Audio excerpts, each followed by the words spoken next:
สวัสดีครับผมสวัสดีครับสวัสดีครับพี่บวงสวัสดีคนทางบ้านทุกท่านที่รับชมบิ๊กบวงนะครับสวัสดีครับผมห่างหายสวัสดีทุกไปนานคนนะฮะสวัสดีฮะโอ้ยเป็นไงเป็นบ้างครับไงบ้างพี่บิ๊กพี่บวงสบายดีนะสบายดีฮะดีพี่บวงที่พี่บวงสบายดีเพราะว่าผมเนี่ยเรียกว่าตอนนี้เพิ่งฟื้นพี่บวงคือจำได้ว่าอาทิตย์ที่แล้วก็ต้องเลิกไวเพราะพี่บิ๊กบอกว่าไม่ได้นอนมา2 วันแล้วใช่พี่บวงแล้วหลังจาก เป็นยังไงบ้างตอนนี้คือหลังจากไลฟ์กับดรโสพลคราวที่แล้วเนี่ยผมบอกเลยว่าตอนนั้นนะผมอาจจะไม่ได้โชว์อาการมากนะผมก็พยายามจะสู้แต่ว่าหลังจากจบไลฟ์อะผมก็รู้สึกเหมือนกับโลกมันหมุนเลยพี่บวงแล้วก็ลงไปนั่งในห้องน้ำคือแบบท้องแม่งแบบว่ามวนมากอะแล้วก็ลงไปนั่งแต่ว่ามันก็ไม่ได้ถ่ายอะไรนะแต่มันมวนมันลวนไปหมดอะร่างกายขอบคุณคุณออดี้นะครับสำหรับ5กิฟต์เมมเปิดมานะฮะคุณออดี้ขอบหวัง คุณครับหวังว่าคุณออดี้จะสุขภาพแข็งแรงนะอย่าป่วยแบบผมนะคือผมนั่งส้วมอยู่ประมาณครึ่งชั่วโมงให้บอกนั่งแบบว่านั่งน้ำลายยืดอยู่งั้นนะแล้วอยู่ดีๆสักคือพักหนึ่งไม่ได้นั่งบนส้วมแบบเบ่งขี้หมายถึงว่านั่งอยู่ในพื้นห้องน้ำอะไรอย่างนี้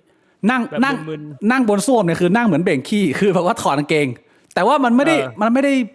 ได้มีอะไรอยู่ในท้องแต่ว่ามันรู้สึกเหมือนกับว่ามันมีอะไรมันจะออกมา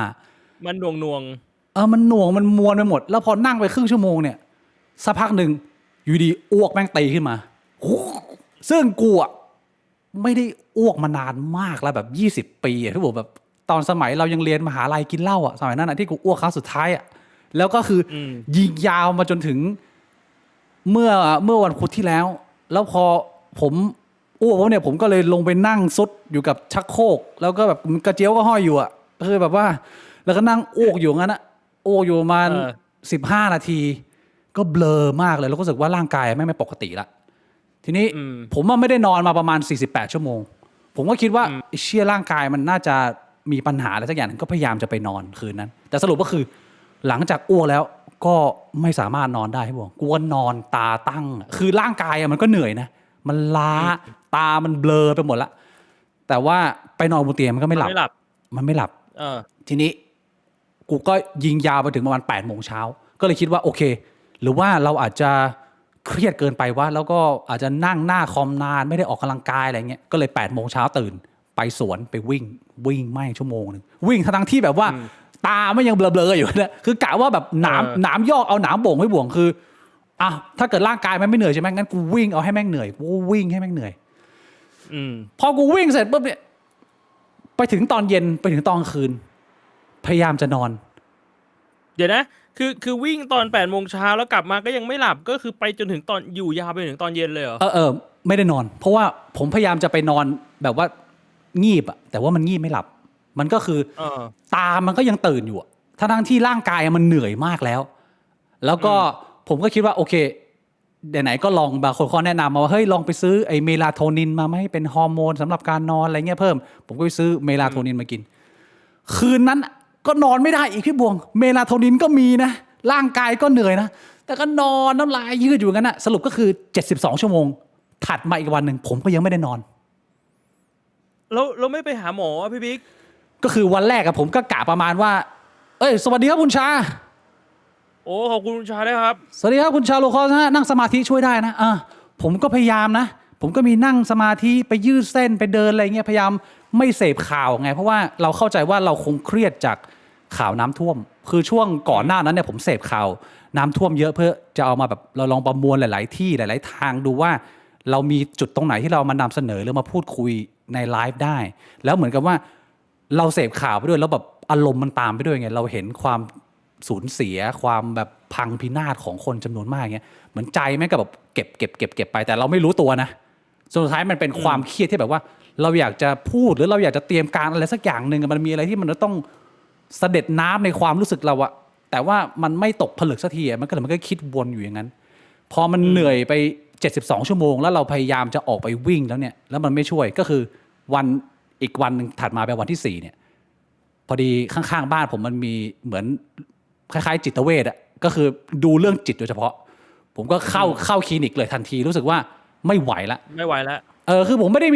มีความซีเรียสกับคนรุ่นเก่าที่เขาบอกว่าไปหาหมอจิตแล้วเป็นคนบ้าอะไรเงี้ยนั่นมันเป็นความคิดที่มันค่อนข้างเก่าแล้วนะมันก็เหมือนไปพบแพทย์ปกติเราเข้าไปแล้วก็เข้าไปเล่าให้เขาฟังแล้วเขาก็เหมือนกับพยายามไล่จี้แบบว่าชีวิตคุณมีปัญหาตรงไหนทะเลาะกับคนในครอบครัวไหมความสัมพันธ์ยังดีไหมการเงินเป็นยังไงบ้างการทำงานมีติดหนี้แล้วเขาก็ไล่ไปก็คือไม่มีอะไรสุดท้ายเขาก็เลยบอกประมาณว่าอันนี้คือหมอเขาวิเคราะห์นะเขาบอกว่าเหมือนเราเครียดสะสมมากจนไอฮอร์โมนความเครียดที่ชื่อว่าคอร์ติซอลอ่ะแม่งพุ่งพ่านอยู่เต็มตัวแล้วร่างกายกูเหมือนกับมันก็ alert ตื่นเพราะว่ามันไม่อยากจะหลับไงมันรู้สึกว่ามันไม่ปลอดภัยมันต้องทำอะไรให้เสร็จก่อนเขาก็เลยให้ยามาก็จะเป็นยาแบบนี้เป็นยาที่เขาจัดเซตมาให้เป็นยาลักษณะเดียวกันกับพวกยาซึมเศร้าเลยพี่บงก็คือยาปรับอารมณ์คลายกล้ามเนื้อแล้วก็ทำให้เรานอนหลับซึ่งได้ยามาปุ๊บเนี่ยพี่บวงปึ๊กเดียวเรียบร้อยคือนอนหลับสบายตื่นมาสดชื่นนอน8ชั่วโมงแต่ว่าผมอ่ะเพิ่งจะนอนแค่8ชั่วโมงเหรอพี่บิ๊กใช่มันก็นอนแค่8ชั่วโมงคือผมเคยเป็นแบบพี่บิ๊กรอบนึงและยังไงแต่ว่านอนทีนึงคือแบบว่า24ชั่วโมงจำได้เลยว่าตอนนั้นน่ะคือเข้านอนอ่ะประมาณ6 โมงเย็นใช่ปะแล้วตอนนั้นอยู่ที่หออยู่ตอนยังเรียนอยู่ที่หอคือแต่อยู่กับรุ่นน้องกันนะจำได้ว่าก่อนเข้านอนอ่ะคือรุ่นน้องอ่ะก็บอกว่าแบบเอ้ยพี่บวงไปกินข้าวด้วยกันบ้านเนี่ยไปกินข้าวเย็นหน้าปากซอยกูบอกไม่เป็นไรเหนื่อยมากไม่ไหวง่วงขอนอนก่อนแล้วก็หลับไอ้เชี่ยตื่นมากูก็ยังนึกว่าแบบแม่งตอนเย็นอยู่แบบนึกว่าหลับไปไม่นานแล้วตื่นมาน้องแม่งก็ชวนกินข้าวเย็นอีกรอบนึง กูก็แบบฮะมึงเพิ่งไปกินไม่ใช่เหรอบอกไม่ใช่พี่นอนไปวันหนึ่งแล้วคือกูก็เคยแต่ว่าตอนนั้นน่ะที่แบบมันเหนื่อยมากๆเพราะว่าแบบติดเกมจัดแต่ว่าอันนี้มันคือไม่ได้เทคยาใช่ปะล่ะมึงนอนไม่ได้เทคยาคือกูเล่นเกมจนกูไม่ไหวกูสลบยาวไอ้เหี้ยคือกูเพิ่งจะได้นอน8ชั่วโมงเนี่ยมา2วันคือเรียกว่ามันก็ยังฟื้นไม่เต็มที่แหละเพราะว่าเรื่องการนอนเนี่ยมันสำคัญมากนะแล้วมันไม่สามารถเหมือนชดเชยได้พี่บวงนึกภาพออกไหมไม่ใช่แบบใช่มันถ้าเกิดว่าคุณขาดการนอนแบบหนักๆแบบผมเนี่ยมากเกินกว่า 2-3 วันเนี่ยมันมีบางส่วนในสมองเราที่มันเสียหายไปแบบมันไม่ซ่อมแซมเลยนะมันเป็นอะไรที่มัน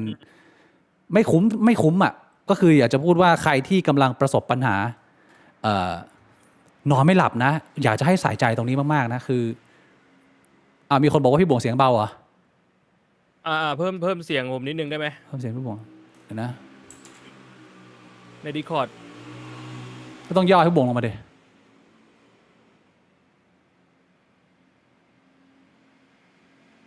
เป็นไงพี่บวงเช็คเสียงฮัลโหลได้ไหมโอเคยังฮะได้นะปุ๊บโอเคก็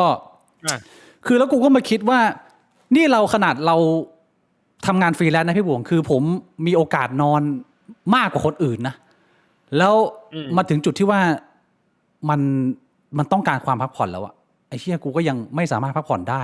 แล้วกูก็คิดไปถึงว่าไอ้เหี้ยคนที่เขาทำงานแบบ6 วันต่อสัปดาห์อย่างเงี้ยเชี่ยแล้วถ้าเกิดว่าร่างกายมันขาดการนอนมันก็ยากนะเพราะว่าบางทีมึงโดนงานบีบบังคับว่ามึงก็ต้องไปทำงานต่อก็เลยรู้สึกว่าเชื่อเรายังดีนะหลายๆคนที่เขามีภาระหน้าที่ความรับผิดชอบเงี้ยมันก็ไม่สามารถหลบไปนอนได้อะก็อยากจะให้ทุกคนใส่ใจกับการนอนมากๆนะนี่ข่าวล่าสุดเลยพี่บวงนักข่าวช่อง8พี่บวงเห็นไหมนักข่าวช่อง8ที่เขานอนแล้วก็ไปเลยปะเห็นอยู่คุณณัฐวุฒิปงลังกาอายุเท่าเราเลย35เชี่ยคือวงการข่าวมันก็ทำงานกันหนักเราก็รู้กันอยู่แล้วว่าโอ้โหแล้วมันก็คล้ายๆลักษณะเดียวกันคือเราทำพอดแคสต์เนี่ยทำอาทิตย์ละครั้งเนี่ยเรื่องที่กูต้องเตรียมต้องนั่งนั่งคิดในหัวเนี่ยแค่อาทิตย์ละครั้งแม่งยังทำให้กูเครียดขนาดเนี้ยแล้วมึงคิดดูนักข่าวแม่งทำทุกวันทำทุกวันทำทุกเรื่องมันโอ้โหก็มีหลายๆคนเขาก็เรสประเด็นขึ้นมาว่าโอ้โหวงการทำงานข่าวนี่ถ้าเกิดว่ามึงไม่รู้จักบาลานซ์ไอ้ work life balance ตัวเองนี่เหนื่อยทั้งนั้นพี่บวงนึกภาพออกไหมเพราะว่างานมึงมันบังคับให้มึงต้องตามต้องพูดต้องสรุปต้องอะไรเงี้ยแล้วถ้าเกิดว่ามึงไม่ทำมึงก็พลาดไงเดี๋ยวก็หัวหน้าก็มองว่ามึงออดแอดมึงไม่ไหวอะไรเงี้ยก็สุดท้ายนอนไม่พอไปเยอะๆเนี่ย ข้างในมันก็ล้มเหลวได้อะพี่บวงเชี่ยใช่ คือยิ่งวงการข่าวเนี่ยมัน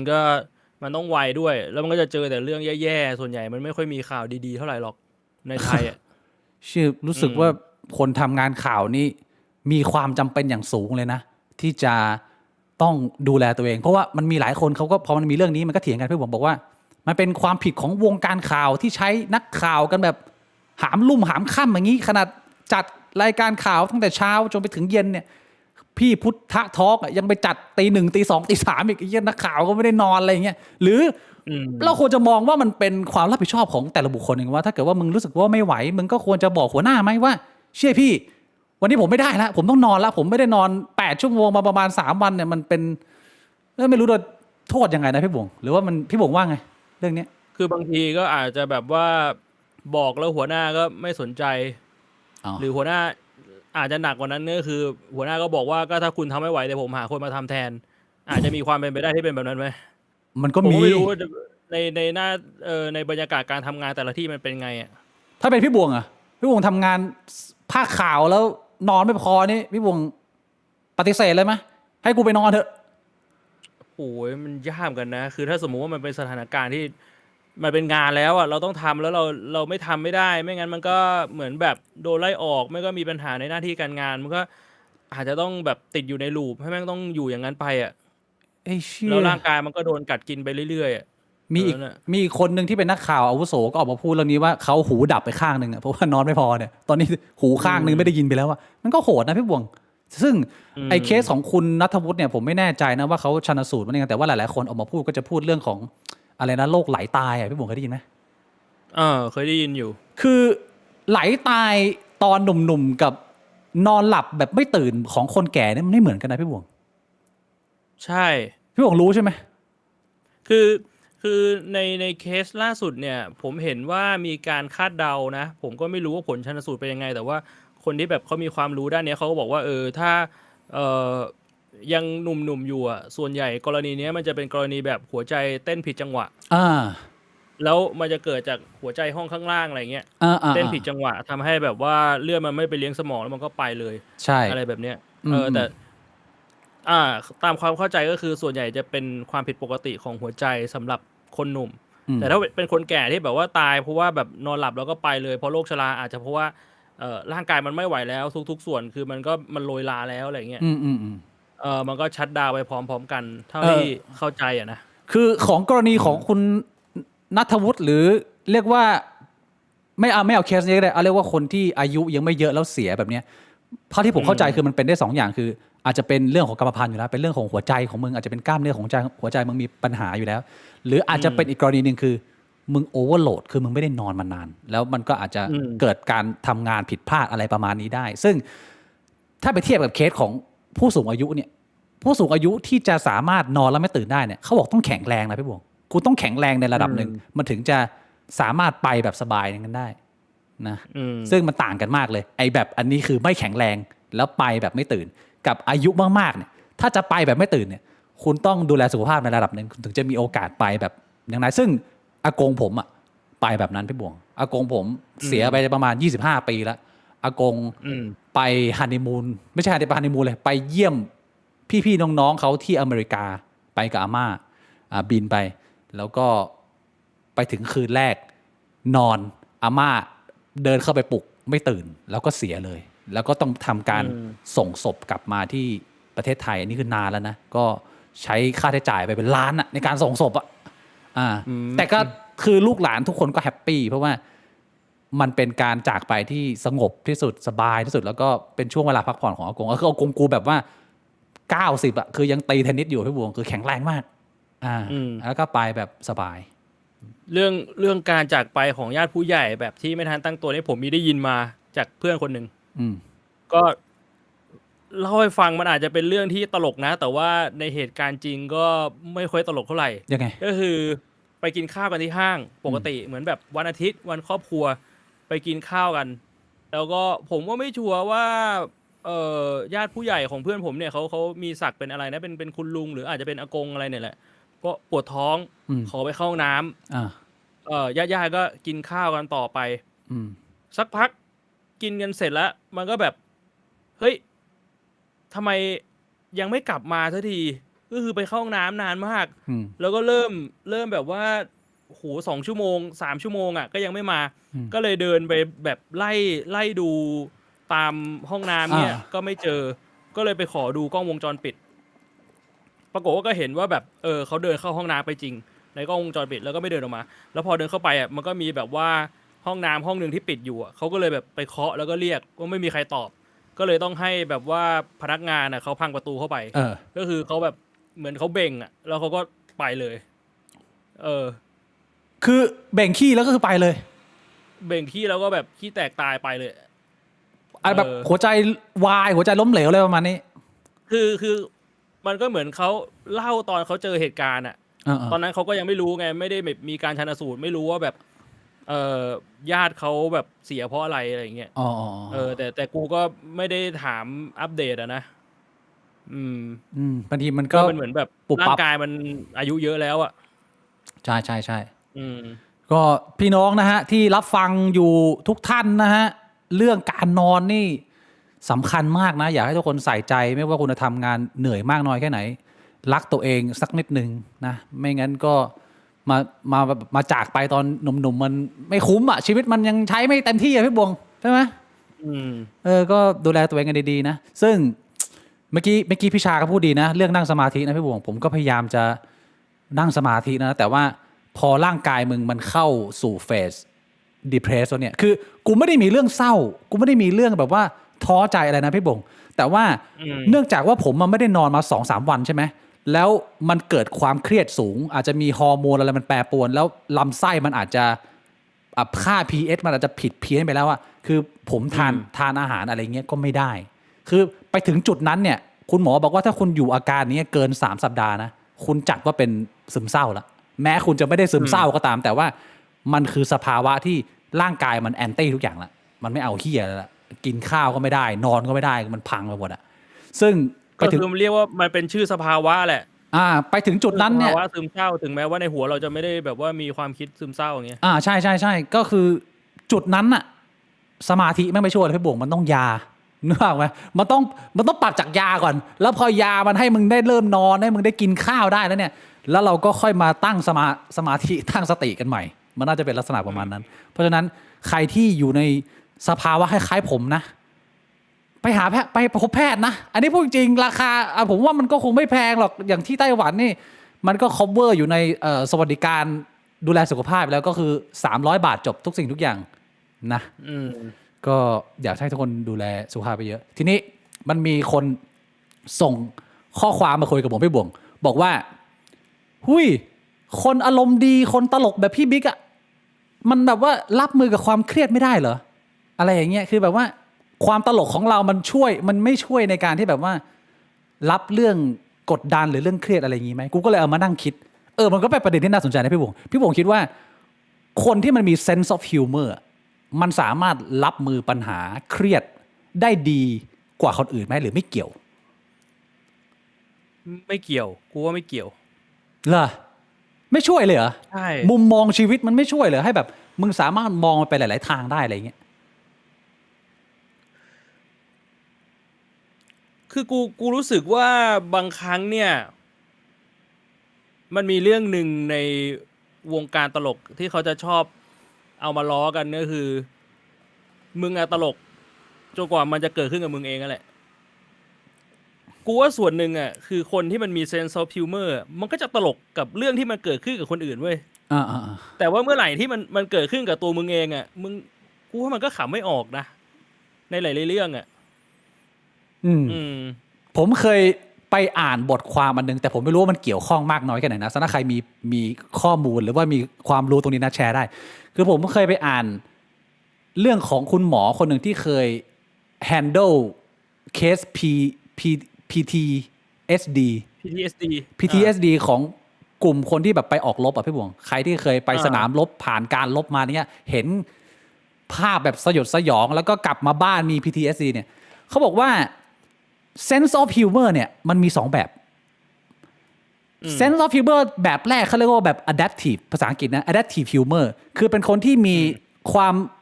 มีมุมมองในการหาเรื่องตลกขบขันได้จากสถานการณ์ต่างๆเป็นเรื่องทั่วไปที่มันธรรมดาเพลนเป็นจังหวะดีๆอะไรเงี้ยเขาบอกว่าคนที่มี adaptive humor สูงกว่าคนอื่นเนี่ยมีโอกาสที่จะสามารถ handle ความเครียดและรักษา PTSD ได้มากกว่าคนทั่วไปแต่มันมีฮิวเมอร์อีกแบบหนึ่งที่เรียกว่า self defeating หรือ aggressive humor คือเป็นคนที่มีเขาเรียกว่าอะไรมีเซนส์ในเรื่องของความตลกแต่เป็นการตลกแบบตลกจิกกัดตลกแซะ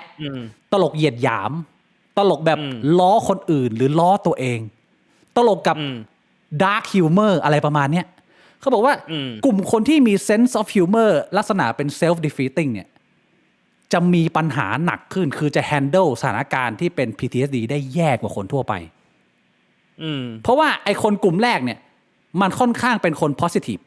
คือเขาสามารถช่างแม่งได้หรือบางทีหัวล้อกับเรื่องเล็กๆน้อยๆได้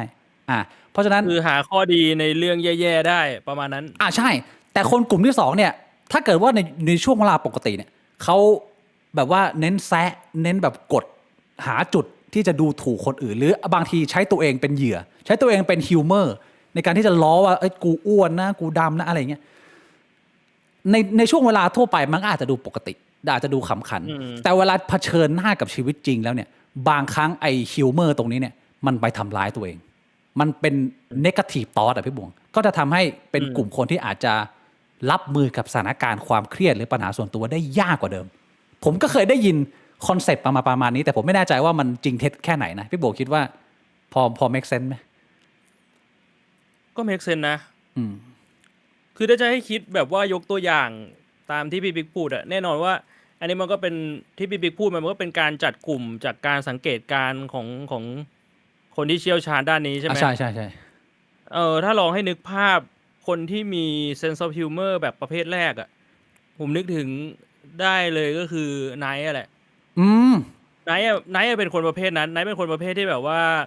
เขาจะหาแง่มุมในเรื่องธรรมดาที่คนอื่นก็ไม่ได้มองว่ามันเป็นเรื่องตลกอะไรเท่าไหร่แต่ว่าเขาหาแง่มุมในเรื่องนั้นให้มันเป็นเรื่องตลกได้ก็คือในมุมนึงเขาเป็นคนที่แบบว่าในเรื่องแย่ๆเขาก็ยังเห็นด้านดีได้แล้วผมก็ไม่รู้ว่าชีวิตส่วนตัวไนท์จริงๆแล้วเขาแบบว่ามีความเครียดในการทำงานมีมุมมองที่แย่ต่อชีวิตอะไรอย่างนี้หรือเปล่านะแต่ว่าผมก็สนิทกับไนท์ในระดับหนึ่งนะตอนที่คุยกันเวลาไปเที่ยวอะไรอย่างเงี้ยคือเขาก็เป็นคนที่เขาแฮปปี้กับชีวิตเพราะฉะนั้นผมรู้สึกว่ามันก็อาจจะจริงจากตัวอย่างที่เราเห็น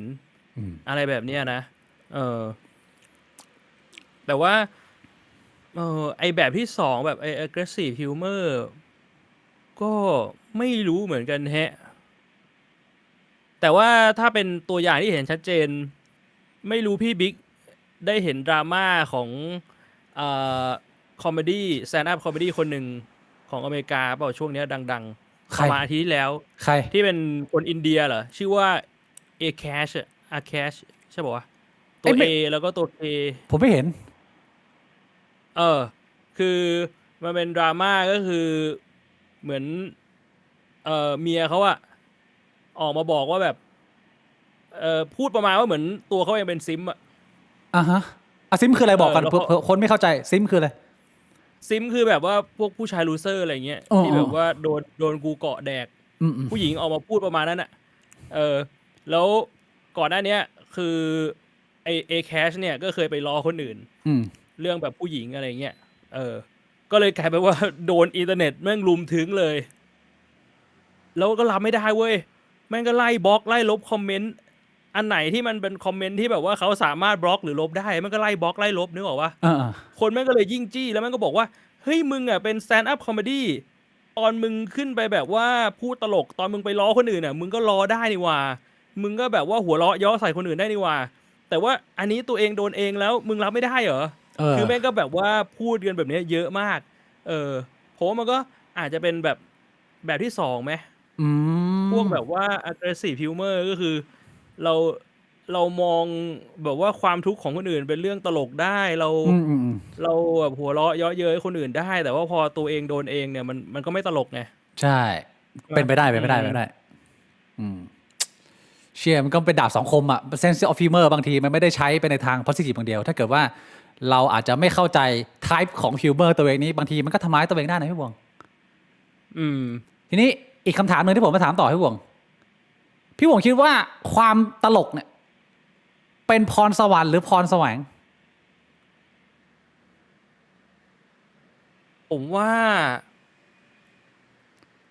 เป็นพรแสวงซะส่วนใหญ่นะจริงเหรอ sense of humor นี่ฝึกกันได้เหรอพี่บวงว่าฝึกได้นะจริงเหรอพี่บวงคนมันไม่ตลกมันก็ไม่ตลกด้วยมึงเคยเห็นคนที่มันไม่ตลกป่ะแม่งทำยังไงแม่งก็ไม่ตลกด้วยหรือว่ามันเรียนรู้ผิดทางหรือว่ามันยังไงผมพี่บิ๊กเพิ่มเสียงผมอีกนิดนึงได้ไหมเห็นมีคนบอกว่าเสียงยังเบาอยู่พี่บวงเสียงเบามากเลยเหรอหรือเสียงผมดังไปไม่เสียงพี่บิ๊กโอเคแล้วแต่เพิ่มเสียงผมอีกสัก20 หรือ 30% ใน Discord ได้ครับเอาไปเยอะๆเลยอะหูแตกไหมอันนี้ได้ไหมฮัลโหลฮัลโหลเอาพี่บวงกลับมาก่อนได้ไหมฮะเสียงพี่บวงได้ไหมฮะหรือเสียงผมดังไปอันนี้ดังไปไหมเสียงผมกับพี่บิ๊กเท่ากันไหมโอเคนะคืออย่างนี้ผมเชื่อว่าผมเชื่อว่าทุกอย่างไม่ใช่แค่ sense of humor เชื่อว่าทุกอย่างเนี่ยคนที่ไปถึงระดับท็อปจริงๆอ่ะแบบเป็นตัวท็อปเป็นอันดับ1หรือแบบท็อป5ของโลกอ่ะมันต้องเป็นพรแสวงทั้งหมดเว้ยไม่มีพรสวรรค์เชี่ยผมมองอย่างนั้นนะแต่มันไม่ได้หมายความว่าใครก็สามารถฝึกจนไปถึงระดับนั้นได้มันก็ต้องมีพรสวรรค์ด้วยพี่บวงถ้าเกิดมึงจะขึ้นไปท็อปอ่ะคือมึงก็ไม่สามารถไม่มีพรสวรรค์แล้วขึ้นไปท็อปได้ถูกไหมผมรู้สึกว่าพรสวรรค์น่ะมันแบบ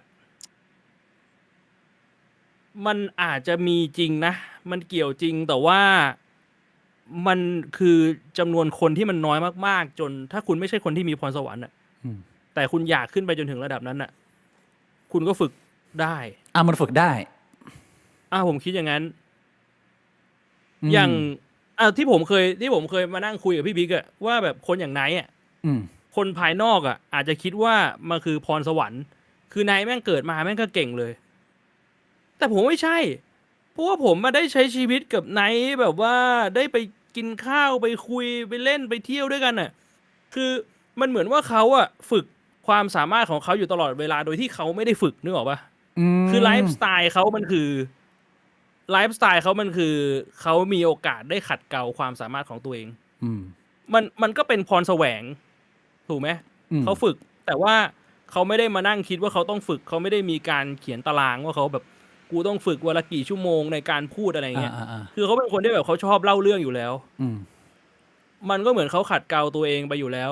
ในมุมนึงอ่ะผมก็เลยรู้สึกว่าแบบอย่างตัวอย่างของไนท์เนี่ยก็น่าจะเป็นพรแสวงนะไม่ใช่เคสของพรสวรรค์เรียกว่าหรืออย่างถ้าเป็นรุ่นเก่าๆอย่างพี่โน้ตอุดมอ่ะผมว่าถ้าสมมุติว่ามันมีสักคนหนึ่งที่แม่งตามติดชีวิตเขาอะเขาก็คงออกมาพูดได้เต็มปากอะว่าพี่โน้ตมันก็ไม่ได้แบบอยู่ๆเก่งขึ้นมาตอนเด็กๆตอนวัยรุ่นเขาก็ต้องขัดเกลาเขาก็ต้องแบบไปท่องยุทธจักรอะมันก็ไม่ใช่ว่าแบบอยู่ๆมึงจะขึ้นมาเป็นแบบโอ้โหเป็นกระบี่มือหนึ่งได้อะโดยที่มึงมีแค่พรสวรรค์อะหรือแบบถ้าอยู่ในวงการเกมเงี้ยอย่าง23 Savage อะเขาก็เล่นดอทวันละ10 กว่าชั่วโมงนะมันก็ไม่ใช่ว่าเขาแบบเกิดมาแล้วมีพรสวรรค์น่ะมานั่งคลิกเมาส์ในดอทวันละไม่กี่ชั่วโมงแล้วก็จะขึ้นเป็นแบบท็อปแรงได้เป็นแบบว่าเป็นโปรเพลเยอร์ได้กูเลยคิดว่ายังไงมันก็ต้องเป็นพรแสวงว่ะยังไงมันก็ต้องฝึกคือแน่นอนว่าถ้าเกิดว่ามึงจะเป็นคนที่ประสบความสำเร็จมันต้องมีพรแสวงอยู่แล้วแต่ว่าผมก็เลยพูดถึงในกรณีทั่วไปแบบคนแบบเราอย่างเงี้ยที่ฟังอยู่ทางบ้านสมมติว่ามีนึกสภาพว่าแบบเป็นคนนึงที่แบบขี้อายมากๆเลยแบบ introvert สุดๆแบบว่าเป็นคนไม่ค่อยกล้าพูดแล้วแบบจะสามารถสร้าง sense of humor ขึ้นมาเนี่ยมันเป็นไปได้ไหมอะไรอย่างเงี้ยซึ่งผมคิดว่ามันน่าจะทำได้นะถ้าเกิดว่ามันค่อยๆคิดว่าทำได้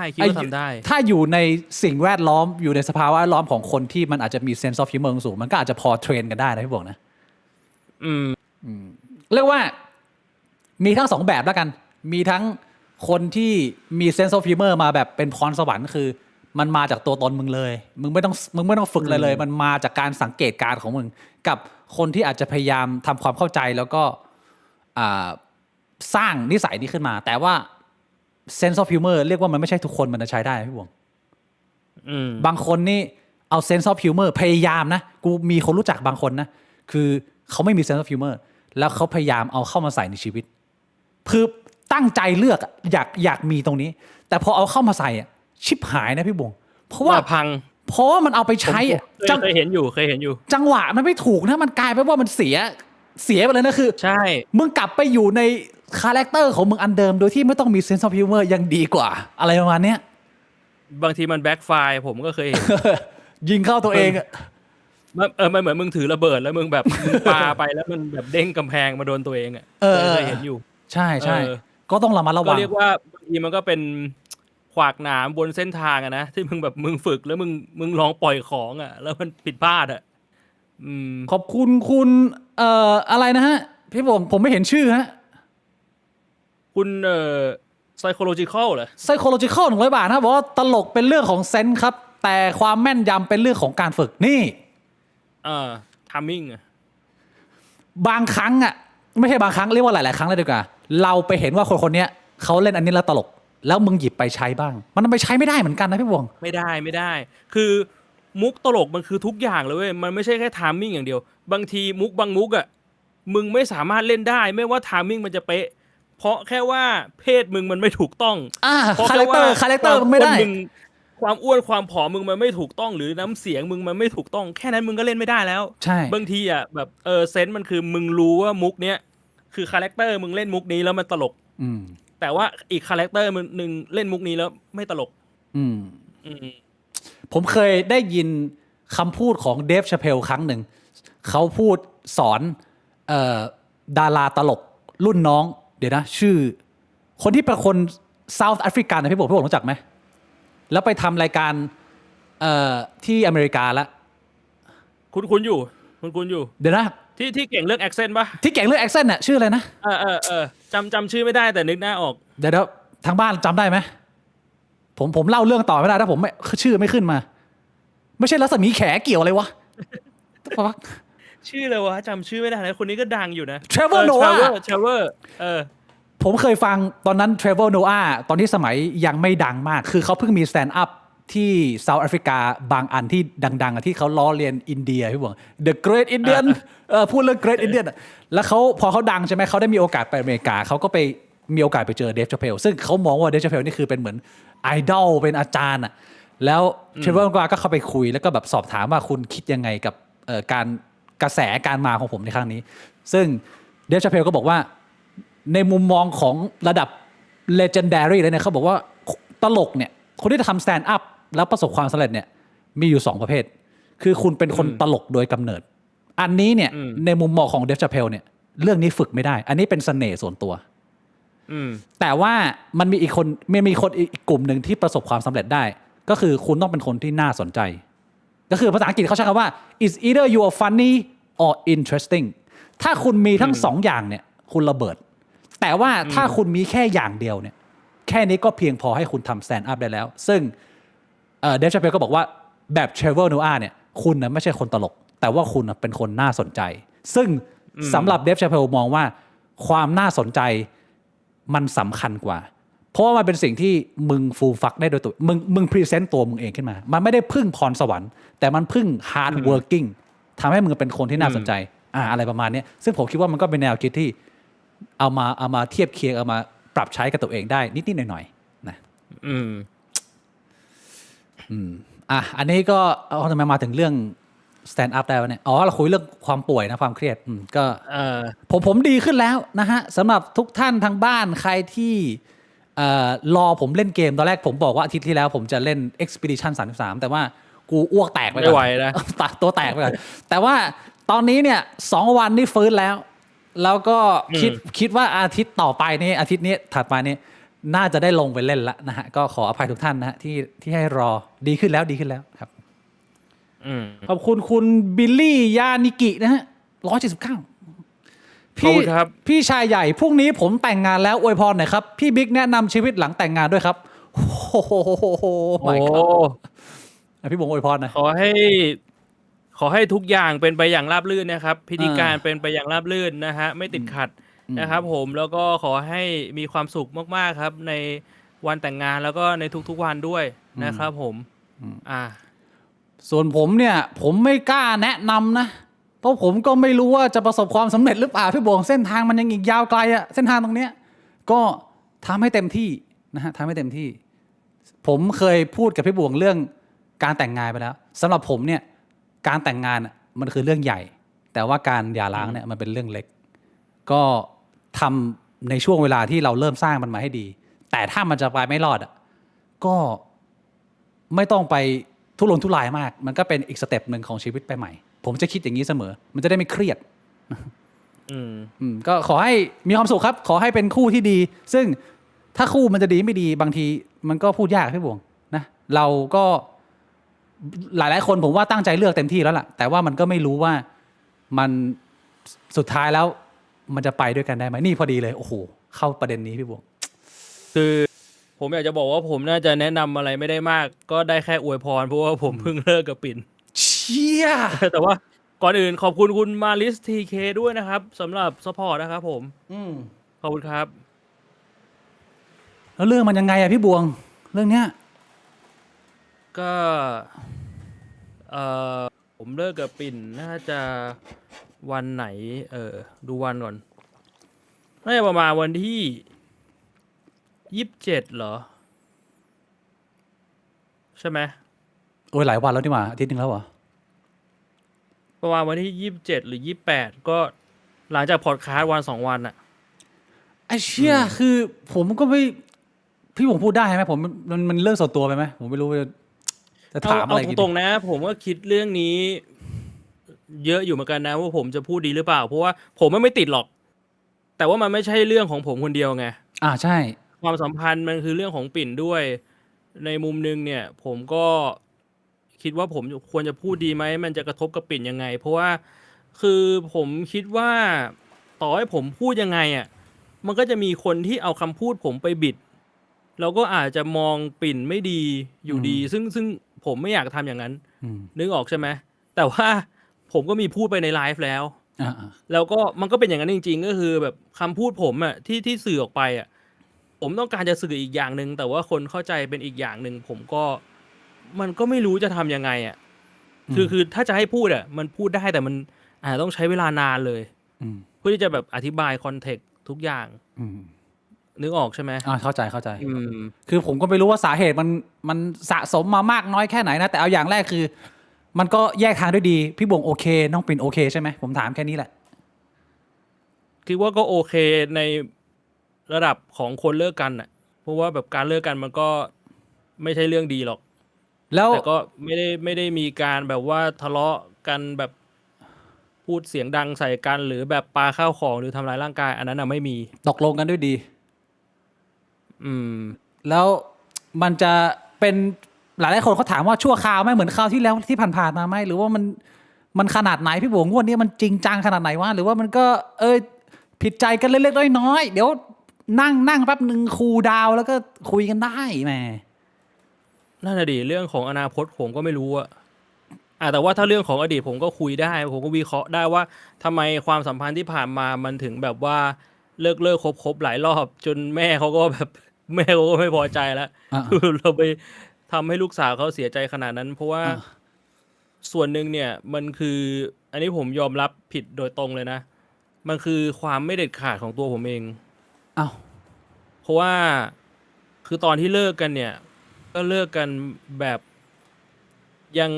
ยังรักกันอยู่นึกออกปะผมพูดตามตรงผมคิดว่าแน่นอนปิ่นเขาไม่ได้อยากเลิกกับผมปิ่นเขาก็ยังอยากอยู่กับผมแล้วผมเลิกกับปิ่นเนี่ยมันก็ไม่ใช่ว่าผมแบบว่าไม่มีเยื่อใยหรือว่าไม่มีความรู้สึกดีๆกับเขาแล้วนะแต่ว่าคือในความสัมพันธ์น่ะมันก็ด้วยความที่เราอยู่กันมานานพอเราอยู่กันมานานเนี่ยมันก็มีปัญหาเล็กๆน้อยๆเกิดขึ้นเรื่อยๆมันไม่ใช่ปัญหาเล็กๆน้อยๆแค่เรื่องเดียวนึกออกใช่ไหมสะสมมันค่อยๆเกิดขึ้นทีละนิด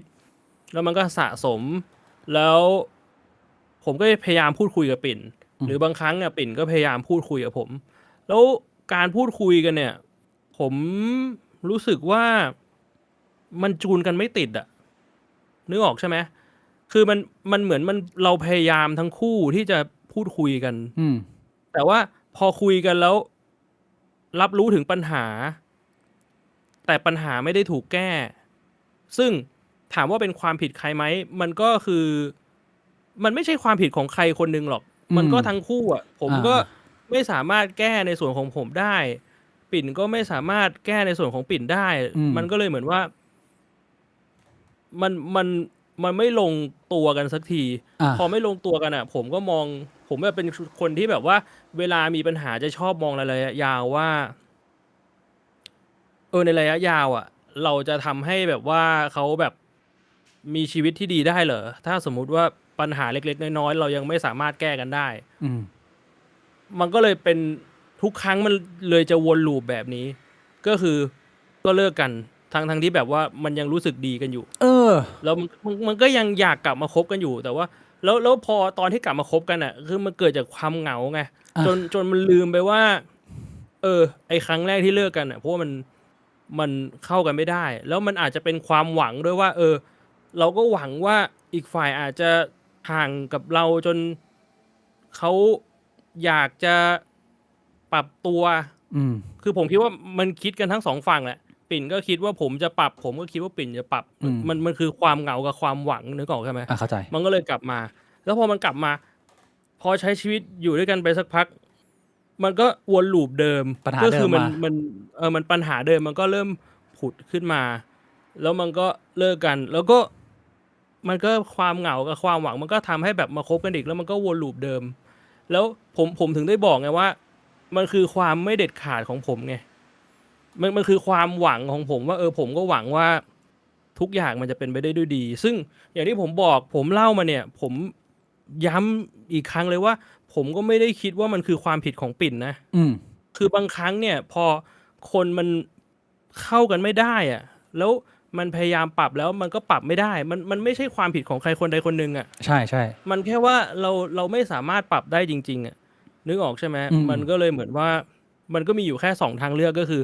เราจะแบบเลิกกันหรือเราก็อยู่กันแบบปรับไม่ได้แบบนี้แหละแล้วมันก็จะสะสมไปเรื่อยๆไอ้เรื่องที่มันเล็กๆอ่ะมันก็จะสะสมไปเรื่อยๆคือบางครั้งเนี่ยผมเห็นคนที่พิมพ์มาประมาณว่าแบบมันไม่มีใครยอมใครหรือมันไม่มีใครยอมที่จะปรับผมว่าเรื่องบางเรื่องอ่ะมันไม่ใช่เรื่องของการยอมอ่ะมันแค่มันปรับไม่ได้จริงๆอ่ะมันเหมือนมันเป็นนิสัยที่เราเคยชินอ่ะแล้วเราก็พยายามจะปรับแล้วแต่ว่าความเคยชินมันทำให้เราปรับไม่ได้มันเหมือนคนจะเลิกบุหรี่บางทีแบบคือตอนตั้งใจจะเลิกมีความตั้งใจนะแต่ว่าในชีวิตประจำวันแม่งบางทีมันเผลอดูดบุหรี่อาจจะเพราะว่าสถานการณ์มันพาไปแบบคุณไปกับกินข้าวกับเพื่อนคุณหยิบบุหรี่มาดูดคุณก็แบบดูดบุหรี่มันลืมตัวอะไรอย่างเงี้ยมันก็เลยกลายเป็นว่ามันไม่รู้จะทำยังไงเสียใจมากไหมพี่วงก็เสียใจนะเอาตรงๆเลยผมเคยพูดไปแล้วแหละว่าไม่มีปิ่นผมก็ไม่รู้จะอยู่ไงนะไอ้เชี่ยแต่ว่าพอมีผมก็เหมือนว่ามันเหมือนเราค่อยๆจมน้ำไอ้เชี่ยมันก็พูดยากนะบางทีมันก็เลยผมถึงได้บอกไงว่าผมว่าผมเป็นคนที่แบบผมไม่เด็ดขาดไม่เด็ดขาดยังไงไม่เด็ดขาดที่แบบว่าเรายังกลับไปจุดเดิมที่ยังไม่ได้แก้ไขหรือว่าไม่เด็ดขาดที่ว่าก็ในเมื่อกลับไปแล้วเนี่ยทำไมถึงไม่ดีลแก้ปัญหานี้ตรงๆไม่ทำไมถึงไม่เด็ดขาดที่แบบทำไมเรื่องแค่นี้เปลี่ยนไม่ได้มึงหมายถึงอะไรผมคิดว่าผมไม่เด็ดขาดตรงที่ยังแบบว่ายังมีความสัมพันธ์กันอยู่มันตัดมันก็ควรจะตัดเลยนึกออกปะผมเคยเป็นตัดแบบไม่ยุ่งกันเลยดีกว่าผมเข้าใจนะพี่ผมมันบางทีตัดสินคนอื่นง่ายไอ้เหี้ยแต่ว่าถ้าเกิดว่ามึงเคยไปอยู่ในสถานการณ์นี้จริงๆคนเรามันก็ไม่ได้แข็งแกร่งทุกคนไอ้เหี้ยคนเรามันก็แบบมันก็มีเหงาเสียวว่าไงเหี้ยมันเป็นเรื่องปกติใช่ไหมล่ะแล้วจากนี้ยังไงต่อพี่บวงแล้วจะอยู่แบบเหงาเมื่อกี้จะไหวไหมเนี่ยแล้วมันจะต้องยังไงมันคงต้องแบบนี้แหละ แล้วก็อยู่แบบ อยู่แบบเงาอยู่กับมือไป อยู่กับมือไปเหรอ เออ ทีนี้ว่ากลับมาตามหนอนอีกแล้วพี่บวงกู ก็ว้าว แต่ คือผมเจอพี่บวงกับน้องปิ่นมาหลายครั้งนะผมชอบเคมีประมาณนี้นะพี่บวงเอาจริงๆตั้งแต่ผมรู้จักพี่บวงมานะผมอาจจะมีช่วงใหญ่ๆเลยที่หายไป10 กว่าปีอะแต่เอาก่อนหน้านั้นที่ยังอยู่ด้วยกันนะผู้หญิงที่พี่บวงเล็งมาทุกคนอะคนเนี้ยผมบอกเลยว่าดีที่สุด ผมบอกเลย เข้าที่สุดแล้วในแท้ที่ผมเคยสัมผัสมา ผมก็รู้สึกเสียดายนะว่า ผมก็ไม่รู้ไงว่า มันไปมีปัญหากันเรื่องอะไร แต่ตอนที่เห็นกันอยู่ด้วยกันนะมันก็ดูเป็นทีมที่มันค่อนข้างเวิร์กอะแต่ก็เราผมคนนอกเลย ผมไม่รู้อะไรเลยว่ามันจะยังไงก็ เอาอย่างแรกคือพี่บวงมันเข้มแข็งอยู่ละผมมาให้กำลังใจน้องปิ่นก่อน ผมไม่รู้ว่าน้องปิ่นดูหรือเปล่านะ แต่ก็อยากให้น้องปิ่น เอาจริงๆนะ ถ้าสมมุติว่าจะให้กำลังใจผมอะก็ให้กำลังใจปิ่นดีกว่าครับ ให้กำลังใจพี่บวงเขา ที่มันคือผมเองอะแหละที่แบบว่าไม่เอาไหน เฮ้ยพี่บวงไปพูดอย่างนั้นมึงไม่อย่างนั้นหรอก ของงี้มันก็ต้อง คือกูมองตัวเองอย่างนี้จริงๆนะกูก็ไม่รู้ว่ายังไงต่อเหมือนกัน มันก็คงก็ต้องใช้ชีวิตไปแล้วเดี๋ยวก็รู้เองอะมันว่าจะยังไงต่อ คือของอย่างนี้บางทีมันก็ต้องมีประสบการณ์ทำผิดพลาดนะมันถึงจะเริ่มรู้เริ่มเข้าใจตัวเองมากขึ้นอย่างเงี้ยพี่บวงอาจจะผมเรียกว่าพี่บวงโดดเข้ามาเล่นเกมเนี้ยค่อนข้างช้านะวัยแบบว่า30 กว่าเพราะว่าก่อนหน้านี้พี่บวงก็อาจจะไม่ได้มีโอกาสมีความสัมพันธ์เลยมันก็มีโอกาส ใช่ก่อนหน้านี้นั่งเล่นเจียวอย่างเดียวเลย มีโอกาสเลวหรือมีโอกาสผิดพลาดหรือมีโอกาสที่จะแบบว่าเห็นอีโก้ตัวเองแล้วอีโก้แตกสลายอ่ะบางทีคนเราไม่ว่าจะผู้ชายผู้หญิงอะมันอาจจะต้องใช้ชีวิตไปถึงจุดที่อีโก้มึงแน่นๆแล้วมันแตกโผล่ออกมาแล้วมึงพยายามมาจัดเรียงใหม่อะมึงถึงจะเป็นคนที่เป็นเวอร์ชันที่ดีขึ้นอะไรประมาณเนี้ยแล้วก็เป็นกำลังใจให้ทั้งพี่บวงแล้วก็น้องปิ่นแล้วผมคิดว่าสำหรับผมนะ มันยังมีโอกาสกลับมา แต่ผมไม่ได้ให้ความหวังนะแต่ว่าผมรู้สึกว่าเป็นคู่ที่เข้ากันได้ดีมากแต่ผมไม่รู้ว่าปัญหาอยู่ตรงไหนไง โอ้โหแต่เอาตรงๆกูว่าแม่เขาคงเกลียดกูมาก ไม่ขนาดนั้นนะพี่บวงจริงเหรอเขาไม่ปล่อยให้ลูกสาวมาอยู่กับพี่บวงนานหรอก โอ้ผมก็ทำไม่ดีกับลูกสาวเขาจริงๆอะนะ ก็ตอนนี้พี่บวงก็เหงาๆเลยนั่งชักว่าวตารางก็คือเป็นสีแดงหมดอะตอนเนี้ยมันไม่ทำเฮียอะไรนั่งเล่นกระเจี๊ยบตรงเดียวเหรอ มันก็ประมาณนั้นแหละ ก็ดูต่อไปนะฮะก็ให้กำลังใจคนทางบ้านด้วยนะเผื่อบางคนเขาเผชิญหน้าพี่บวงจะให้พูดคุยกับคนที่กำลังประสบปัญหาเดียวกันกับเราไหมว่าเราจะไปกันต่อยังไงดีให้กำลังใจกันหน่อย ไปกันต่อยังไงอ่ะ ผมว่ากูไม่รู้เลยนะ เหมือนว่าตอนนี้ก็คือพยายามลงกับการทำงานแล้วก็ออกกำลังกายแหละ ก็เล่นเกมให้มากขึ้น ผมไม่รู้ว่าพี่บิ๊กได้ดูในไลฟ์เปล่าตอนที่ผมแบบพูดคุยในไลฟ์อะว่าทำไมถึงเลิกกับปิ่นอะ ผมมาตอนหลังผมมาตอนที่แบบว่าผมเพิ่งรู้ผลลัพธ์แล้วไงเพราะไอตอนแรกผมไม่ได้ฟัง อ๋อพี่บิ๊กไม่ได้ฟังใช่ไหม พี่บอกจะรีแคปให้ผมเหรอ ก็คืออันนี้มันเรียกว่าเคลียร์ความเข้าใจผิดแล้วกัน คือผมอ่ะพูดว่าผมอยากแบบเป็นม้าป่า ผมแบบอยากเป็นม้าป่าที่จะไปไล่เย็ดม้าตัวเมียครับ แบบนี้ คือพี่บวงบอกคนดูเลยพี่บวงบอกปิ่นอะไรเนี่ยยังไง บอกคนดู อ้าวแล้วพี่บวงไปบอกคนดูทั้งนั้นทำไมอ่ะ คือจริงๆเนี่ยมันมีเหตุผลที่แบบว่าผมพูดไปแบบนั้นน่ะแต่ว่าแน่นอนแบบฟังแล้วมันอาจจะแบบคือหลังจากนี้มึงจะแบบว่าไปไล่เย็ดคนไปเรื่อยเลยอย่างนี้เหรอมันก็ไม่ใช่นะในความหมายของผมมันคือแบบว่า ใช้คำว่ามันเป็นอีโก้ทอล์กิ้งอ่ะนึกออกใช่ปะเข้าใจคือเหมือนแบบ ผมอยากจะกวนตีนช่องแชทที่แบบช่องแชทแม่งถามว่าเอ้ยทำไมพี่ถึงเลิกกันเพราะอะไรเพราะอย่างนั้นเพราะอย่างนี้ใช่ไหมผมก็เลยแบบว่าเหมือนแบบกูอยากจะไปไล่เย็ดคนแล้วอ่ะแบบเนี้ยแล้วก็คือส่วนหนึ่งเนี่ยมันก็เป็นสิ่งที่ผมอ่ะถามปิ่นตรงๆตอนที่เลิกกันแล้วนะผมถามปิ่นตรงๆว่าแล้วปิ่นจะบอกเพื่อนว่าอะไรถ้าเพื่อนถามว่าทำไมถึงเลิกกันคือเรื่องพวกนี้เพื่อนก็ต้องถามอยู่แล้วนึกออกใช่ไหมแล้วคือด้วยความที่ก่อนหน้านั้นน่ะมันมีเรื่องนึงที่ปิ่นเขาก็ถามขึ้นมาว่ามันมีปัญหาอะไร ก็มันก็เป็นเรื่องของเรื่องของเซ็กกันแหละ ที่แบบว่าผมรู้สึกว่ามันมีปัญหาแล้วมันก็แก้ไม่ได้ แล้วมันทำให้ผมนึกถึงประโยคนึงในหนังเรื่องนึงเลย แม่งเป็นหนังไทยเรื่องนึง อ่า แต่ผมจำไม่ได้แล้วว่าเรื่องไหน ผมไม่รู้พี่บิ๊กเคยได้ยินประโยคนี้ปะมันเป็นตัวละครตัวหนึ่งพูดกับเพื่อนประมาณว่าแบบกูอยากมีเมียกูไม่ได้อยากมีเพื่อนอ่ะ กูอยากมีเมียกูไม่อยากมีเพื่อน คือเหมือนมันพูดมันระบายความในใจกับเพื่อนมันอะว่าแบบทำไมมันถึงเลิกกับเมียมันอะ แล้วมันเหมือนมันบอกว่ามันน่ะอยากมีเมียมันไม่ได้อยากมีเพื่อน มันเหมือนมันรู้สึกว่าความสัมพันธ์ของเมียมันกับตัวมันอะ เป็นเพื่อน ความสัมพันธ์ของเพื่อนมันไม่ใช่ความสัมพันธ์ของผัวเมียนึกออกปะซึ่งในความรู้สึกกูในส่วนหนึ่งอะกูรู้สึกแบบนั้นเลย แล้วกูก็บอกปิ่นไปแบบนั้นว่าแบบมันเป็นความรู้สึกนั้นเลยอะว่าแบบพี่อยากมีเมียพี่ไม่ได้อยากมีเพื่อนอะ แล้วเพื่อนกับเมียมันต่างกันไงพี่บวง ต่างกันนะเว้ย ยังไงกูว่าเพื่อนกับเมียมันต่างกันนะเว้ย คือในความหมายของกูอะคือผัวเมียกับเพื่อนอะมันทำตัวไม่เหมือนกันนึกออกปะ พอเก็ตกูไม่ได้อยากได้คนที่แบบว่าพูดคุยในตอนที่เราเหงาหรือตลกโปกฮาไปกับเราอะ ไม่อยากได้เหรองั้นอ่ะ กูไม่ได้อยากได้แบบนั้นน่ะ แล้วที่อยากได้เป็นยังไงอ่ะ คือกูรู้สึกว่า กูอยากได้คนที่เคมีทางเพศมันเข้ากับกูได้มากอ่ะ โอเคเข้าใจมันเป็นเรื่องนี้สินะแล้วกูก็เนี่ยมันเลยเป็นเรื่องที่ว่ามันไม่ใช่ความผิดของปิ่นไงนึกออกใช่ไหมใช่เข้าใจกูไม่ได้แบบว่าอยากจะแบบโทษหรืออยากจะให้ปิ่นปรับตรงไหน แต่ว่ามันแค่เข้ากันไม่ได้อ่ะแล้วมันก็ไม่รู้จะทำยังไงอ่ะไม่ใช่ความผิดของใครคือพี่บวงก็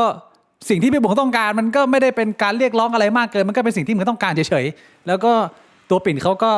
อาจจะไม่แมทช์กับเราประมาณนี้ในพาร์ทตรงนี้ใช่ไหมใช่แล้วอยากจะย้ำว่าเรื่องนี้มันก็ไม่ใช่สาเหตุหลักมันคือปัญหาหลายๆเรื่องนี้มันคือเหมือนเม็ดทราย1 เม็ดในกองทรายอ่ะนึกออกใช่ไหมแต่ว่าพอมันมีเรื่องนี้มันก็เป็นส่วนหนึ่งที่ปิ่นเขาอาจจะมองว่าเรื่องนี้มันเป็นเรื่องใหญ่สำหรับผมตอนที่ผมถามไปว่าปิ่นจะไปบอกเพื่อนยังไงปิ่นเขาก็เลยบอกว่าพี่บวงเขาอยากไปมีเซ็กกับคนอื่นแล้วผมก็เลยคิดว่าถ้าสมมุติว่าอันนั้นน่ะเป็นสิ่งที่ปิ่นเขาจะไปเล่าให้เพื่อนเขาฟังอ่ะอันนี้มันก็คือสิ่งที่ผมจะพูดกับช่องแชทนี่คือคอนเทนต์เข้าใจแล้วเพราะว่าผมอ่ะแฟลชแบ็กไปถึงตอนที่นายเลิกกับแฟนเก่าไม่ใช่เมย์นะตอนที่นายเลิกกับแฟนเก่าอ่ะมันเป็นปัญหามากเลยเป็นดราม่าในอินเทอร์เน็ตมากว่าแบบมันมีเพื่อนของแฟนเก่าที่แบบว่ามาได้ยินแบบนั้นแบบนี้แล้วก็เอาไปพิมพ์แบบนั้นแบบเนี้ยนึกออกใช่ปะผมก็เลยคิดว่าถ้าสมมุติว่าเขาจะพูดกับเพื่อนเขาแบบไหนอ่ะผมกันปัญหานั้นเลยก็คือผมก็จะพูดกับคนดูแบบนั้นเพื่อให้มันเข้าใจตรงกันให้มันแฟร์กับทุกฝ่ายคือผมไม่ได้ต้องการจะลดคุณค่าของใครแต่ผมทำเพื่อความเท่าเทียมของทุกคนในมุมผมนะเข้าใจซึ่งผมถึงได้บอกว่ามันก็เป็นอีโก้ทอล์กกิ้งเหมือนกันก็คือมันก็ตอบเชิงประชดด้วยแต่ว่ามันก็เป็นสิ่งที่ผมก็คิดมาแล้วว่าผมจะพูดดีไหมอันนี้คือคอนเทกต์ทั้งหมดก็เลยกลายมาเป็นม้าป่าใช่คือแต่ความตั้งใจของผมก็ไม่ได้อยากจะไปไล่เข้าใจเย็ดกายหรอกเพราะผมเอาตรงนะพี่บิ๊กผมกลัวหลายอย่างในสังคมปัจจุบันน่ะในมุมของการแบบว่าถ้าเราจะเป็นคนขี้เยสอะน่ากลัวอะไรมันไม่ขี้เยสมันไม่ดีอะผมรู้สึกว่าในปัจจุบันมันไม่ใช่แค่เรื่องโลกอะมึงไม่เห็นเหรอที่แบบแม่งโดนผู้หญิงบอกว่าข่มขืนหรือโดนผู้หญิงแบบขูดรีดหรือโดนแบบนู่นนี่นั่นมันเยอะไปหมดอะมันอาจจะเป็นเฉพาะภาพข่าวแล้วแบบเหมือนพี่บวงเวลาดูแบบอุบัติเหตุบนแบบว่ารถยนต์อะไรเงี้ยก็คือมันเราเห็นข่าวแย่ไงแต่ว่า in general มันไม่มีหรอกพี่บวงเพราะผมก็เคยอยู่ใน วงวานนัดยิ้มมานาน ผมไม่มีปัญหานะพี่บวงผมก็ล่องลอยอยู่ในอุตสาหกรรมนี้มาอย่างยาวนานไม่ใครจะไปรู้ว่าเราจะเจอแจ็คพอตเรื่องอะไรแปลกๆใช่มันก็เลยแบบว่าเราก็คงอยู่แบบอยู่อย่างนี้แหละ แบบว่ามีความเก็บกดทางเพศไปแต่ผมว่ามันก็แฟร์ที่สุดแล้วพี่บวงผมว่าพี่บวงอาจจะมองว่าตัวเองไม่ชัดเจนนะแต่ผมว่าพี่บวงค่อนข้างชัดเจนนะก็คือในเมื่อมันไปทางนี้กันไม่ได้อะเราจะไปถักหลังเธอทีหลังอะเราเลิกกันเลยดีกว่าแล้วพี่บวงจะไปเป็นม้าป่ามันก็ไม่มีใครว่าพี่บวงแล้วไงผมว่าคนส่วนใหญ่อะทำแบบพี่บวงไม่ได้ด้วยซ้ำแบบมึงนี่ยากนะยากใช่ไหมล่ะต้องดูกันไปนะก็ขออวยพรให้ม้าป่าไม่ติดโรคนะฮะโอ้ขอบคุณคุณยูริเจ้ามือน่าจะมีปัญหาเดียวก็คือแบบมือถลอกไม่ก็หำถลอกอ่ะโอ้พี่บอกขอบคุณคุณยูริหน่อยขอบคุณคุณยูริด้วยครับผมสำหรับ100 โดครับเรื่องเซ็กไทส์สำหรับบางคนเป็นปัญหาใหญ่บางทีอาจจะทำให้ลามไปเรื่องอื่นๆได้อีกหลายคู่เลิกกันเพราะว่าเรื่องนี้เช่นกันใช่คือเรื่องเนี้ยผมสามารถพูดได้เพิ่มนิดนึงนะโอ้ขอบคุณคุณชื่ออะไรเนี่ยคุณเปาเหรอฮะสำหรับ100 โดนะครับขอบคุณครับอย่าดึงฟ้าต่ำอย่าทำหินแตกอย่ากระแทกโน้ตบุ๊กเพื่อน What the fuck หมายความว่าไงอันนี้ไม่ใช่ผมนะคือเรื่องเซ็กกับเรื่องความสัมพันธ์เนี่ยผมพูดได้นิดนึงนะอย่างในกรณีของผมมันเป็นกรณีตัวอย่างเลยก็คืออันนี้ผมว่าปิ่นแม่งก็คงหัวเสียกว่าผมมากซึ่งผมพูดตามตรงว่ามันก็เป็นความบัดซบของผมอีกแหละคือผมมาบอกปิ่นว่าแบบผมรู้สึกว่าเซ็กกับมันเข้ากันไม่ได้ใช่ไหมแล้วปิ่นเขาก็ถามว่าแล้วต้องให้เขาปรับยังไงเขาพยายามแล้วแต่ผมรู้สึกว่าเรื่องเนี้ยผมไม่สามารถบอกให้เขาปรับได้คือเรื่องบางอย่างอ่ะมันเหมือนว่าอีกฝั่งมันต้องมันคือเซนส์ออฟฮิวเมอร์เลยอ่ะเราไม่สามารถสอนเซนส์ออฟฮิวเมอร์ได้อ่ะเราไม่สามารถเล่ามุกให้ฟังแล้วพอเขาไม่ตลกแล้วเขาถามเราว่าเรื่องนี้มันตลกยังไงช่วยอธิบายหน่อยอ่ะพี่บิ๊กนึกออกไหมว่าไม่ว่าเราจะอธิบายยังไงเขาก็อาจจะไม่ตลกนึกออกใช่ปะเปรียบเทียบเป็นเหมือนว่าถ้าจะให้มึงชอบอาหารที่มึงไม่ชอบแบบยังไงมันก็ชอบไม่ได้ประมาณนี้ไหมใช่ประมาณนี้ไหมใช่มันคล้ายๆประมาณนั้นน่ะมันเป็นเรื่องของรสนิยมปัญหาเลยที่มันเป็นปัญหาที่แบบผมไม่ได้อยากจะมาเล่าเรื่องส่วนตัวให้ใครฟังหรอกนะแต่ผมรู้สึกว่าส่วนหนึ่งที่ผมอยากจะพูดเนี่ยเพราะผมรู้สึกว่าเพราะมันเป็นเรื่องส่วนตัวที่ไม่มีใครพูดกันนั่นแหละแต่ผมเชื่อว่ามันเป็นปัญหาที่แม่งคนส่วนใหญ่เจอใช่คนส่วนใหญ่เจอแล้วมันแก้ไม่ได้แล้วมันบางทีอ่ะมันฝังรากนะเว้ยมันฝังรากแล้วมันกลายเป็นปัญหาใหญ่ในอนาคตใช่ก็ประมาณนั้นสำหรับเรื่องพวกนี้นะก็ดูกันต่อไปแล้วกันนะฮะก็ให้ช่องว่างให้ทุกคนได้กลับไปนั่งทบทวนนั่งคิดอะไรกันยังไงเรื่องพวกนี้ละเอียดอ่อนมากแล้วก็เป็นเรื่องของการตัดสินใจของทุกคนอ่ะไม่มีใครผิดไม่มีใครถูกถ้าเกิดว่ามันไม่ได้ทำอะไรแบบที่แย่ๆใส่กันนะผมว่าไม่ต้องโทษใครเลยดีกว่าก็ขอให้ทุกคนไม่ว่าจะเป็นพี่บวงน้องปิ่นหรือคนที่ฟังอยู่อ่ะก็เป็นสิ่งที่ต้องเจอนะก็ move on ต่อไปแล้วก็เรียนรู้กับตัวเองให้มากขึ้นแล้วก็อย่าทำผิดพลาดครั้งต่อไปนะฮะขอบคุณหน่อยพี่บวงใครเนี่ยโอ้โหมาเต็มเลยคุณอิงเหรอฮะขอบคุณครับการหนักแน่นในความต้องการของตัวเองเป็นเรื่องที่ยากมากค่ะเพราะเราจะลังเลและยอมอีกฝ่ายอีกคนหนึ่งคุณซามุดอะไรเนี่ยชาแดงเหรอขอบคุณมากนะฮะอยู่ยังชื่อภาษาอังกฤษแล้วอ่านยากอยู่ยังคนเหงาอยู่กับความเดียวดายแม้ใครจะมองว่าทุกข์แต่ฉันกลับสุขใจเชี่ยพี่สิงโตนะนี้พี่สิงโตนะมันเพลงนะขอบคุณครับผมขอบคุณนะเป็นกำลังใจให้ทุกท่านนะแล้วตราบใดที่ยังไม่แต่งงานนะถือว่าการแก้ปัญหาเรื่องพวกนี้ก็ยังง่ายพี่บวงถ้าเกิดแต่งงานแล้วอ่ะหนักหนานะแล้วผมบอกเลยคนที่แต่งงานไปเกิน 50% ที่มีปัญหาเรื่องนี้แต่เขาไม่พูดกันนะเพราะว่าบางครั้งเขาเรียกว่าอะไรอ่ะมึงเลือกจากหัวใจมากมึงเลือกจากสมองมากเกินไปแต่มึงลืมใช้หัวใจในการเลือกคู่ตัวเองพี่บอกเข้าใจไหมคำนี้ไหม อืมมึงคิดว่าอย่างนี้เหมาะกับเราทุกอย่างดี แต่ว่าไทป์มันไม่ตรงกันอะอาหารมันไม่อร่อยอะพี่บวงมันก็เป็นปัญหาหนึ่งแต่บางคนเขาก็ข้ามผ่านไปได้นะบางคนก็ข้ามผ่านไม่ได้ก็แล้วแต่เฮ้ยหนักใจก็ไม่เป็นไรพี่บวงก็ชักเบ้าไปนะก็นั่งเล่นเกมกับผมนะฮะขอบคุณครับอันนี้คุณอบเหรอบอกว่าอะไรชื่ออ่านว่าอบครับพี่บวงรบกวนขอโทษรู้เท่าไม่ถึงการไม่เอาแล้วพอแล้วเลิกแล้วด้วยครับพี่บวงรู้จักประโยคครับพี่บวงรู้ไหมประโยคนี้มาจากไหนไม่เอาแล้วเลิกแล้วพอแล้วเนี่ยคุณลุงท่านหนึ่งจากภาคใต้ น้องๆบางคนนี่อาจจะไม่ทันนะน้องๆเจนซีเนี่ยผมว่าไม่รู้เรื่องแน่นอนเฮ้ยไอประโยคไม่เอาแล้วพอแล้วเลิกแล้วเนี่ยมันเป็นของไอทนายทาตรีหรือเปล่าต้องย้อนความนิดนึงนะประโยคนี้เนี่ยมันเป็นประโยคคลาสสิกที่มาในสมัยการเมืองเมื่อหลายปีที่ผ่านมายุคกปปส.น่าจะ10 ปีป่ะโอเวอร์พี่บวก15 บวกแล้วมั้งผมว่าก็เยี่ยลุงสุเทพนี่แหละเดินถือสุเทพเทือกสุบรรณเดินถือถุงเงินน่ะถือให้คนแม่งเอาเงินมาใส่อ่ะแล้วก็เขาเรียกว่าอะไรทำแคมเปญยักษ์ใหญ่เรียกว่าต้องการจะปฏิวัติปฏิรูปประเทศไทยนะแล้วก็เป็นเซนหนึ่งก็คือพอเขาภารกิจเขาสำเร็จแล้วเขาไล่รัฐบาลเสร็จแล้วเนี่ยเขาก็หนีไปบวชแล้วก็มีนักข่าวเนี่ยตามไปถึงวัดเลยเฮียตามไปถึงกุฏิเลยถามว่าประมาณว่าแล้วยังไงต่อหลังจากนี้จะเล่นการเมืองอีกไหมหรือว่าที่ผ่านมานี่มีเขาเรียกว่าอะไรมีอเจนดาทางการเมืองไหมแล้ว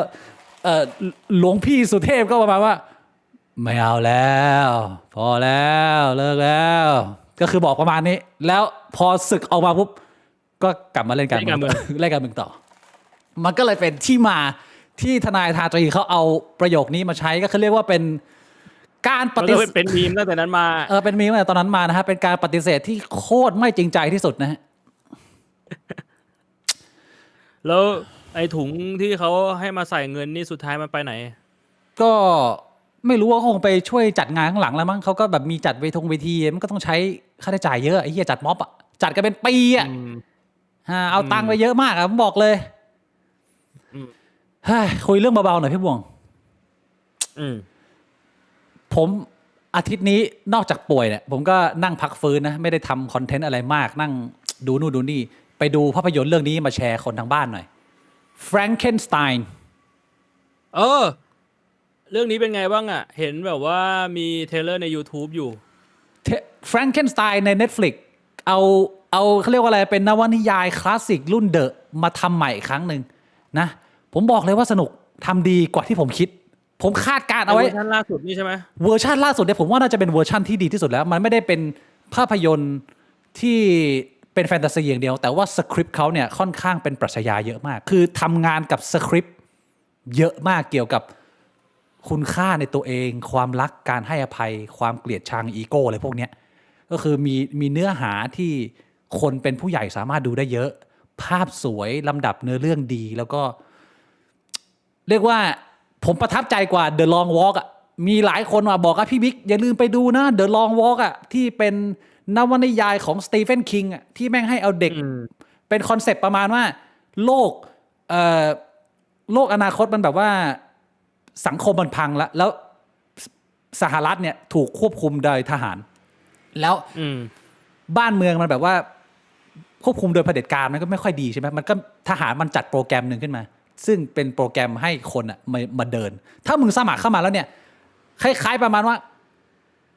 ต้องมีผู้รอดชีวิตคนเดียวคือคนที่ยังเดินอยู่ใครที่เดินไม่ไหวตามเกณฑ์เนี่ยก็คือต้องตายไป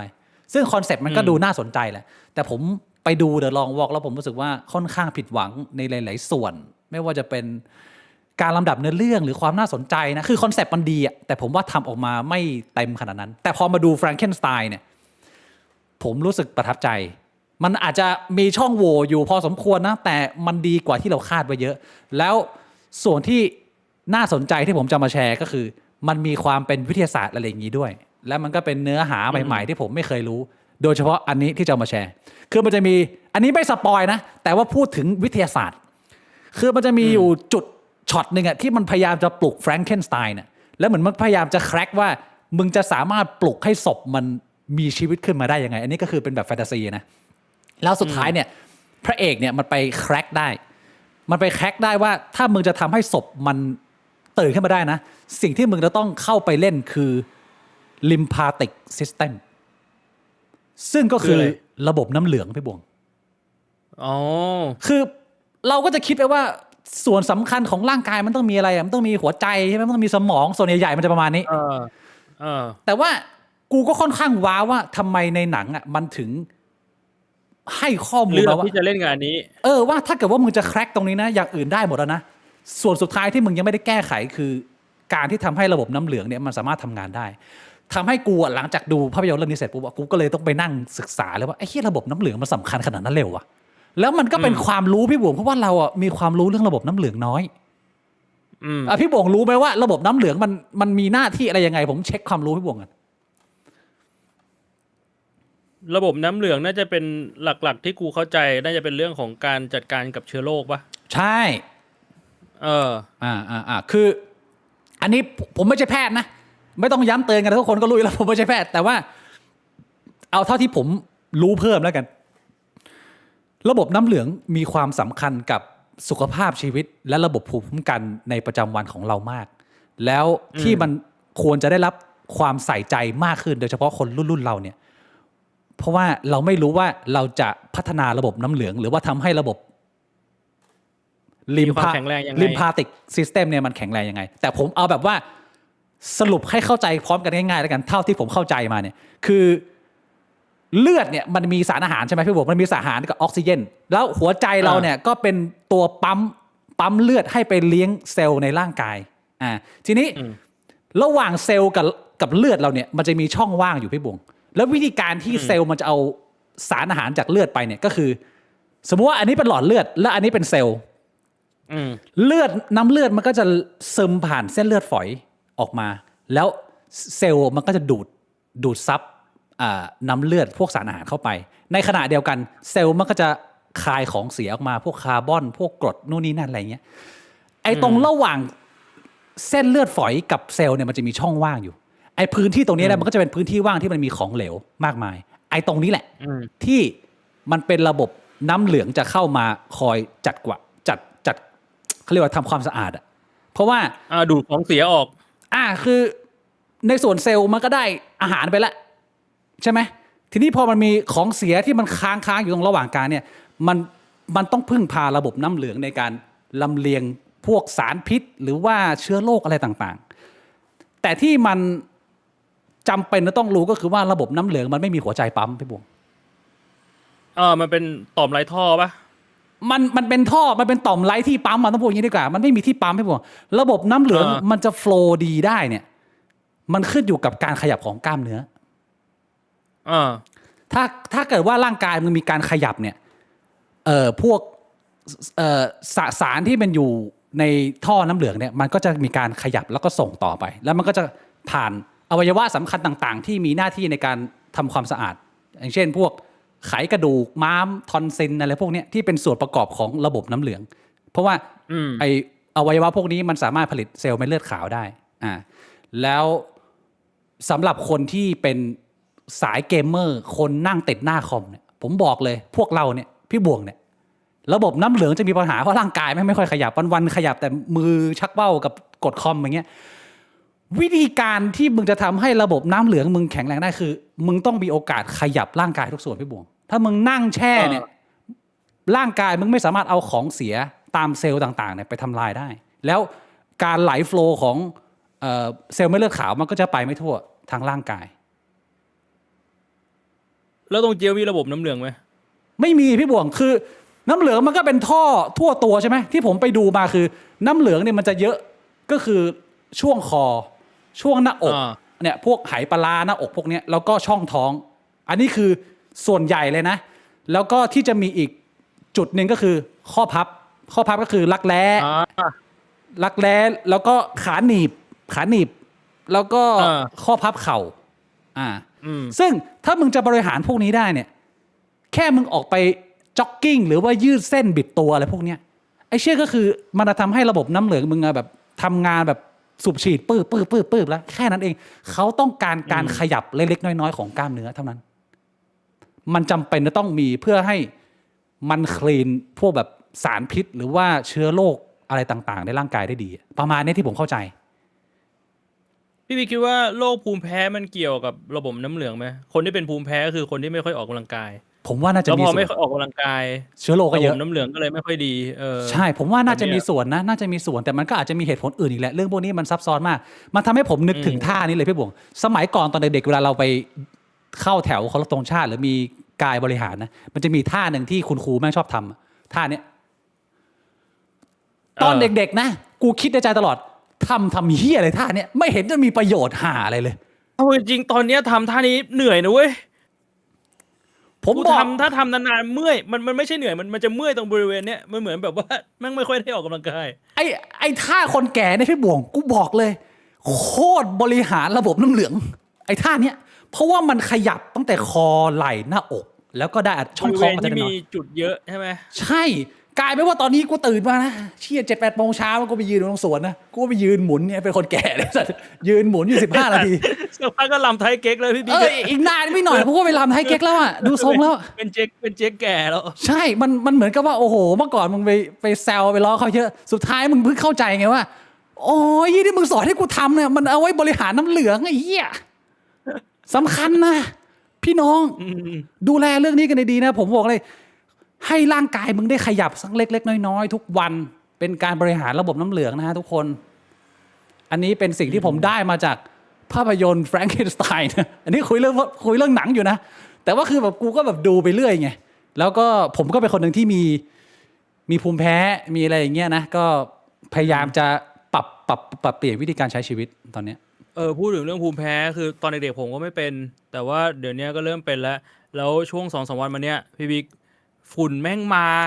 เมืองไทยก็ท้ายปีช่วงท้ายปีกรุงเทพแม่งแบบว่า100 กว่าทั้งกรุงเทพอาชีพ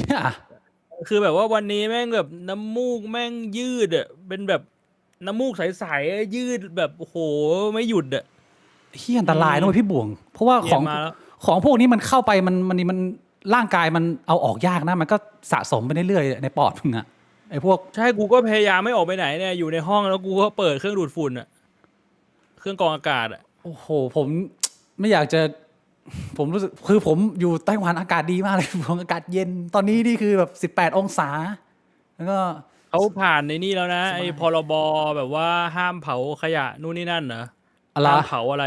ไอ้พวกพรบห้ามเผาทั้งหลายผ่านแล้วแต่ก็ต้องดูว่ายังไงเดี๋ยวพวกดูมกรากูบอกให้มกรานี่จุดพีคธันวาไม่เท่าไหร่มกรากุมภาเนี่ยตัวหนักเพราะว่าเพิ่งเริ่มต้นเขาช่วงหน้าแห้งหน้าร้อนก็จะเป็นส่วนใหญ่ก็จะเป็นช่วงเก็บเกี่ยวนะแล้วก็พอเก็บเกี่ยวเสร็จปุ๊บก็ต้องทำลายแล้วไปเผานู่นมกรากุมภานี่นะฮะยังไม่ผ่านสวเหรอยังติดอยู่ที่สวติดแต่ต่อให้ผ่านแล้วมันก็ไม่รู้จะบังคับใช้ได้หรือเปล่าเนี่ยนะระบบน้ำเหลืองนะ lymphatic system นะอันนี้เป็นความรู้นะเอาไปเรื่องต่อไปเดี๋ยวพี่บงอันนี้คนส่งคำถามมาถามกันเยอะข่าวคุณครูแจกทุกอย่างถุงยางพี่บงเห็นอยู่เมื่อโรงพยาบาลข้างๆเขาเอาถุงยางอนามัยมาให้ครูแจกนักเรียนแต่เราเป็นครูเราสอนให้เด็กไม่มีเพศสัมพันธ์ในวัยเรียนเราห้ามเรามีเหตุผลเราสอนเด็กแต่วันนี้เหมือนเราสนับสนุนเมื่อเขาเอาถุงยางอนามัยมาให้แจกใครก็ได้ช่วยเอาไปแจกแทนหน่อยคนเป็นครูทำใจไม่ได้เมื่อมีทั้งหญิงชายมาลงชื่อทำเอาหัวใจครูแตกสลายมันเป็นเส้นบางๆระหว่างการป้องกันและการสนับสนุนพี่บวงคุณครูไม่อยากแจกถุงยางอันนี้ผมเห็นอยู่แล้วผมอ่านแล้วผมก็ผมก็เข้าใจคุณครูนะว่าในมุมนึงผมว่าครูเขาก็พูดมีเหตุผลนะคือในฐานะของคุณครู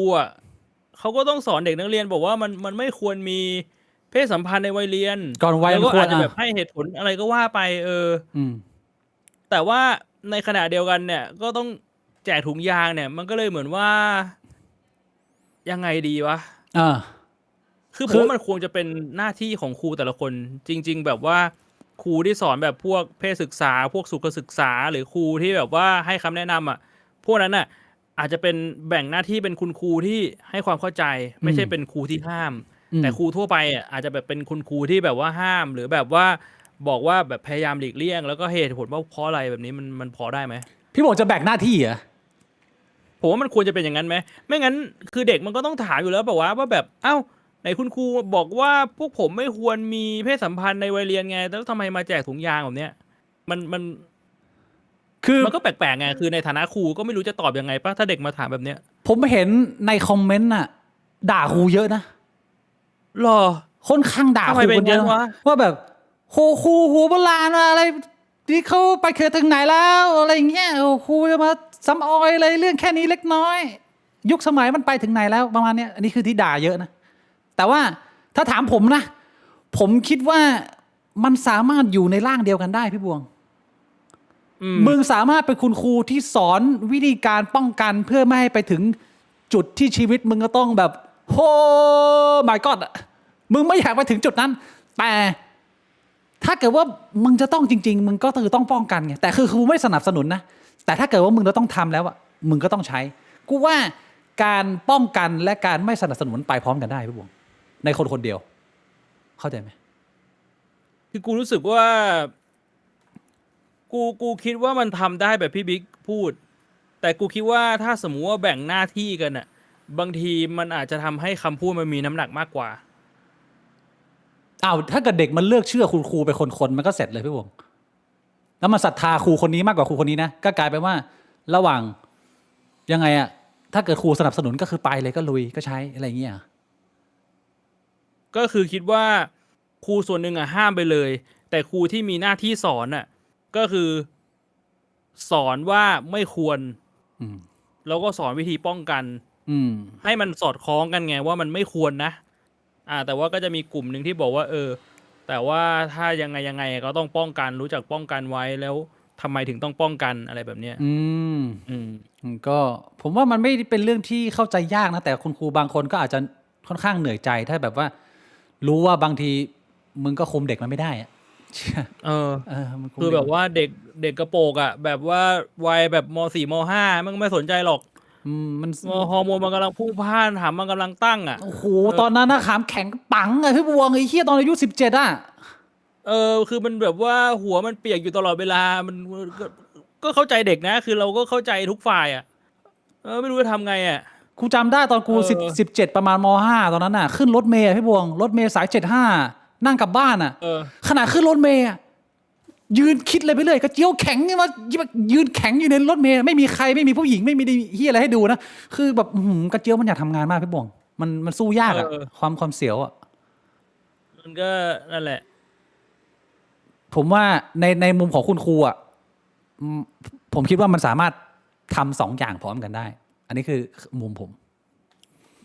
อีกอันนึงที่คนส่งมาถามกันเยอะพี่บวงคือดราม่าเล็กๆน้อยๆของซันนี่เฮลเกตน้องตะวันประตูนรกของเรา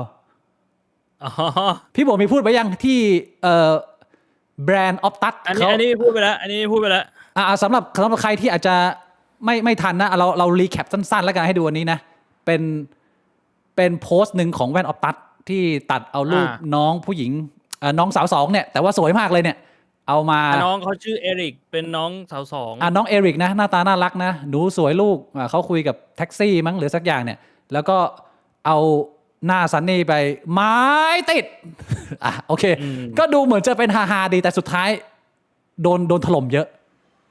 เพราะว่าน้องเขาเองออกมาพูดประมาณว่าไม่ได้รับการอนุญาตเลยแล้วก็ดูเหมือนจะแบบผลักดัน beauty privilege หรือเปล่าคือให้คนมานั่งสนใจแต่ความสวยความงามอะไรอย่างนี้อะไรประมาณนี้ไม่พี่บวงเป็นดราม่าเล็กๆน้อยๆจนทางออฟตัสต้องลบโพสต์ไปหลายๆคนก็แบบไล่จี้ตามแบบลบโพสต์อย่างเดียวได้เหรอต้องขอโทษไหมอะไรอย่างเงี้ยอันนี้คือรีแคปพี่บวงพี่บวงมีมุมมองอะไรไหมเล็กๆน้อยๆหรือว่าเรื่องมันต้องเป็นดราม่าขนาดนั้นเลยไหมหรือว่าอะไรยังไงผมมองว่าเรื่องมันต้องเป็นดราม่าขนาดนั้นเลยเหรอในมุมผมโดยภาพรวมนะแต่ว่าที่พูดในไลฟ์เนี่ยจะเป็นในมุมของน้องเอริกมากกว่าคือเหมือนคลิปที่น้องเอริกเขาออกมาพูดตอบโต้เนี่ยเขาก็พูดประมาณว่าแบบทำไมผู้ชายต้องด้อยค่าผู้หญิงทำไมต้องมองที่รูปร่างภายนอกหรือมองที่ความสวยความงามอย่างเงี้ย อ้าวซึ่งอันนี้ผมก็เห็นด้วยนะ ผมก็เห็นด้วยกับน้องเอลิกนะ แต่ว่ามันเลยเกิดข้อสังเกตหรือข้อสงสัยขึ้นมาอย่างหนึ่งไง อืม ว่าถ้าในมุมของการที่คุณมองว่าผู้ชายที่ให้คุณค่ากับรูปร่างของผู้หญิงเนี่ย เป็นผู้ชายที่ดูถูกผู้หญิง แล้วอย่างนี้ผู้หญิงที่เข้าคลินิกเสริมความงามเนี่ย เป็นผู้หญิงที่ดูถูกตัวเองหรือเปล่า คือเหมือนน้องเอลิกเขาพยายามบอกว่าทำไมไม่ดูที่ความสวยที่มันมาจากภายในทำไมไม่มองที่ข้างในเพราะผมก็เลยเกิดความสงสัยไงว่าถ้าผู้ชายมองความสวยจากข้างนอกเป็นผู้ชายที่แบบว่าใช้ไม่ได้อะแล้วผู้หญิงที่พยายามแบบไปเสริมดั้งทำนมฉีดผิวให้แบบมันผิวมันออร่าอะไรอย่างเงี้ยเป็นผู้หญิงที่เขาเหยียดเพศตัวเองไหมอันนี้มันเป็นคำถามที่มันตั้งได้ไหมหรือว่ามันคนละประเด็นผมว่าตั้งได้ผมว่ามันตั้งได้พี่บวงคือแต่ประเด็นมันอยู่ที่ว่าผมไม่แน่ใจว่าน้องเอริกเขาหมายถึงอย่างนั้นหรือเปล่าเขาสื่อเหมือนพี่บวงไหมผมเห็นสั้นๆเหมือนในคลิปเขาพูดถึงเรื่องนี้เลยพูดถึงเรื่องของแบบว่าการที่ผู้ชายให้คุณค่ากับผู้หญิงแค่แบบภายนอกอ่ะมันก็เป็นแบบเราก็อยู่กันในชายเป็นใหญ่เป็นความกดทับของผู้ชายอะไรเงี้ยทำไมไม่มองจากรูปลักษณ์ภายในหรือความดีภายในความสวยภายในก็ผมว่ามันก็เป็นเรื่องค่อนข้างปกตินะพี่บวงเพราะว่าเราก็ปฏิเสธไม่ได้ว่าความสวยงามมันก็เป็น value อย่างหนึ่งที่คนเรามันไม่สามารถต้านทานได้อะใช่ไหมล่ะแต่ผมแค่คิดว่าผมก็เลยงงไงว่ามันต้องมองมุมไหนเพราะว่าผมก็มีพูดว่าเฮ้ยผมเข้าใจนะว่ามันมีความแตกต่างกันอยู่ระหว่างการอยากดูแลตัวเองกับการพยายามทำให้ตัวเองสวยนึกออกใช่ปะคือผมเข้าใจแบบเฮ้ยเราอาบน้ำถูสบู่ให้แบบว่าผิวพรรณเราแบบหอมสวยงามเนี่ยมันก็ไม่ได้เป็นความอยากสวยซะทีเดียวมันก็คือการดูแลตัวเองบางทีแบบเข้าคลินิกเสริมความงามบำรุงผิวนิดๆหน่อยๆแต่ว่าผมว่ามันมีความต่างแน่ๆกับคนที่แบบไปศัลยกรรมที่เกาหลีเป็นล้านแล้วหน้าก็เปลี่ยนไปเลยเป็นเหมือนดาราเลยแบบทำนมอะไรแบบนี้ดูดไขมันอันนั้นผมว่ามันไม่ใช่เป็นความอยากดูแลตัวเองแล้วแต่ว่าผมว่านั้นน่าจะพูดได้เต็มปากแล้วว่าคุณอยากสวยซึ่งผมไม่ได้จะตัดสินว่าผิดประเด็นผมมันอยู่ตรงที่แค่ว่าถ้าคุณมองว่าผู้ชายที่มองความสวยของผู้หญิงจากแค่รูปลักษณ์ภายนอกเป็นผู้ชายที่แย่เนี่ยแล้วผู้หญิงที่สนใจกับรูปลักษณ์ภายนอกของตัวเองเป็นผู้หญิงประเภทไหนนี่คือสิ่งที่ผมตั้งข้อสังเกตเพราะส่วนตัวผมก็ชอบผู้หญิงสวยๆผมชอบผู้หญิงแบบหน้าตาดีหุ่นดีนมใหญ่นี่ผมยอมรับนมเล็กไม่ชอบเหรอนมเล็กก็ชอบทุกแบบแหละชอบหมดแหละบีบได้มันก็นุ่มนิ่มคือในเคสเนี้ยถ้าเกิดเราจะดูไปที่มุกมันคืออะไรมุกมันคือซันนี่บอกว่าคนเนี้ยต่อให้เป็นสาวสองก็ไม่ติดเพราะว่าน่ารักใช่มันไม่ใช่มุกการชมเหรอวะสำหรับครูตอนแรกที่กูดูเห็นภาพนี้นะมันเหมือนการชมมากกว่าว่าคุณน่ารักนะเราไม่ติดหรือว่ามันเป็นการดูถูกว่าถ้าไงถ้าเกิดว่ามันเป็นการชมแบบเหมือนตบหัวแล้วรูปหลังอ่ะคือไม่ติดนี่คือยังไงก็คือจริงๆติดแหละแต่ว่าเพราะสวยก็เลยไม่ติดเหรอถ้าสมมุติว่าเราไม่สวยแต่เราเป็นสาวสองก็คือคุณติดเหรอแบบเนี้ยมันนึกออกปะเขาแต่ว่าแฟกต์อะมันไม่ประมาณนั้นอะถ้าเราคุยถึงแฟกต์อะมันก็คือใช่เพราะว่าถ้าเกิดเราคุยแฟกต์อะก็คือถ้าคุณไม่สวยยี่ก็ติดไงก็คือกูยังไม่เข้าใจว่ามันแบบมันดราม่าตรงไหนพี่บอกอธิบายให้ผมเข้าใจหน่อยดิก็ที่ผมอธิบายไปตะกี้แหละก็คือถ้าไม่สวยก็ติดใช่ไหมล่ะมันก็เลยเหมือนเขาก็แบบรู้สึกไม่ค่อยพอใจที่มองเขาแค่รูปลักษณ์ภายนอกไงไม่ควรจะส่งเสริมวัฒนธรรมที่มองแค่ภายนอกแต่น้องเอลิกก็ไว้ผมยาวนะก็สวยอ่ะเขาก็ดูแลแล้วจริงๆมันก็ไม่ต้องไว้ผมยาวก็ได้มันก็แปลกๆเอลิกก็พยายามพรีเซนต์ตัวเองเป็นผู้หญิงนะใช่ไหมแล้วจริงๆก็ถ้าคุณคิดว่าคุณเป็นผู้หญิงคุณสวยงามจากภายในอ่ะคุณก็แบบไม่ต้องทำอะไรข้างนอกให้ข้างนอกดูเหมือนเป็นผู้ชายเลยแต่ว่าข้างในคุณเป็นผู้หญิงมันก็น่าจะได้ป่ะมันก็น่าจะเป็นอย่างนั้นตั้งข้อสังเกตตั้งข้อสังเกตก็แล้วในมุมของออฟตัสนี่ลบโพสเฉยๆได้ไหมหรือว่ามันต้องขอโทษเลยไหมกรณีนี้หรือว่าลบโพสก็พอแล้วมันไม่ได้เรื่องใหญ่มากไม่มีใครเดือดร้อนผมไม่ลบนะเป็นผมขึ้นต่อเลยนะผมรู้สึกว่าแบบคือมันเป็นมีมในอินเทอร์เน็ตอ่ะ อืมส่วนใหญ่มันไม่มีใครมีปัญหาเท่าไหร่อ่ะเท่าที่ผมสังเกตมีมในอินเทอร์เน็ตมันมีแค่คนกลุ่มเดียวแหละที่แบบนิดๆหน่อยๆมันก็จะมีปัญหามันน่าจะเป็นกรณีที่ว่าเนื่องจากว่าเขาเป็นธุรกิจไงเขาเป็นค้าขายเขาอาจจะปล่อยให้ดราม่ามันอยู่ไม่ได้เขาไม่เหมือนแบบบิ๊กบวงเงี้ยพูดเรื่องเฮียอะไรไร้สาระมันก็ขึ้นได้หมดประมาณนี้ก็เข้าใจได้นะมันต่างกันกับการแบบว่าโจมตีให้เสียหายหรือล้อหนักใช่โอ้ไปแบบมันไม่เหมือนกรณีของทนายทาตีอะไรเงี้ยขอบคุณคุณเบบี้คิวนะฮะมีวิธีที่จะทำให้เราด็อกกิ้ง3 คนพร้อมกันได้ไหมครับมีครับโอ้แล้วคิดถึงโลจิสติกอยู่มันจะทำไงวะทำได้พี่บวงคืออย่างน้อยๆอ่ะ2 ใน 3ต้องไม่ขีดป่ะพี่บิ๊กat least 1 คนก็ต้องมีหนังหุ้มปลายมันก็คือใช้กฎเดิมพี่บวงเพียงแต่ว่าก็พอแล้วเหรอ1 คนก็พอแล้วเหรอหนังหุ้มปลายมันกว้างขนาดนั้นเลยเหรอมันแบบมึงอยากด็อกกิ้ง3 คนใช่ไหมง่ายๆมึงเอา2 อันแรกเนี่ยเอามาประกบคู่กันนี้ไว้ก่อนมันไม่ได้หรือเปล่าพี่บิ๊กไม่ได้ไงวะก็มายืนประกบคู่กันพี่บิ๊กนึกถึงแค่หำอย่างเดียวแต่อย่าลืมว่าหำมันต่อกับตัวด้วยไงตัวมันจะประกบคู่ยังไงขามันแค่นี้ก็พอแค่นี้ก็พอมันต้องมาแบบ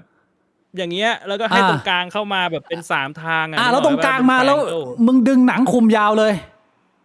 นั่นแหละคือผมกำลังคิดว่าหนังมันใหญ่ขนาดนั้นเลยเหรอมันยาวขนาดนั้นเลยเหรอมันขึ้นอยู่กับหนังคนหนังไงผมโดนตัดตั้งแต่เด็กๆมันแล้วแต่หนังคนมันมีทั้งพวกหนังสั้นกับพวกที่เป็น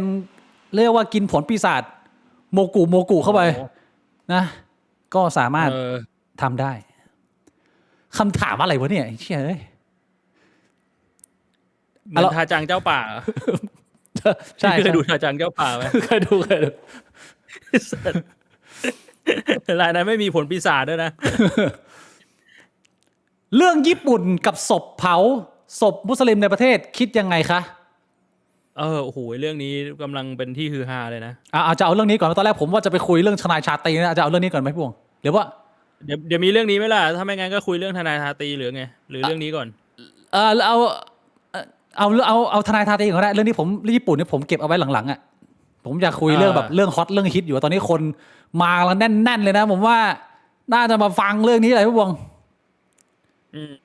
เหตุการณ์คือเราต้องรีแคปให้พี่บวงเผื่อบางคนเขาไม่รู้นะเดี๋ยวมันจะไม่เข้าใจพี่บวงรีแคปนิดหน่อยก็ได้นะขอบคุณคุณเกาจ่อฮูอันนี้คนเดียวกับกำจ่อฮูเนี่ย20 กิฟต์เมมนะขอบคุณมากนะน่าจะเป็นนายกำจ่อฮูนี่แหละใช่ป่ะดาวแดงด้วยน่าจะเป็นผมว่าอาทิตย์นี้นะเรื่องที่เดือดที่สุดน่าจะมี2 เรื่อง3 เรื่องน้ำท่วมนะก็ยังคงต่อเนื่องมาจากอาทิตย์แล้วเรื่องที่2คือเคสกรณีของคุณนานาโดนจับพี่บวงเชี่ยเมื่อเช้าคุณนานาโดนหิ้วเข้านรบนเชี่ยก็สะเทือนอยู่นะพี่บิ๊กเห็นเปล่าวันเนี้ยทนายทาตีเขา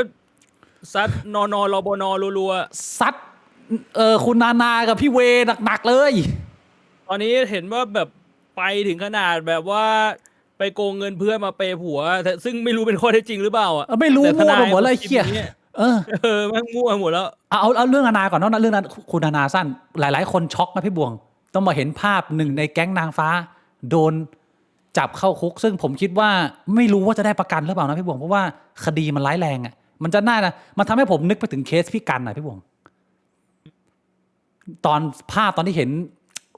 พิธีกรระดับท็อปเดินเข้าไปในซังเตแล้วตอนนี้เป็นคุณนานาแล้วดูเหมือนทรงว่าอาจจะไม่ได้ประกันด้วยนะซึ่งณปัจจุบันเนี่ยถ้าอัปเดตก็คือยอดความเสียหายเฉพาะคนที่แจ้งตอนนี้นะ17 รายนะ195 ล้านคือเห็นเขาบอกว่า195 ล้านเนี่ยคือเงินต้นแล้ว400 ล้านคือดอกเบี้ยแต่ผมไม่ชัวร์ว่าตัวเลขนี้ตรงหรือเปล่ามันมีคนเขียนเยอะแยะไปหมดเชื่อแล้วข้อมูลแม่งงงคำถามที่หลายคนเขาถามคือสิ่งที่คุณนานาเขาพยายามจะดีเฟนต์ก็คือเขาบอกว่าพี่เวไม่รู้เรื่องเลยใช่แต่ว่าตอนนี้คือมันไม่ใช่มีแค่เพจของทนายทาตีเพจเดียวที่ปั่นเรื่องที่ว่าที่เขาไปโกงมาเนี่ยเอามาเปย์ผัวพี่บิ๊กเห็นป่ะแม่งแบบหลายเพจนะพูดเรื่องเนี้ย ก็เลยแบบเฮ้ยใช่เหรอวะมันคืออันนี้แบบบอกก่อนว่าเป็นข้อมูลจากในอินเทอร์เน็ตเราไม่รู้ข้อเท็จจริงนี่เราแค่แบบว่ามาสื่อสารว่ามันเป็นแบบนี้ก็เลยงงว่าแบบมันยังไงวะเนี่ยเท่าที่ฟังจากผู้เสียหายหลายๆคนที่เป็นเพื่อนเขาก็คือคุณนานาใช้หลากหลายเหตุผลในการไปยืมเงินเพื่อนมา บางคนไปหลอกเพื่อนคนนี้บอกว่าเอาไปลงทุนไปบอกคนนี้บอกว่าเอาไปทำธุรกิจต่างประเทศไปถามคนนี้ก็ยืมเอาไปทำอะไรไปต่อยอดอะไรประมาณเนี้ยปล่อยกู้ก็คือมีหลากหลายเหตุผลนะแต่สุดท้ายก็คือบิดหมดทุกคนพี่บวงตัวเองหมุนเงินไม่ทันแล้วคุณนานาก็บอกว่าอันเนี้ยแฟนไม่รู้เรื่องเลยไม่เกี่ยวเลยพี่บงคิดยังไงกับกรณีเคสของคุณนานาพี่บงมีความเห็นใจไหมหลายๆคนเขาสังคมออกมาเห็นใจนะ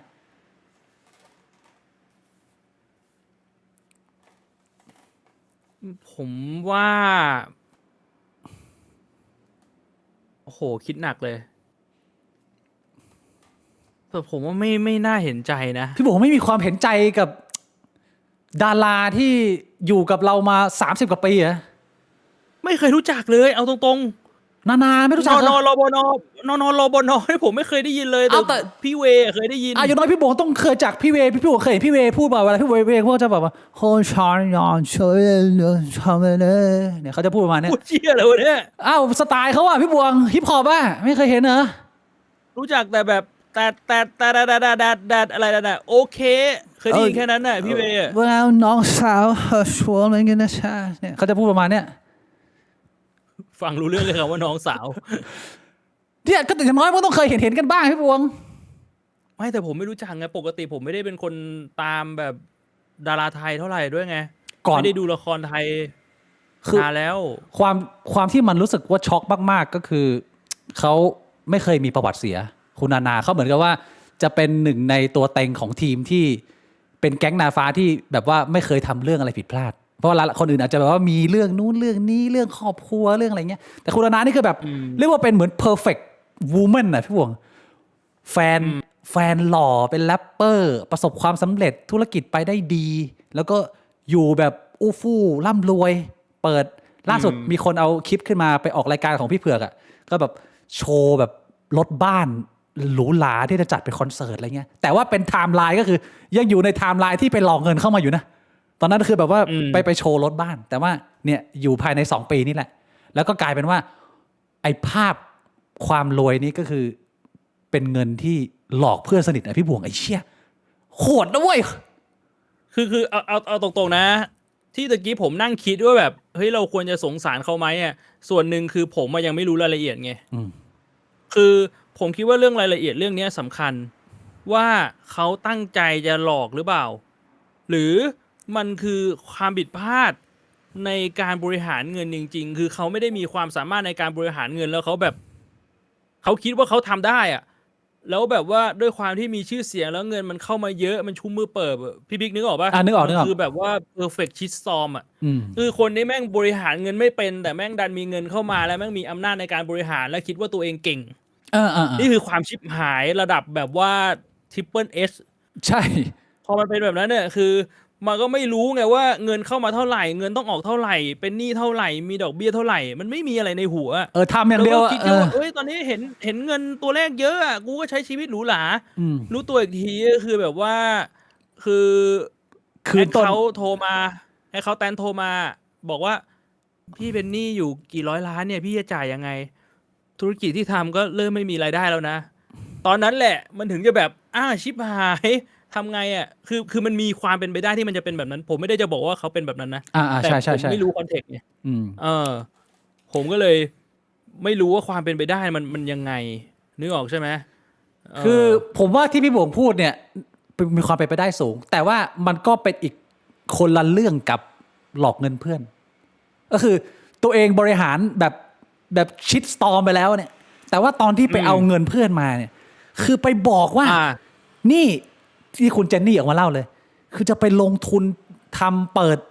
ร้านอาหารร้านดีเจอะไรสักอย่างนึงที่นิวยอร์กแล้วคุณเจนนี่ก็มองว่าตอนนี้เราก็อายุมากแล้วอยากจะเอาเงินเก็บที่มีของลูก5 ล้านเนี่ยเอาไปทำธุรกิจมันจะได้งอกเงยมากกว่า5 ล้านแล้วก็จะ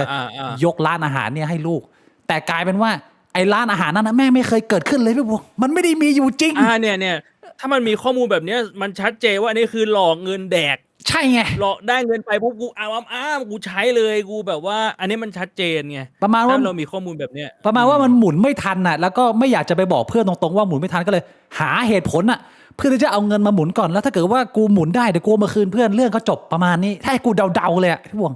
มันเหมือนประมาณนี้มากกว่า ซึ่งพอมึงไม่สามารถทำได้ตามสัญญาเนี่ยไอเชี่ยเพื่อนคบมากัน30 ปีพี่บวงมันเจ็บไหมพี่บวง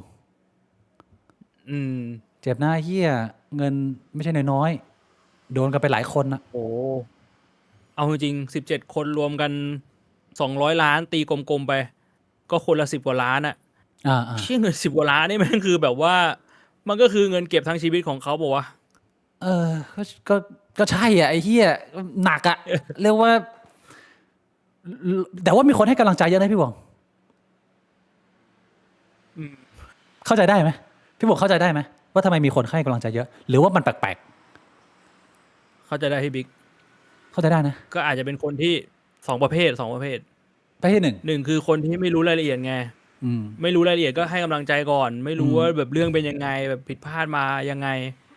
ประเภทที่ 2คือรู้แล้วแต่ก็ยังให้กำลังใจโง่เขาจะเป็นคนจิตใจดีพี่บวง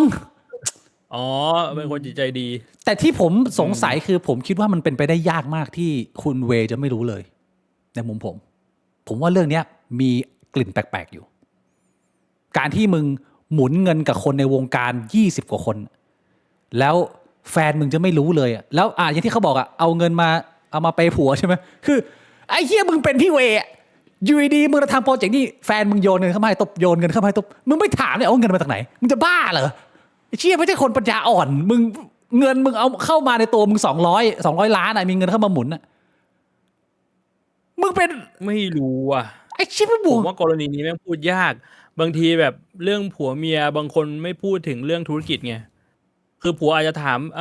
เผลอๆเมียโกหกผัวบอกว่าเนี่ยธุรกิจไม่ได้สวยผัวก็บอก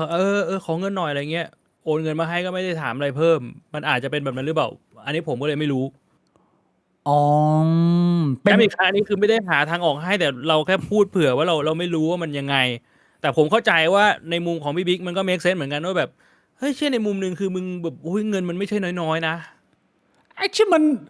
คือพี่บัวมึงนึกภาพการที่มึงจะมีแฟนมึงมีแฟนแล้วอาจจะทำธุรกิจมีบริษัทมันมีเงินเอาเข้ามาให้มึงทำนู่นไปเปิดคอนเสิร์ตไปทำจัดอีเวนต์อะไรเงี้ยที่มาของเงินมึงไม่รู้ได้ยังไงวะมึงจะบ้าเหรอมึงก็เห็นอยู่เวลามึงทำอะไรทุกอย่างมึงเห็นเงินมันโฟลว์หมดว่าในบริษัทมึงมีทำกิจการเท่าไหร่ร้านตัดผมไปอะไรยังไงแล้วมันมีเงินทุนเข้ามาเติมเรื่อยๆด้วยมึงไม่รู้ไอ้เหี้ยแปลกมากพี่บวงสมมติว่าพี่บวงคิดว่าเป็นเงินปันผลหรือเปล่าปันเหี้ยไปได้สวยไงรีเทนเออร์เน็งจากปีที่แล้วโคตรเกินพี่บวงเชี่ยมันค่อนข้างแปลกสำหรับกูสมมติพี่บวงมีภรรยาพี่บวงใช้ชีวิตอยู่สบายๆแล้วอยู่ดี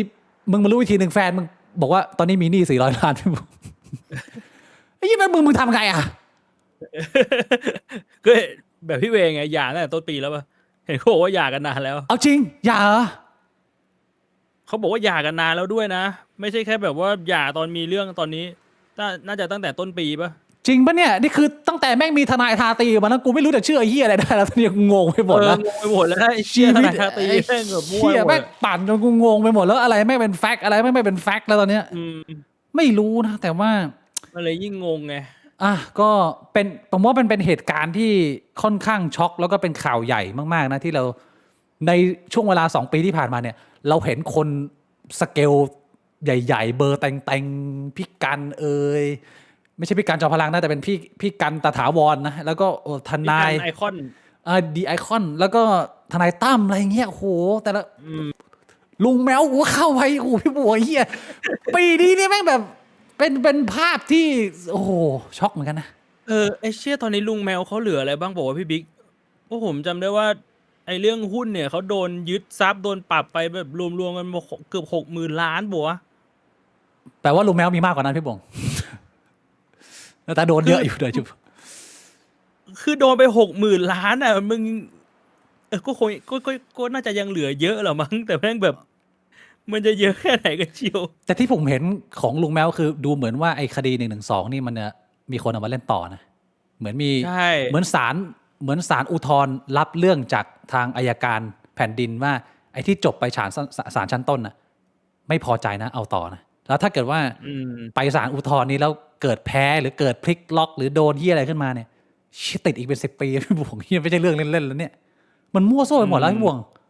เรื่องเนี้ยคือกูว่าแบบ GTA 6อ่ะมันน่าจะมาทำที่ กรุงเทพจริงๆแล้วอ่ะเชี่ยมั่วซั่วชิบหายอ่ะเรื่องคุณนาพี่บงมีอะไรจะเติมไหมกับเหตุการณ์ดาราสร้างภาพทำธุรกิจเจ๊งกระบงก็เนี่ยแหละคือถ้าสมมุติว่าเรามองที่แบบ materialistic อ่ะมันก็เป็นแบบเนี้ยนะ อย่างที่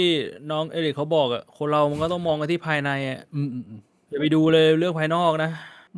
เลิกฟุ้งเฟ้อนะดร.โสพลก็ได้ทิ้งคำคมเอาไว้ให้มากมายนะใครที่ไม่ดูว่าย้อนดูได้นะไอ้เพชรนินจินดาไม่มีค่าอะไรหรอกนะไปเลี้ยงดูภรรยาคนโตดีกว่าเรื่องนี้ก็จบไปนะมาเหตุการณ์สำคัญที่บวงเรื่องของทนายทาตีคุณดิว versus ทนายทาตรีจบไปแล้วนะอันนี้จบยังมันถือว่าแมตช์นี้นี่นับคะแนนยังพี่บวงนับคะแนนยังใครได้คือตอนแรกนึกว่าจบไปแล้วอ้าวแต่ว่าวันนี้มีเรื่องที่แบบว่าทนายทาตีไปเล่นเรื่องของลูกคุณดิวไงคุณดิวก็เลยบอกว่าเฮ้ยอันนี้มันเกินไปแล้วหรือเปล่ายังไงก็เลยไม่รู้ว่าตอนนี้มันมีการแบบว่าต่อยก2หรือเปล่าเขาไม่ได้เล่นลูกไม่รู้พี่บิ๊กเห็นไหมเขาเล่นลูกคุณดิวอะเขาเอาภาพไม่ตอนแรกเขาเล่นเมียก่อนเขาเล่นเรื่องที่แบบว่าเมื่อ10 ปีที่แล้วมีคดีความทำร้ายร่างกายใช่ใช่ไหมเสร็จปุ๊บเหมือนอยู่ๆทนายแม่งบอกว่าได้ใจกูซัดต่อเขาบอกว่าคุณดิวเนี่ยมีลูกสาวอยู่2 คนแล้วก็ลูกสาวคนนึงอ่ะอยู่กับภรรยาที่เลิกกันไปแล้วลูกสาวคนนึงอยู่กับคุณดิวไอ้แบบเนี้ยได้เหรอไม่เอาลูกสาวคืนแม่เขาไปเลยแบบนี้เหมือนโพสทนายมีอยู่โพสหนึ่งโพสประมาณนี้ล่ะพี่ดิวเขาก็เลยไม่ไหวไงเขาเลยบอกเฮ้ยนี่เกินไปคือแบบว่าคุณมาล้อเลียนคุณมาด่ามาแซะตัวผมอะไรยังไงผมก็ยังแบบเล่นกับคุณได้นะบนอินเทอร์เน็ตแต่นี้มันเรื่องของลูกแล้วภรรยาเนี่ยก็เรื่องจบไปตั้งแต่10 ปีที่แล้ว13 ปีคนอื่นแล้วมันทำไมถึงมาเล่นพวกนี้อันนี้คือคุณดิวก็โพสนะแล้วพี่บงคิดว่าเกินไปไหมเกินเส้นไปไหมหรือว่าไม่เกินคุยเรื่องนี้แม่งพูดยากเลยว่ะเรื่องนี้พูดยากนะพูดยากเลยว่ะคือจริงๆมันก็จริงๆมันเกินเส้นตั้งแต่มึงเอาชื่อทนายที่มันมีอยู่จริงมาเล่นแล้วมันเกินตั้งนานแล้วนะมันเกินตั้งแต่เอาทนายทาตีมาเล่นแล้วอ่ะแต่คือแล้วทนายทาตีเขาก็มีออกมาพูดไงว่าแบบกูก็ไปแจ้งตำรวจตั้งนานแล้วตำรวจมันก็ไม่ทำอะไรทำไมตำรวจมันไม่ทำอะไรวะพี่บงคือมันหลายคนเขาตั้งคำถามเหมือนผมเลยว่าทำไมถึงทำอะไรไม่ได้มาตั้งนานว่ามันเป็นเรื่องยากขนาดนั้นเลยเหรอกับการที่จะแบบว่าเล่นงานคนปกปิดตัวตนที่แบบว่าโจมตีผู้อื่นอะไรเงี้ยมันยากขนาดไหนพูดตรงๆผมก็ไม่รู้ว่าผมก็ไม่ได้มีความรู้ความสามารถด้านไอทีไงบางคนก็บอกว่าทำได้ง่ายบางคนก็บอกเฮ้ยทำไม่ได้หรอกตามไม่ได้ผมก็เลยแบบผมจะเชื่อใครวะเนี่ยคือตอนแรกดูเหมือนพี่ดิวคือสำหรับคนที่อาจจะไม่ทราบนะผมเข้าใจว่าตอนแรกอ่ะมันไม่ได้มีเรื่องอะไรเลยเว้ยทนายทาตีมันก็ด่าไปเรื่อยแค่ทุกวันอยู่แล้วมันมีโพสต์นึงที่ทนายทาตีเขาเหมือนกับว่าพูดว่าเขาไปออกงานร่วมอะไรกับคุณดิวแล้วสักอย่างนึงอ่ะแล้วคุณดิวเขาก็แชร์มาบอกว่าเฮ้ยผมไม่เคยไปนะคนนี้ผมไม่รู้จักนะอะไรประมาณนี้อันนี้คืออันจุดเริ่มต้นก็เลยเล่นแล้วพอไม่ได้ไปออกงานทนายทาตีบอกว่าตอนเช้าไปเย็ดเด็กกับคุณดิวตอนเย็นไปเย็ดเด็กกับพี่หมอพี่สมเจตศาสตร์แล้วคุณดิวออกมาปฏิเสธบอกว่าไม่ได้ไปด้วยไม่รู้จักเลยวันนี้แล้วพอปฏิเสธปุ๊บก็เลยเริ่มด่าเรื่องไอ้นักลงพุงอะไรอย่างใน BMI เหี้ยอะไรอย่างเนี่ยใช่ไหมนักลงพุง BMI เกินบอกให้คนอื่นมีระเบียบวินัยตัวเองยังไม่มีระเบียบวินัยเลยอะไรเงี้ยเหี้ยมันก็เลยซัดตั้งแต่โพสต์นั้นน่ะแล้วคือการต่อสู้ครั้งนี้เนี่ยสำหรับผมเนี่ยนะพอมันผ่านมาวัน2 วันแล้วเนี่ยมันเห็นชัดว่าผู้ที่ได้ชัยชนะไปมันแน่นอนมันต้องเป็นทนายทาตรีเพราะว่าตอนนี้คุณดิวเขาหมอบแล้วเขาไม่ไหวแล้วเขาบอกว่าอย่าด่าผมเยอะผมแบบสำนึกผิดไม่ทันอะไรประมาณนี้แต่ว่ามันไม่ได้เป็นการชนะแบบคลีนไงพี่บวงเพราะว่าฝั่งนึงปิดหน้าฝั่งนึงเปิดหน้า คือในมุมของคนดูอะพี่ดิวไม่ควรจะเข้าไปชกตั้งแต่แรกเพราะว่าอีกฝั่งหนึ่งเขาไม่เปิดเผยตัวตนถ้าคุณเอาตัวเองเข้าไปชกคุณสู้ยังไงคุณแอตแทกเขาไม่ได้สิ่งที่เขาทำได้คือคุณดีเฟนต์ได้อย่างเดียวแล้วมันก็จะเห็นพี่ดิวอะดีเฟนต์อย่างเดียวก็คือถ้าไม่โพสต์รูปนมผู้หญิงก็คือบอกว่าเอากูรวยอะกูรวยขึ้นวินาทีละ5 บาทแล้วกูจะเย็ดอะกูตื่นมากูว่าเย็ดอะไรแบบนี้ไอ้เหี้ยก็คือมีมุกดีเฟนต์อยู่แค่มุกเดียวแล้วก็ใช้ซ้ำๆไป ใช่ก็คือแล้วพี่ดิวก็เป๋เลยจนแบบว่าคนก็บอกว่าแบบไอ้มุกที่มึงจะมาแซะอีกฝั่งเนี่ยกลายเป็นมึงแซะลูกเพจตัวเองที่บอกว่ากูรวยกูตื่นมาแล้วก็เย็ดแต่พวกมึงก็ยังแบบว่ายืนโหนรถเมล์หลังเปียกอยู่ ลูกเพจก็เลยงงเลยแบบไอ้สารนี่มึงแซะอีกฝั่งหรือมึงแซะกูวะลูกเพจก็ไม่ได้รวยเท่าไหร่มันก็เลยกลายเป็นว่ามันดูเหมือนเป็นการสู้ที่สุดท้ายแล้วไม่ค่อยสมน้ำสมเนื้อสำหรับกูอะคือค่อนข้างแตกพ่ายแต่ว่าไม่ได้บอกว่าพี่ดิวควรแพ้หรือว่าทนายทาตีถูกแล้วผมไม่ใช่นะแต่ว่าเราดูจากการปะทะคารมกันหน้างานอะมันเป็นความรู้สึกประมาณนี้ดูจากปฏิสัมพันธ์ที่มีระหว่างคู่กรณีขอบคุณคุณยูรินะฮะคุณยูริบอกว่าสาระครับตามเฟซอวตารได้ง่ายโดยการนำหมายสารไปให้ทีมงานเมตาครับเขามี policy ในการให้ข้อมูลตามตัวเฟซปลอมทั้งหมดอยู่แต่ปัญหาคือจะเอามาได้ไหมก็คือผมไม่คิดว่าปัญหาคือการเอาหมายสารไปให้นะปัญหาคืออะไรเพราะว่าคือรู้กันอยู่แล้วว่าในไทยเนี่ยถ้าเงินถึงหมายสารมันมาได้อยู่แล้ว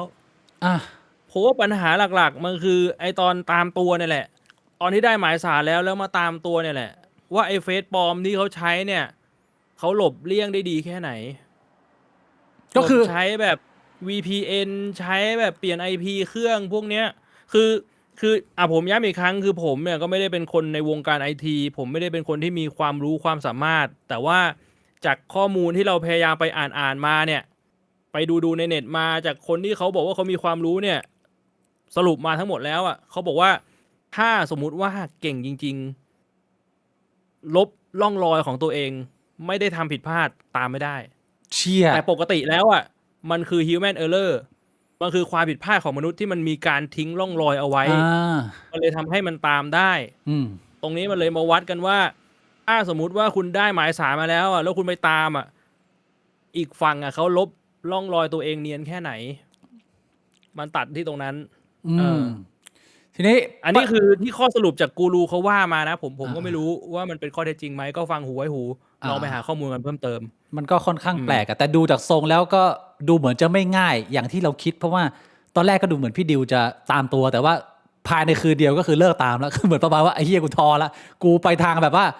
เนียนๆเหมือนมาช่วยกันปั่นยอดไลค์อะไรประมาณนี้กว่าก็เลยคือไปทรงแบบมันไม่สามารถหาตัวได้จริงๆเชี่ยเพราะว่าคือตอนแรกผมก็คิดว่าเมตาจะไม่ให้หรือเปล่าเรื่องพวกนี้แต่มันเคยมีกรณีตัวอย่างยังไงมันมีคนตามได้เคสไหนถ้าสมมุติว่ามันมีหมายสารไปถึงเมตามันมีคนตามได้ล่ะหรือถ้าเป็นคนวงในของเมตามันมีคนตามได้มันมีโดนมาแล้วมีโดนแล้วขอแค่ให้แบบว่ามึงมีออโตริตี้ในการตามมันตามให้มึงได้เว้ยซึ่งถ้าหาหมายสารกูว่าเงินถึงก็ไม่ยากแต่พี่ดิวก็ดูจะมีศักยภาพนะพี่บ่วงในการที่จะทำทุกสิ่งทุกอย่างนี้ถึงได้บอกไงว่ามันไม่ได้ไปตัดตรงเมตาแต่มันไปตัดตรงหลังจากที่มึงได้ข้อมูลมาจากเมตาแล้วจะทำยังไงต่อเจอถึงคนจริงหรือเปล่าแล้วเขาอาจจะไปคุยกันแล้วผมก็ไม่รู้นะแต่เขาอาจจะไปคุยกันแล้วแบบมันอาจจะไม่คุ้มเสี่ยงหรอกและที่หลายคนก็เท่านั้นก็ช่างแม่งที่หลายคนเขาบอกว่าทนายทาตีนี่คือคนที่เคยทำเพจพี่หมีกด1ขึ้นเรือใช่ไหมพี่หมีติดคุกไปแล้วตัวจริงอันนี้แฟกต์กับพี่บวงได้ยินมาจากมนุษย์ต่างดาวอีกทีนึงมันก็ไม่รู้ว่าเป็นแฟกต์หรือเปล่าแล้วความมนุษย์ต่างดาวก็ข้อมูลค่อนข้างชัวร์บอกว่าติดคุกไปแล้วตัวจริงพี่หมีกด1วิเคราะห์เหรอแสดงว่านี่เป็นการเหมือนสวมสิทธิ์เหรอสวมรอยก็อาจจะไม่ใช่สวมรอยหรอกก็เรียกว่าเป็นแบบว่าคนที่อยากจะขึ้นมาดำเนินเจตนารมณ์ตามเหรอเชื่อสืบสารวัฒนธรรมเหรอทีนี้ในเรื่องนี้ผมอยากจะชวนคุยแยกไปเป็นส่วนของพี่ดิวกับส่วนของทนายทาตีขอบคุณคุณมิกกี้นะฮะเมมเบอร์8 เดือนดาวเหลืองของเราคิดยังไงกับ คักโคเฟติสหรือชอบให้แฟนนอกใจอะไรวะเนี่ยมันเรื่องที่คุยกันอยู่ไหมพี่น้อง อันนี้ใครคนหนึ่งขอบคุณคุณ I am James แอมเจมส์ฮะรัฐมีโครงการช่วยเหลือผู้ป่วยซึมเศร้า ที่ร่วมมือกับ Meta ถ้าไม่ใช้ VPN ตามตัวได้ในรัศมี5 เมตรครับ What the fuck ที่แล้วมันทำไมเงื่อนไขเยอะจังวะอ่ะ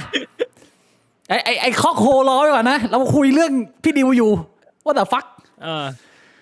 ส่วนของพี่ดิวก่อนคือเทคนิคการถกเถียงและเอาชนะด้วยการอวดรวย ที่ดูเหมือนจะเป็นอาวุธที่แข็งแกร่งของพี่ดิวมาโดยตลอด พี่บอกว่าเทคนิคนี้มันเวิร์กไหมถ้ามีคนสนับสนุนเยอะนะมีคนชอบเยอะนะเวลาพี่บิวบอกว่ากูตื่นมากูเย็ดโอ้โหแบบไลฟ์20,000 30,000เนี่ยพี่บอกคิดว่ามันเวิร์กไหมเทคนิคนี้หรือว่ามันมีจุดบกพร่องอะไรยังไงโหมันคือเทคนิคเรียกยอดฟอลแต่มันไม่ใช่เป็นเทคนิคที่เอาไว้ไปทะเลาะกับคนอื่นได้คือมันเป็นสิ่งที่คนในสังคมเห็นแล้วก็ว้าวแบบเฮ้ย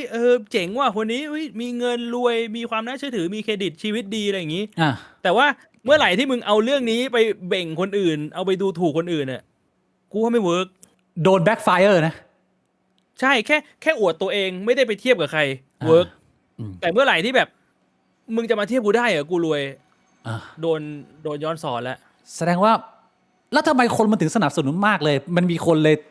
ตั้งประเด็นนี้ว่าเราพูดกันมาเยอะในหัวข้อ beauty privilege การที่คนเรามีหน้าตาที่ดีเนี่ยมึงอาจจะได้รับการยอมรับและสนับสนุนจากสังคมมากกว่าคนอื่นแต่ว่าในกรณีของพี่ดิวเนี่ยมันจะเป็นลักษณะของคำว่า money privilege ใช้ได้ไหมพี่บวงใช่ล่ะก็คนเรามันก็เขาเรียกว่าอะไรอ่ะผู้ชายกับผู้หญิงอ่ะมูลค่ามันต่างกันไงเคสผู้ชายมีทรัพย์เป็นรูปผู้หญิงมีรูปเป็นทรัพย์อ่ะ beauty privilege มันก็คือสำหรับผู้หญิงไง money privilege มันก็คือสำหรับผู้ชายเชี่ยเขาโคมไอ้สัตว์เราจะบอกไม่ได้เลยว่าการที่พี่ดิวเขาได้รับการสนับสนุนอย่างเงี้ยมันไม่ใช่เพราะว่าเขารวยนะแต่เพราะว่าเขาเป็นแรงบันดาลใจให้ผู้อื่นเขามีการพูดเรื่องของการทำธุรกิจการควบคุมตัวเองคือหลายๆครั้งที่พี่ดิวเขาออกไปพูดหลายๆรายการน่ะเขาก็พูดดีนะพี่บวงเขาเคยพูดเรื่องว่าแบบเนี่ยคนส่วนมากที่เข้าหาคนรวยเพราะว่าเขารักเงินมึงเขาไม่ได้รักตัวมึงอะไรเงี้ยคือเขาก็พูดในเรื่องของแฟกต์เรื่องทั่วไปมันเป็นไปได้ไหมว่าที่คนสนับสนุนมุกอวดรวยของพี่ดิวเนี่ยคือมันก็เป็นแค่มุกไงแต่ว่าเขาสนับสนุนที่ตัวตนของพี่ดิวจริงๆไม่ได้เป็นเพราะ money privilege มันก็ส่วนหนึ่งนะผมว่าแค่มีเงินมันก็เป็นแรงบันดาลใจแล้วก็พี่ดิวเขาก็แบบว่า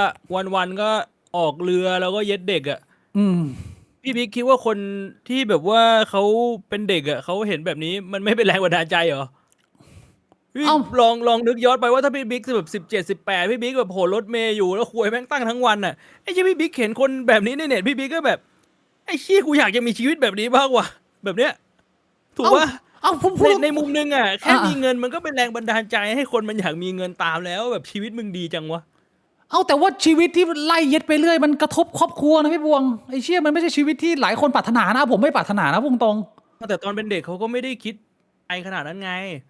ตอนเป็นเด็กเขาก็คิดว่าโอ้โหแม่งมีเงินแม่งได้เย็ดสาวๆสวยๆไล่เย็ดไปเรื่อยชิวๆแล้วยิ่งแบบว่ากระแสโซเชียลแบบฮือฮาให้ความสนใจแบบโอ้โหพี่ผมไอดอลเลยว่ะแม่งพี่กด1ได้ขึ้นเรือเปล่า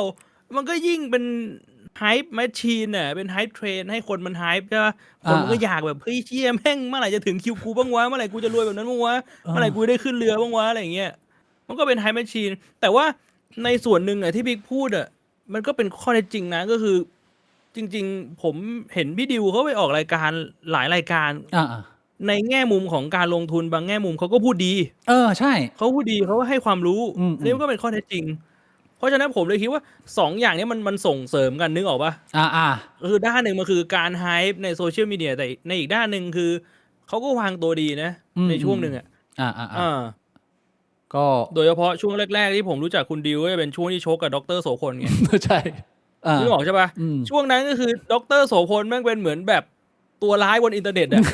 ใช่ แล้วฝั่งซีเคกับฝั่งคุณดิวอ่ะก็คือแบบเป็นฮีโร่อ่ะนึกออกปะ ใช่ ค ใช่ น ใช่ มันก็เชียร์ฮีโร่ไง อ่า มันก็แบบมันก็นะมันเลยแบบส่งเสริมซึ่งกันและกันเรื่องพวกเนี้ย ขอบคุณพี่พิษหน่อยพี่บวง ขอบคุณพี่พิกด้วยครับ นอกเรื่องแว็บเห็นสื่อมีเปิดภาพอนุทินเบนสมิธแปลว่าการอายัดทรัพย์สแกมเมอร์นี่จะกลายเป็นปลาหีไหมนะ นั่นแหละสิ ไม่รู้นะ เพราะว่าไอ้เรื่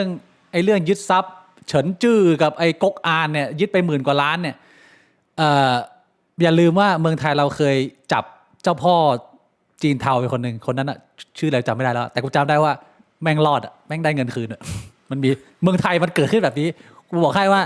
ต้องรอดูกันไปก่อนอะไอ้เคสแบบนี้ว่าจะจับไปตลอดรอดฝั่งหรือเปล่าหรือว่า จับแบบผักชีโรยหน้า ตู้ห่าวอะ ตู้ห่าวอะนั่นแหละ ใช่เหรอตู้ห่าวได้เงินคืนเหรอ ได้เงินคืนบวกยกฟ้อง ไม่มีความผิดบอกให้ เท่าไหร่ จำไม่ได้แล้ว กี่ล้าน นานแล้วเก่าแล้วแต่ว่าผมว่าหลายน่าจะเกิน10เกิน100น่าจะหลัก ไอ้ นั้น สัตว์กูว่าลุงทักษิณมองตาละห้อยอ่ะไอ้เชี่ยมึงจีนเทามึงได้เงินคืน กูแค่ยักยอกแบบเพื่อเงินจำนำข้าวอ่ะ กูแค่ขายหุ้นอ่ะ หุ้นก็หุ้นกูสัตว์ยึดเอวะ กลับมาเรื่องพี่ดิวพี่วงเชี่ยไอ้พี่พิษชวนกูออกนอกทะเลเรื่องพี่ดิวผมว่ามันมี2 ส่วนมันมีคนที่แบบที่พี่บอกคือกูมีคนนักเย็ดเป็นไอดอลก็แต่ก็บางคนก็อาจจะชอบพี่ดิวในมุมอื่นๆแต่ว่าสำหรับผมเนี่ยแม้ผมจะชอบพี่ดิวในมุมอื่นๆแต่ไอstrategy ในการอวดรวยแล้วแบบไล่เย็ดสำหรับกูว่ามันไม่ค่อยเวิร์กว่ะมันทำให้กู hold on พี่บวงคือกูไม่ได้บอกว่ามันไม่เวิร์กในมุกมันนะอย่างเช่นเดฟชาเพลหรือริกกี้เจเวสอันนี้คือเรายกตัวอย่าง stand up comedy ระดับโลกริกกี้เจเวสกับเดฟชาเพลก็เคยมีใช้มุกประมาณนี้มุกเหมือนกับว่าจะแบบอวดรวยข่มแต่เขาไม่ได้ใช้บ่อยพี่บวงคือผมจำได้เดฟชาเพลเล่าว่ามันมีครั้งหนึ่งที่เขาไป KFC แล้วคนที่ขายไก่ทอดให้เขาเนี่ยเป็นคนขาวแล้วประมาณว่าพูดกับเดฟชาเพลว่าใช้คำว่า N word ว่ามึงจะรับอะไร N word ประมาณเนี้ยแล้วหลายคนก็ถามมาว่าเดฟชาเพลมึงไม่โมโหหรอวะมึงโดนสถานการณ์อย่างนี้ไหมเดฟชาเพลบอกว่ากูต้องโมโหทำไมคนที่ขายไก่ทอดคือมันไม่ใช่กูอะไรประมาณเนี้ยคือมันจะเป็นลักษณะคล้ายๆการโต้ตอบที่กดความจนของอีกฝั่งหนึ่งแต่ว่ามันเป็นมุกที่ได้รับการยอมรับแล้วมันก็ดูตลกปกฮาคือในส่วนของกูมองว่าของแบบนี้มันใช้บ่อยไม่ได้ถ้าใช้บ่อยเนี่ยมันจะเริ่มเข้าตัวมึงต้องนานๆทีแต่ว่าพี่ดิวเนี่ยคือเหมือนแกไม่มีมุกอื่นไอ้สัตว์วันๆคือถ้าไม่เย็ดก็คืออวดรวยอย่างเดียวแล้วพอมึงใช้บ่อยๆเข้าไปมันเริ่มกินเนื้อมึงเข้าไปเรื่อยๆในมุมของคนดูกูคือมันเป็นมุกเดิมที่มันแบบว่ามันครั้งแรกมันก็ตลกแหละแต่ครั้ง2มันก็เริ่มเฉยๆแล้วแต่ผมเข้าใจได้คือถ้าเป็นแบบนั้นมันก็อาจจะไม่ใช่แบบว่าพี่บิ๊กไม่ใช่เป็น target market ไงไม่ใช่กลุ่มแบบว่ากลุ่มเป้าหมายก็แปลกนะเพราะผมก็ค่อนข้างแปลกใจที่มันได้รับการตอบรับเยอะขนาดนี้แต่ก็อย่างที่บอกไปพี่ดิวเขาไม่ได้มีแค่มุมนี้ไงใช่ปะล่ะคือเป็นจุดหนึ่งที่ทนายตีเยอะคือมึงมีดีแค่ความรวยส่วนที่เหลือมึงพังหมดอะไรประมาณนี้ผมคิดว่ามันก็คงไม่ขนาดนั้นในความเป็นจริงนะอันนี้ส่วนของพี่ดิวทีนี้เราก็เถิบมาดูส่วนของทนายทาตรีบ้างการมีอยู่ของเพจปั่น Anonymous เป็นประโยชน์หรือเป็นโทษกับสังคมมากน้อยแค่ไหนพี่บงคือมันก็มีมาโดยตลอดนะไอเพจแนวเนี้ยตั้งแต่แบบว่าคนทำธุรกิจอะไรแนวนั้นน่ะเมื่อก่อนน่ะไม่เป็นพวกแบบอะไรนะแม่งมีเยอะผมรู้สึกว่ามันคือดาบสองคมมันคงแบบตัดสินไม่ได้ว่ามันเป็นประโยชน์หรือเป็นโทษในมุมนึงผมรู้สึกว่าแม่งคือมันไม่ต่างกับมีมในอินเทอร์เน็ตเท่าไหร่ที่มันก็ตลกในมุมของมันแต่ถ้ามันเกินไปมันจะไปเข้าพวกไอตอนแรกที่ผมพูดพี่บิ๊กก็คือตอนคนอื่นโดนมึงก็ฮากับมันนั่นแหละแต่ถ้ามันหันหน้ามาหามึงมึงก็หาไม่ออกเหมือนกันมึงก็ต้องหาพวกแล้วทีเนี้ยคือ คือกูเห็นทนายทาตีมันโพสอ่ะบางโพสมันก็หากูก็ตลก แต่ถ้ามันโพสถึงกูอ่ะกูคงไม่ตลกเหมือนกันใช่กูคงได้แต่ยิ้มเจือนๆยิ้มเจือนๆนึกออกปะนั่นแหละมันกูก็เลยแบบแม่งไม่รู้อ่ะแต่คือกูรู้สึกว่ากูนั่งคิดเรื่องนี้อยู่2 วันเหมือนกันนะมันคิดยากตกผลึกตรงที่ว่า แม่งก็เป็นอย่างนี้แหละโลกมนุษย์อ่ะมึงต่อให้มึงจะคิดว่าแม่งไม่สมควรมีอยู่อ่ะมึงก็ไม่สามารถตัดมันออกไว้ได้เว้ยมันมาตกผลึกตรงที่ว่าแบบบางทีมึงก็ต้องแบบว่ายอมรับข้อเท็จจริงบางอย่างของชีวิตว่าในสังคมแม่งก็จะมีอะไรแบบนี้ต่อไปอ่ะมันอยู่ที่ว่ามึงเรียนรู้ที่จะเอนจอยกับมันบางส่วนหรือมึงเลือกที่จะไม่สนใจก็ได้ถ้ามึงคิดว่าอันนี้มันเป็นโทษกับสังคมมึงคิดว่ามันเป็นท็อกซิกอ่ะกูว่ามันคือ responsibility ของมึงที่มึงก็ต้องเลือกตัดแม่งออกไปจากตัวมึงก็กด unfollow มึงกดแบนเพจอะไรไปทำได้แค่นั้นใช่ผมว่ามันไม่มีทางที่มันจะหมดไปไอ้ทนายทาตีนี่เพจโดนรีพอร์ตโดนแบนไปเดี๋ยวแม่งก็มีตัวใหม่ผุดขึ้นมาใช่ไม่มีทางเลือกแล้ววิธีการรับมือพี่บุ๋มถ้าสมมติว่าคนที่โดนทาร์เก็ตมันไม่ใช่พี่ดิวแต่ว่าเป็นพี่บุ๋มวิธีการรับมือกับคนแนวเนี้ยมันต้องรับมือกันไหมพี่บุ๋มเอาตรงๆผมว่าก็ได้แค่ยิ้มเจือนอะยิ้มเจือนอย่างที่พี่บิ๊กบอกอะอย่างที่พี่บิ๊กบอกมันถูกต้องเลยคือมึงจะไปรับมือยังไงอะเหมือนมึงชกกับเงาอะมึงไม่รู้ว่ามึงไม่รู้ว่าคนที่คุยกับมึงคือใครอะใช่ซึ่งจริงๆเอาตรงๆนะพี่บิ๊กไอ้เชี่ยที่ผมไลฟ์สตรีมอยู่ทุกวันเนี้ยแม่งก็เหมือนผมโดนทนายทาตีเล่นทุกวันอะทำไมอะคือผมไม่รู้ว่าคนที่แม่งมาพิมพ์อะไอ้เชี่ยนะตูไอ้แป้ง BTS แล้วเนี่ยแม่งเป็นใครอะแม่งก็พิมพ์คุยกับผมทุกวันอะแม่งก็โชกผมทุกวันผมก็นั่งคุยผมว่าก็คุยกับแม่งอะมันก็ทำได้แค่นั้นอะคือผมเลยมองว่าแม่งเป็นส่วนหนึ่งในชีวิตผมไปแล้วผมก็ทำให้แม่งแบบว่าตลกโปกฮาไปอะถือว่าเป็นสีสันให้กับตัวผมและคนดูแบบทุกฝ่ายมันก็วินวินเนี่ยก็ประมาณนั้นน่ะสำหรับผมอันนี้คือวิธีการรับมือนะบางคนทำได้แค่นี้แหละไอคนที่มันสนับสนุนมันมองว่าการมีอยู่ของเพจปั่นอย่างนี้นะมันเหมือนกับโรบินฮูดอะที่แบบว่าคอยไปจี้จุดของคนตัวใหญ่ๆที่คนตัวเล็กมันไม่สามารถพูดได้ไปแบบว่าไปเตือนสติหน่อยว่าเฮ้ยมึงเบาๆกับลักษณะมึงนิดหน่อยบางคนมันก็มองว่าทนายทาตีเป็นโรบินฮูดไปเลยนะพี่บุ๊โรบินฮูดตัวใหญ่ๆก็เหี้ยแล้วไปเล่นกับแบบตังวีเคเจนซีกระแทกมาทุกวันตัวใหญ่เหี้ยอะไรเอานี่ไงมาเล่นพี่ดิวนั่งเล่นเจนซีซิงเกิลมัมเงี้ยเฮียซิงเกิลมัมชีวิตแม่งก็แย่อยู่แล้วโดนทนายทาตีโรบินฮูดเหี้ยอะไรไม่ใช่เลยกูบอกแค่ว่าถ้ากูโดนนะมันจะคล้ายๆประมาณว่าเหมือนกูโดนข่มขืนนะพี่บวงก็คือกูไม่สู้อ่ะกูปล่อยให้แม่งเย็ดกูกันไปเลยจนกว่าแม่งจะเหนื่อยมึงเสร็จแล้วใช่ไหมมึงก็รีบเก็บกระเจียวมึงแล้วกลับไปกูจะได้กลับบ้านกูมันต้องเป็นลักษณะนี้วิธีการสู้มันทำได้ทางเดียวอ่ะวิธีการรับมือกับเคสอันนี้คือมึงต้องปล่อยให้เขาเย็ดไปเรื่อยๆจนกว่ามันจะเหนื่อยแล้วก็มึงก็ move on ชีวิตมึงต่อเพราะถ้าเกิดว่ามึงไปอีกทีนะพอมันพวกมันเสียวมันก็ใส่มึงต่อมันก็ไม่จบไงพี่บวงใช่ปะล่ะมันก็ต้องมีชั้นเชิงบ้างเล็กน้อยนะ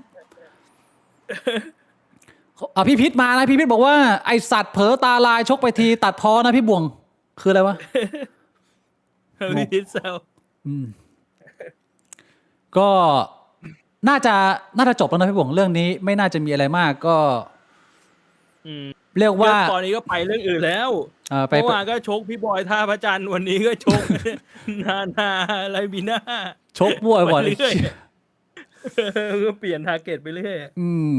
นะพี่บิ๊กได้เข้าไปดูเพจทนายทาตีป่ะเข้าไปดูเดี๋ยวไอ้เหี้ยมันคุยกันขนาดนี้ไม่ดูได้ไงพี่บิ๊กเห็นใช่ไหมว่าทุกชั่วโมงมันจะมีขอโทษอะไอ้สัตว์มันควรตีชิบหายแม่งเหมือนมันก๊อปปี้แล้วมันก็แปะแล้วก็เปลี่ยนชื่อแล้วก็ไปตั้งสเกดูไว้หลังบ้านกูไม่รู้ว่าแม่งตั้งสเกดูไว้กี่วันเผลอๆแม่งตั้งไว้เป็นเดือนเนี่ยแม่งแบบขอโทษรายชั่วโมงเอาจริงคือเพจปั่นมันมีเยอะพี่บุ๋งแต่เราไม่เคยเห็นใครที่แม่งเล่นถึงขนาดนี้มาก่อนนะเอาพูดตรงใช่ก่อนหน้านี้มันไม่ได้แม้ขนาดนี้ไอ้ยี่นี่เล่นแบบเป็นแบบมันเล่นแบบโอ้โหมันชกไม่หยุดเลยเชี่ยจนแบบคนเขาเหนื่อยไปแล้วมันลักษณะประมาณว่า คือกูโดนมึงข่มขืนแล้วว่ากูนึกว่ามึงจะเหนื่อยแล้วว่ากูสลบไปแล้วก็ตื่นมามึงก็ยังข่มขืนกูไปเรื่อยอย่างเงี้ยแบบไม่หยุดไม่หย่อนอ่ะก็ เรียกว่าอย่างที่พี่บ่วงพูดผมว่าพี่บ่วงสรุปดีนะบางทีมันพูดยากสุดท้ายแล้วมันเป็นเรื่องที่เราควบคุมไม่ได้นะเราก็ได้แค่ระวังตัวเองนะฮะทนายแม่งเหมือนซานกีฟอะกางแขนหมุนตัวต่อยมั่วพี่รู้จักซานกีฟอะเจอสตรีทไฟเตอร์อะแม่งเอาทุกคนเรื่องพี่ดิวนะประมาณนี้เรื่องต่อไปเอาเรื่องญี่ปุ่นก็ได้มาทางญี่ปุ่นเมื่อกี้มีคนถามญี่ปุ่นอาทิตย์นี้มีอะไรอัปเดตเยอะมากนะพี่บวงก่อนที่เราจะไปถึงเรื่องของเรื่องฝังศพเราเอาข่าวเบาๆก่อนข่าวแรกที่เห็นเลยคือมันมีไอเด็กเฮียพี่บอกเห็นข่าวไอเด็กเฮียเยี่ยวใส่ขวดชาแล้วไปวางในเซเว่นไหมที่ญี่ปุ่นเหรอไม่อันนี้ไม่เห็นอาทิตย์นี้พี่บอกมันมีเด็กญี่ปุ่นคนหนึ่งอายุ26คือมันบอกว่ามันเครียดจากงานแล้วมันอยากแพร้งคนอื่นมันก็เลยเข้าไปเลือกชาในร้านสะดวกซื้อแล้วก็เลือกอันที่แบบสีเยี่ยวแม่งตรงกับกูมากที่สุดอ่ะคือแบบตั้งใจอ่ะแล้วก็มาเทน้ำชาออกแล้วก็เยี่ยวเข้าไปแล้วมันก็ปิดแล้วแม่งก็เอาไปวางไอ้สัตว์แล้วมีคนมาซื้อแล้วก็โดนจับได้เพราะว่ามีกล้องวงจรปิดใช่แล้วก็โดนจับไปนี่แล้วก็ให้เหตุผลว่าเครียดงานเชี่ยก็เป็นข่าวใหญ่ที่ญี่ปุ่นคืออย่างที่เราเคยคุยกันไปเรื่องของแจ็คแป๊บโพคือคนญี่ปุ่นเหี้ยๆมันก็เยอะไอ้สัตว์มันไม่ได้เป็นเฉพาะมันมีคนเหี้ยทุกประเทศอ่ะเอาเยี่ยวมาตั้งอันนี้คือความเหี้ยขนาดนี้นี่น่าโดนตบกระโหลกไหมพี่บวงหรือว่าเข้าใจได้ประเด็นคือมัน26แล้วไอ้26มันอาจจะเป็นดูเด็กในสายตาเราไงแต่ว่าแบบถ้าเอาตามมาตรฐาน26คือมึงแบบทำงานแล้วอ่ะเป็นผู้เป็นคนแล้วอ่ะไม่ใช่แบบยังเรียนอยู่อ่ะพ่อกูมีลูกแล้วอ่ะ26อ่ะโอ้โหแบบนี้น่าจะติดคุกป่ะวะก็กูว่าค่าปรับน่าจะเยอะถ้าเกิดว่ามึงจ่ายค่าปรับไม่ไหวมึงก็น่าจะโดนเพราะว่านี่มันเสียหายหนักนะพี่บุ๋งไอ้เหี้ยใครอีกหน่อยมันจะไปรู้ได้ไงกูจำได้ว่ามันมีเคสแนวเนี้ยที่ญี่ปุ่นเหมือนกันน่ะพี่บิ๊กจำได้ป่ะแต่ว่าเคสนั้นมันเหมือนมันเป็นเด็กวัยรุ่นบ้านแล้วพ่อแม่มันโดนปรับบานเลยอะร้านซูชิมันเป็นร้านซูชิสายพานเป็นเลียซอสใช่ไหมไอ้เช่นนั้นแค่เลียซอสไอ้นั่นแค่เลียซอสไอ้นี่เยี่ยวเอาไปวางให้แบบเนียนๆด้วยอันนี้หนักกว่าเยอะดีนะไอคนที่ซื้อไปแม่งยังไม่ได้กินพี่บวกมันเปิดฝาเข้ามากลิ่นแม่งตีขึ้นจมูกก่อนไอ้สัตว์ไม่ใช่กลิ่นชาไอ้เชี่ยหยิบมาชาอยู่ในตู้เย็นทำไมอุ่นๆวะแต่ถ้าเกิดว่ามาตั้งเมืองไทยอาจจะมีคนซื้อนะพี่บวงไม่รู้เหมือนกันนะไม่รู้นะอันนี้ข่าวแรกนะข่าวที่2ที่เป็นข่าวใหญ่เลยคือปัญหาหลังจากที่ท่านนายกรัฐมนตรีซานาเอะทาคาอิชิเนี่ยเขาออกมาพูดปกป้องไต้หวันใช่ไหมแล้วมันก็เลยเกิดเป็นผลกระทบใหญ่กับทางประเทศจีนทำให้มันมีคอนเสิร์ตพี่บวงคุณมากิโอสกิคนที่ร้องเพลงประกอบ One Piece อะเพลงจบไม่รู้พี่บวงเคยดูหรือเปล่าเพลงชื่อ Memory อะเธอนี่ว่าอะไรทุกอย่างเนี่ยประมาณที่กูเคยฟังเขาไปร้องเพลงอยู่ที่เซี่ยงไฮ้แล้วก็อยู่ดีถูกตัดบทเลยพี่บงเห็นข่าวไหมที่ร้องเพลงบนเวทีแล้วไม่มีใครอยู่ในคอนเสิร์ตเลยปะไม่คนละงานกันคือหลังจากที่มันเกิดกระแสนี่มาปุ๊บเนี่ยทางการจีนเนี่ยประกาศเลยว่าศิลปินจากญี่ปุ่นทั้งหมดนะมึงแคนเซิลทันทีเลยแล้วมันเป็นจังหวะที่คุณมากิโอสกิเนี่ยอันเนี้ยงานหนึ่งคุณมากินี่คือไปเป็นงานของบันไดอ่ะเป็นบริษัทการ์ตูนมังงะอะไรพวกนี้เนี่ยแล้วเขาร้องเพลงจบเพลงปิดอยู่แล้วก็มีกำลังจัดคอนเสิร์ตอยู่เลยกำลังร้องเพลงปิดอยู่คือคอนเสิร์ตจัดไปชั่วโมงกว่าแล้วเขาร้องเพลงปิดอยู่แล้วก็มีเจ้าหน้าที่อยู่ดีดับไฟดับเสียงไมค์แล้วก็ลุกขึ้นมาแล้วก็มาเชิญตัวคุณมากิออกไป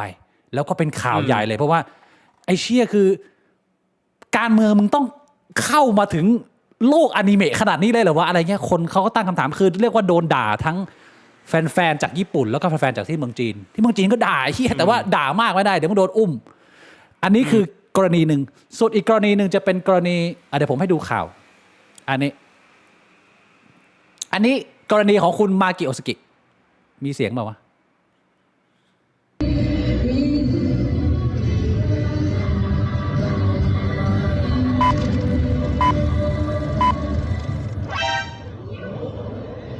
โอ้ไฟดับเลยอ่ะ Yes.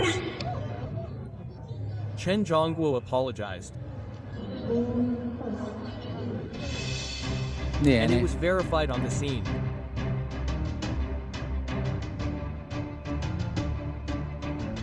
อันนี้เคสหนึ่งอีกเคสหนึ่งคืออันนี้ที่พี่บ่งเห็น คือคอนเสิร์ตของคุณอายุมิฮามาซากิก็คือเป็นเรียกว่าเป็นป๊อปสตาร์ญี่ปุ่น แต่ว่าอันนี้เนี่ยคือคอนเสิร์ตเขายังไม่เริ่ม แล้ว1 วันล่วงหน้าตอนที่เขาบินไปที่ประเทศจีนและกำลังจัดคอนเสิร์ตทีมงานก็บอกว่าคอนเสิร์ตพรุ่งนี้เนี่ยไม่ต้องจัดแล้วนะแคนเซิลแล้วนะไม่มีคนมาดูแล้วแต่ว่าด้วยสปิริตของคุณอายุมิแกก็จัดคอนเสิร์ตแบบเต็มโดยที่ไม่มีคนดูอยู่เลยพี่บอกถ้าเกิดเราดูภาพนะตรงเนี้ยก็คือเป็นการเล่นคอนเสิร์ตแบบไม่มีคนดูแล้วเขาก็ให้ถ่ายทำเพื่อที่จะเอาไปใช้ต่อเลยเขาเรียกว่าเป็นได้รับการชมเยอะว่าเป็นสปิริตที่สูงในการรับผิดชอบหน้าที่ศิลปินทั้งนั้นที่โดนรัดแทรกแซงพี่บวงอันนี้ได้รับคำชมไปเยอะประเด็นก็คือว่าพอมันมีข่าวมานี้ปุ๊บเนี่ยแน่นอนคนที่โดนด่าเยอะคือทางการจีนแล้วทางการจีนวันนี้ออกมาตอบโต้ออกมาบอกว่าศิลปินญี่ปุ่นพวกนี้สร้างเฟกนิวเขาเตรียมที่จะฟ้องพี่บวงไอ้เชี่ยเราบอกว่าศิลปินญี่ปุ่นสร้างเฟกนิวจะทำให้ประเทศจีนเสื่อมเสียชื่อเสียงไอ้เชี่ยมันเละเทะกันไปใหญ่แล้ว What the fuck ไอ้เหี้ยแม่ง แล้วอย่างเงี้ยคือศิลปินญี่ปุ่นนี่คือตัวยังอยู่ในจีนเปล่าก ลับแล้วตอนนี้ ทางการจีนกักตัวเปล่า ไม่กลับ แล้ว กลับแล้วแต่ว่ามันเพิ่งมาเป็นประเด็นเพราะว่ามันโดนด่าไงรัฐบาลจีนบอกว่าเฮ้ยเราไม่เคยห้ามเราไม่ได้ไปดึงเขาออกมาก็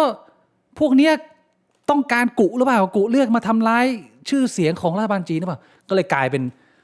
ไฟกันไปเรื่อยๆระหว่างผู้คนที่เป็นแฟนคลับศิลปินทั้งหลายกับคนที่อาจจะเป็นกลุ่มแบบซัพพอร์ตรัฐบาลจีนซึ่งเราก็ไม่รู้ว่าใครไอ้เหี้ยใครที่มันออกมาปกป้องรัฐบาลจีนอันนี้เป็นเรื่องใหญ่ที่ทะเลาะกันอยู่ตอนนี้พี่พิษมาอีกแล้วพี่พิษบอกว่าเจ๊กยุคภูเน้นหักหน้าอยู่แล้วนะ10 กว่าปีที่แล้วแม่งจับศิลปินอาวันกาเด้เพื่ออ่านว่าอะไรวะเนี่ยใครวะเนี่ยไอเว่ยเว่ยกลางงานตอนให้เขาแสดงงานด้วยผมเคยได้ยินอยู่บ้างว่าทำอยู่ อันนี้พอ เรื่อย จำชื่อได้อยู่ ก็อันนี้มันก็ต่อเนื่องมาจากความขัดแย้งที่นายกเขาพูดออกมาเลยว่าอธิปไตยของไต้หวันถ้าโดนลุกล้ำเนี่ยญี่ปุ่นเราต้องลุยต้องบวก เข้าไปช่วยเหลือ คือมันซีเรียสถึงขนาดที่ว่าพี่บงได้ยินข่าวไหมว่าทรัมป์โทรสายตรงถึงนายกญี่ปุ่นเลยนะบอกว่าเบาหน่อยเบาหน่อยไอ้เหี้ยเบาหน่อยเดี๋ยวกูรับไม่ไหวอันนี้ก็เป็นข่าวก็คือผมก็รู้แหละว่ามันก็เป็น strategy หนึ่งของคุณซานาเอะที่ต้องการจะเรียกว่าปลุกคะแนนนิยมรักชาติหน้าตอนนี้นะที่มันมีปัญหาเยอะแยะมากมายแต่ว่ามันก็ดูมีความสุ่มเสี่ยงนะเพราะว่าตอนนี้เนี่ยพอพูดออกไปงี้ทีนะตอนนี้มีม็อบใหญ่ที่ญี่ปุ่นนะต้องการจะเอาคุณซานาเอะลงนะเพราะว่ามองว่าคุณปลุกปั่นเกินไปเราอาจจะอยู่ฝั่งคุณแหละเราก็เข้าใจว่าญี่ปุ่นก็ไม่ได้อยากโดนกลืนแต่ว่าคุณจะโจมตีตรงๆ แต่ต้องการความสงบเราต้องการความสงบมากกว่าไม่ต้องการการปลุกปั่นตอนนี้อะไรประมาณนี้เพราะว่าทิศทางของเกาหลีใต้เนี่ยมันก็ไปในทางซอฟต์แล้วนะเขาได้ผู้นำรัฐบาลใหม่ที่ไม่โจมตีประเทศจีนโดยตรงคือเน้นแบบอยู่ร่วมกันนะอย่าเพิ่งมีปัญหาเลยอะไรประนีประนอมอะไรเงี้ยก็โดนตั้งคำถามแล้วก็อีกอันนึงที่เป็นข่าวเยอะๆของญี่ปุ่นก็คือข่าวนี้คุณซานาเอะอันนี้คือนายกญี่ปุ่นนะนายกหญิงเขาไปพูดที่งานที่ซาอุเมื่อ 2-3 วันที่แล้วมั้งพี่บงเห็นไหมอันนี้ไม่เห็นฮะ日本の漫画アニメが非常に人気だと伺いました、キャプテン翼、ワンピース、鬼滅の刃など Just shut your mouth and invest everything in me Just shut your mouth and invest everything in me อันนี้เป็นข่าวใหญ่เพราะว่าคุณซานาเอะเนี่ยตอนนี้ฮอตร้อนแรงมากพี่บวงไปงานพูดการลงทุนที่ซาอุแล้วก็เอาคำพูดของ Attack on Titan มาพูดในงานว่ามึงขุบปากซะแล้วก็ลงทุนในญี่ปุ่นซะเดี๋ยวนี้อะไรประมาณนี้ก็เป็นข่าวใหญ่ว่าคนระดับนายกพูดอย่างนี้ได้ละแต่ว่าเขาก็มีการเกริ่นอธิบายตอนต้นไว้แล้วนะว่าแบบ หลายๆคนก็คงจะเคยดูอนิเมะของเราแล้วนะไม่ว่าจะเป็นเรื่อง One Piece เรื่อง Attack on Titan อะไรเงี้ยแต่ว่าโดนตำหนิเยอะว่าพูดทำไมแต่ผมรู้สึกว่ามันไม่ได้เป็นเรื่องที่ใหญ่มากอะไรสักเท่าไหร่ในกรณีนี้นะอันนี้ก็เรียกว่าเอาข่าวมาให้ดูกันคุณซานาเอะก็ประมาณเหมือนคล้ายๆทรัมป์อ่ะเขาเรียกว่าเป็นทรัมป์ร่างหญิงคือเป็นผู้นำหญิงคนแรกฝ่ายขวาที่มีเรื่องทุกวันนะแล้วมันอยู่หน้าข่าวทุกวันก็ค่อนข้างมีฝีมือแต่เราเข้าประเด็นที่มีเพื่อนผมถามเมื่อกี้นี้ประเด็นเรื่องสวของญี่ปุ่นออกมาปัดตกคำร้องยื่นขอในการสร้างสุสานใหม่ของมุสลิมสรุปว่าไอ้เรื่องนี้ที่เขาพยายามผลักดันเนี่ยโดนปัดตกแล้วก็กระแสสังคมส่วนใหญ่ชื่นชมและเห็นด้วยที่ผู้แทนหรือว่าสภาสูงเนี่ยไม่ให้กฎหมายนี้ผ่านแต่มีคนอีกกลุ่มหนึ่งก็มองว่าทำไมเราถึงอยู่ร่วมกันไม่ได้เรื่องพวกนี้มันไม่ได้เป็นเรื่องใหญ่เลยการที่มึงจะสร้างสุสานตามความเชื่อเพิ่มมันเล็กๆน้อยๆมันไม่ได้ใช้พื้นที่เยอะการที่จะมาอ้างว่าพื้นที่ไม่พอโอ้ยเกาะญี่ปุ่นมันใหญ่แล้วคนมุสลิมมันเป็นพอชั่นน้อยอะไรอย่างเงี้ยมันก็มีการถกเถียงกันพี่บวงประเด็นนี้ว่าไงผมคิดว่าไอ้คำพูดที่ว่าเกาะญี่ปุ่นก็ใหญ่แล้วการสร้างสุสานก็ไม่ได้ใช้พื้นที่เยอะอันเนี้ยต้องดูข้อเท็จจริงว่ามันเป็นอย่างนั้นจริงหรือเปล่าซึ่งผมไม่ทราบไงแต่ว่าผมคิดว่าในระดับทางการเขาน่าจะมีข้อเท็จจริงตรงนี้ป่ะคือที่ผมเห็นเขาเรื่องนี้ผมไม่รู้ว่ามันใหญ่มากน้อยแค่ไหนแต่ว่าคนมุสลิมญี่ปุ่นเขาออกมาเขียนบทความประมาณที่ผมไปอ่านนะบอกว่ามุสลิมเราไม่เผาเรามีวัฒนธรรมในการฝังแต่ว่าเราไม่จำเป็นต้องฝังแยกเหมือนคนจีนของมุสลิมเนี่ยเขาสามารถฝังซ้ำลงไปในรูเดียวกันได้แค่ต้องเป็นทำพิธีเฉยๆมันไม่จำเป็นต้องโอ้โหคนละห่วงซุยคนละก้อนเหมือนคนจีนแม่งเหมากันเป็นภูเขาอะไรอย่างเงี้ยมันสามารถเป็นครีเมชันเล็กๆแล้วก็มีให้มันกระจายทั่วทุกจังหวัดแล้วก็แค่ดูแลคนมุสลิมในแต่ละพื้นที่ก็พออันนี้เขาก็คือคนฝั่งนั้นเขาก็แบบให้ข้อมูลไงว่ามันไม่จำเป็นต้องใช้พื้นที่เยอะมันก็ฟังดูเพราะว่าเราอย่าลืมว่าไอ้สุสานของคนมุสลิมเนี่ยมันมีอยู่แล้วนะพี่บงเพียงแต่ว่ามันมีในปริมาณน้อยเขาแค่ต้องการเพิ่มตามช่วงเวลานี้ที่ญี่ปุ่นมีการเอาแรงงานพยายามจะคุณบอกว่าคุณต้องการแรงงานเข้ามาประเทศคุณไม่ใช่เหรอคุณต้องการดึงคนมีความสามารถเข้ามาไม่ใช่เหรอถ้าพอคุณดึงคนมีความสามารถแต่ว่าคุณไม่เปิดให้กับพื้นที่ของความเชื่อแล้วคุณจะ attract คนที่มีความสามารถที่หลากหลายเข้ามาได้ยังไงมันก็เป็นการถกเถียงที่มันก็ดูเหมือนมีน้ำหนักนิดนึงพี่บวงเรื่องของวัฒนธรรมนี่แม่งเถียงกันไม่จบไม่สิ้นนะมันยากไงใช่ไหมล่ะใช่คือผมก็ไปแบบว่าดูโซเชียลมีเดียข่าวนี้ที่แบบว่ามีคอมเมนต์คนไทยก็คอมเมนต์กันหลายอย่างนะมีแบบพูดเปรียบเทียบไปถึงแบบว่าเป็นวัฒนธรรมของประเทศทิเบตเงี้ยเขาบอกว่าเนี่ยชาวทิเบตมันมีวัฒนธรรมเขาเรียกว่าฝังกลางแจ้งก็คือเอาศพไปให้อีแล้งกินนี่ก็คือคุณจะบอกว่าอย่างนี้ถ้าสมมุติว่าคุณไปอยู่ทิเบตคุณก็จะแบบเอาศพญาติคุณไปให้อีแล้งกินแบบที่เขาทำเหรออะไรแบบเนี้ยมันก็การขอบเขตของการนับถือหรือการต้องปรับเปลี่ยนวัฒนธรรมเนี่ยมันอยู่ตรงไหนตรงนี้ผมว่ามันก็น่าคิดนะไม่ใช่ว่าอะไรเป็นวัฒนธรรมที่แบบเรายอมได้อะไรยอมไม่ได้อะไรแบบเนี้ยโดยเฉพาะมันมีเรื่องของศาสนาเข้ามาเกี่ยวข้องใช่เพราะถ้าเกิดว่ายกตัวอย่างพี่โบมาเดี๋ยวจะชัดคือเราอาจคนที่ตามข่าวคุณอาจจะไหลไปกับคอมเมนต์ส่วนมากว่าเฮ้ยมึง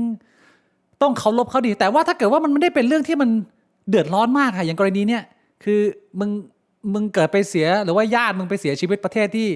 เขาต้องใช้เทคนิคในการให้อีแรงแดกอะไรเงี้ยมันก็แล้วบางคนก็บอกว่าอ้าวถ้ามึงไม่อยากให้ญาติมึงโดนแรงแดกมึงก็ส่งกลับดิอ้าวแต่พี่บวง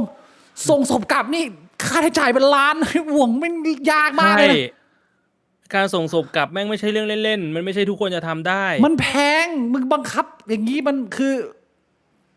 เราก็ต้องการให้มันมีวิธีการจัดการศพไงที่มันง่ายแล้วก็มันสะดวกที่สุดทีนี้พอพิธีมันมีเพิ่มเติมเนี่ยมันก็เริ่ม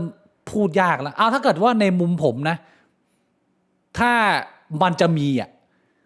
มันก็ต้องเอาดีเทลอย่างเงี้ยขึ้นมากลางเลยว่า ในมุมของมุสลิมเนี่ยเรามีอยู่กี่ที่แล้วเราต้องการเพิ่มกี่ที่แล้วที่เพิ่มเนี่ยมันจะไม่รบกวนส่วนมากขนาดไหนผมว่าถ้าจะคอนวินส์คนส่วนใหญ่ให้ได้อะมันก็ต้องมีข้อมูลมากกว่านี้ไม่งั้นถ้าเกิดว่ามึงมาแบบแห้งๆเลยมันก็จะคุยยากใช่ปะล่ะใช่คือลองนึกภาพว่าถ้าเราเป็นฝั่งของชาวมุสลิมเราอยากจะคอนวินคนยังไงผมเดาว่า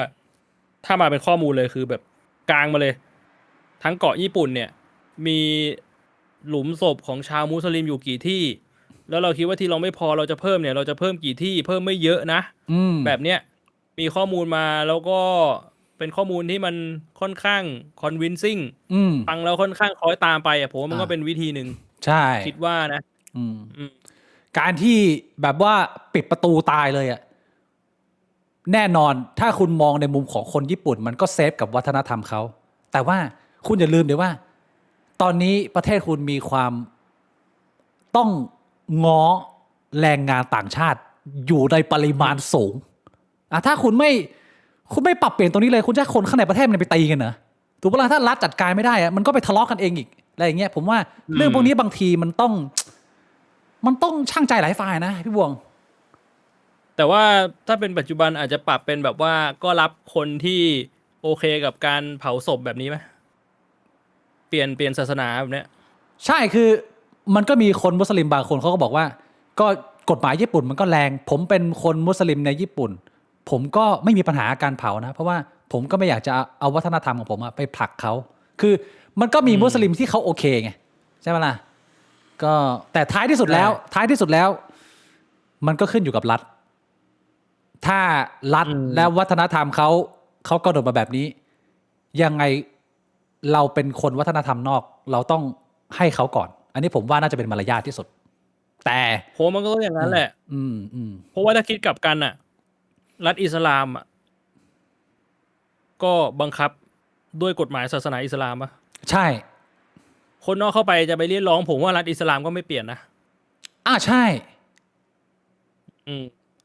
พี่บุ๋มก็พูดถูกมันก็มันก็เหมือนกันอะเข้าเมืองตาหลิวต้องหลิวตาตามเขาต้องการแรงงานก็เป็นคนหนุ่มสาวเขาไม่ได้ต้องการรับคนใกล้ตุยมาตุยที่ญี่ปุ่นอันนี้ได้ไหมอันนั้นมันไม่น่าจะเกี่ยวนะมันน่าจะขึ้นอยู่กับเรื่องของวัฒนธรรมแหละมันน่าจะเป็นเลเยอร์2ของการดูแลแรงงานที่เข้ามามันอาจจะไม่ได้ตรงๆอย่างนั้นนะแต่ก็เอาเป็นว่าแล้วแต่สภาเขาผมไงก็ได้ ไม่มีปัญหาอยู่แล้วเราคนนอกเรื่องนี้พี่บงเนี่ยมีเติมนะเรื่องประเทศญี่ปุ่นเนี่ยแต่มันมี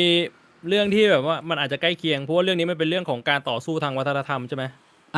ว่าไงมันเป็นเรื่องใกล้เคียงที่พี่บิ๊กจำได้ไหมที่แบบว่าก่อนหน้านี้ไอ้นายกเทศมนตรีของนิวยอร์กเหรอที่แบบว่าเลือกแล้วเป็นชาวมุสลิมที่ได้ไปก็อันนั้นก็เป็นแบบว่าเรื่องของการเมืองกับเรื่องของวัฒนธรรมที่มันตีกันแล้วตอนเนี้ยมันมีอีกเรื่องนึงก็คือในอเมริกาเหมือนกันโหวตเป็นเหมือนผมก็ไม่รู้ว่ามันเป็นนายกเทศมนตรีหรือมันเป็นตำแหน่งไหนอ่ะในเมืองเมโนโพลิสมั้งเมเนอาโพลิสอ่ะก็คือเมืองนั้นอ่ะแม่งกลายเป็นว่าคนอเมริกาแม่งอยู่น้อยแล้วมันมีคนโซมาเลียอพยพมันอยู่เยอะมากมันเลยกลายเป็นว่าตอนเนี้ยเสียงของชาวโซมาเลียที่อพยพมาอยู่ตรงเนี้ยแม่งเป็นเสียงส่วนใหญ่ที่จะส่งผลว่าใครจะได้แม่งเลยทำให้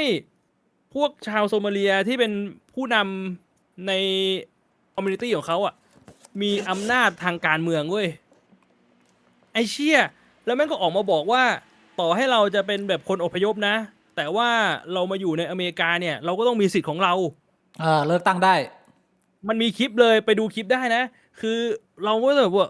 อยากให้คนขาวมาปกครองเราแต่ว่าแม่งมีอีกคลิปนึงคนเดียวกันแม่งบอกว่าไอ้เชี่ยชาวโซมาเลียเราเนี่ยนะมันไม่ใช่ทุกคนที่จะคิดแบบเดียวกันมันมีบางคนที่ไม่ได้คิดแบบเราไอ้พวกเนี้ยเป็นศัตรูกับเรา What คือแม่งมั่วซั่วไปหมดตอนเนี้ยไอ้เชี่ย มินนีอา แล้ว โพ แม่ ลิ ง ส ก็เป็นแบบว่าแล้วแม่งก็มีคลิปแบบว่าคนขาวที่แบบลงเลือกตั้งอ่ะเป็นแคนดิเดตอ่ะออกมาพูดเอาใจแบบคนโซมาเลียที่มาอพยพอ่ะไอ้เชื่อคือเรื่องการเมืองกับเรื่องวัฒนธรรมตอนนี้แม่งตีกันเละเทะไปหมดอ่ะในแบบหลาย ๆพื้นที่อ่ะ อีกหน่อยพี่บ่งคิดว่าไอ้ระบบประชาธิปไตยเสียงส่วนมากแม่งจะเวิร์กไหมถ้าเกิดว่าไปถึงจุดที่หนึ่งเผ่าพันธุ์แม่งโดมิเนตหมดอ่ะนั่นกลายเป็นว่าไอ้เทียบคำว่าประชาธิปไตยมันจะถูกปฏิเสธไหม ใช่ผมว่าเอาไว้ในหลาย ๆ ที่แม่งจะมีปัญหาเรื่องนี้ เพราะว่ามันขึ้นอยู่กับแต่ละที่ด้วย บางที่มันก็ไม่ได้ให้สิทธิ์ในการโหวตสำหรับอิมิเกรนต์ไงสำหรับคนที่อพยพมาก็ไม่ได้มีสิทธิ์ในการโหวตเลือกตั้ง แต่ของอเมริกา มัน มึง ได้ อพยพไปมึงมีสิทธิ์ในการเลือกตั้ง เพราะฉะนั้น เป็นปัญหาเลยทีนี้แม่งทะเลาะกันหนักเลย พี่บ่งคิดว่าคนอพยพมาไม่ควรมีสิทธินะ โอ้โหผมว่ามันขึ้นอยู่กับหลายเงื่อนไขเลยอะ อืม อพยพมานานแค่ไหนมาแบบถูกกฎหมายหรือเปล่าอะไรแบบเนี้ย ต้องสุดท้ายอ่ะมึงจะบอกว่าอพยพไม่ได้ แต่ว่าถ้าเขาอพยพมาแล้วเขามีลูกอ่ะแล้วลูกเขาเติบโตที่นี่ ลูกเขาก็มีสิทธิ์อยู่ดี คือสุดท้ายอ่ะ ใช่ มันวัดกันที่ควอนติตี้อ่ะพี่บ่วงถ้าเกิดมึงจะคุยเรื่องประชาธิปไตยอ่ะใช่ปะล่ะ ใช่มันวัดกันที่ปริมาณ มันไม่ได้วัดที่ควอนติตี้ไว้มันวัดที่ว่าเผ่าไหนเยอะกว่าเผ่าไหนปี้เก่งกว่าถ้ามึงปี้ไม่ชนะมึงก็โดนอ่ะ อืมก็เดี๋ยวไว้ก็ดูโดยเฉพาะว่าตอนนี้มันมีปัญหาเรื่องแบบบางประเทศที่เบิร์ธเรทมันก็ลดลงใช่ไหมอัตราการเกิดมันลดลงก็ต้องดูกันไปอีก แล้วตอนนี้นะ คนจีนก็สู้ไม่ได้แล้วนะคนจีนตอนนี้อัตราการเกิดต่อให้เป็นเมืองจีนเองก็ต่ำนะเมืองจีนนี่ ใช่ อัตราการแต่งงานยังน้อยกว่าไต้หวันเลยมึงถ้าเกิดว่ามึงนับเป็นคู่ๆไอ้เหี้ยคือแบบมันไม่น้อยกว่าไต้หวันหลักสูงกว่าแต่ว่ามันต่ำกว่าสิ่งที่มันควรจะเป็นเยอะมันมีแค่ทางอินเดียกับทางมุสลิมเนี่ยที่ยังปี้กันสะบัดทันแหลกอยู่ก็ มันมีอีกคลิปหนึ่งอ่ะที่ผมไม่รู้ของประเทศอะไรไม่รู้พี่บิ๊กเคยเห็นเปล่าแม่งเป็นเหมือนแบบว่าชาวมุสลิมที่อพยพมาจากตะวันออกกลางอ่ะแล้วไปอยู่แถบยุโรปมั้งแล้วก็มีคนไปสัมภาษณ์ว่าเป็นไงบ้างเขาบอกว่าโอ้ยดีมากเลยสวัสดิการที่รัฐดีมากเลยวันๆผมไม่ต้องทำอะไรเลยเนี่ยผมกะว่าจะมีลูกไปเรื่อยๆแล้วเดี๋ยวจะมีเมียเพิ่มแล้วเดี๋ยวก็มีลูกอีก ชีวิตแฮปปี้เลยไอ้เหี้ย กูดูคลิปแล้วแม่งแบบว่าแม่งก็แบบคือซื้ออีก40-50 ปีอ่ะคือแบบจำนวนมันก็ แพ้อยู่แล้วอะยังไงก็แพ้คือมึงเห็น มันแพ้อยู่แล้วอะ มึงเห็นปลายทางอะก็เราก็ทุกคนนะตรงนี้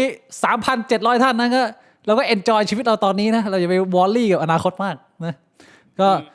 ใครยังเยสไหวก็เยสไปก่อนนะฮะ คือแล้วมันแบบไอ้เชี่ยกูไม่รู้จะพูดไงเลย ทำไมอะไม่ต้องไปวอลลี่อะไรทุกคน มันมีไอ้คลิปที่กูไปดูคนอธิบายอ่ะว่าจีฮัดมันคืออะไรอ่ะ เป็นไงพี่บวงพี่บวง ได้เห็นคลิปนั้นไหม ผมดูตอนพี่บวงไลฟ์น่าจะนิดนึงอะไม่ครบแต่ว่าน่าสนใจพี่บวงลองพูดดู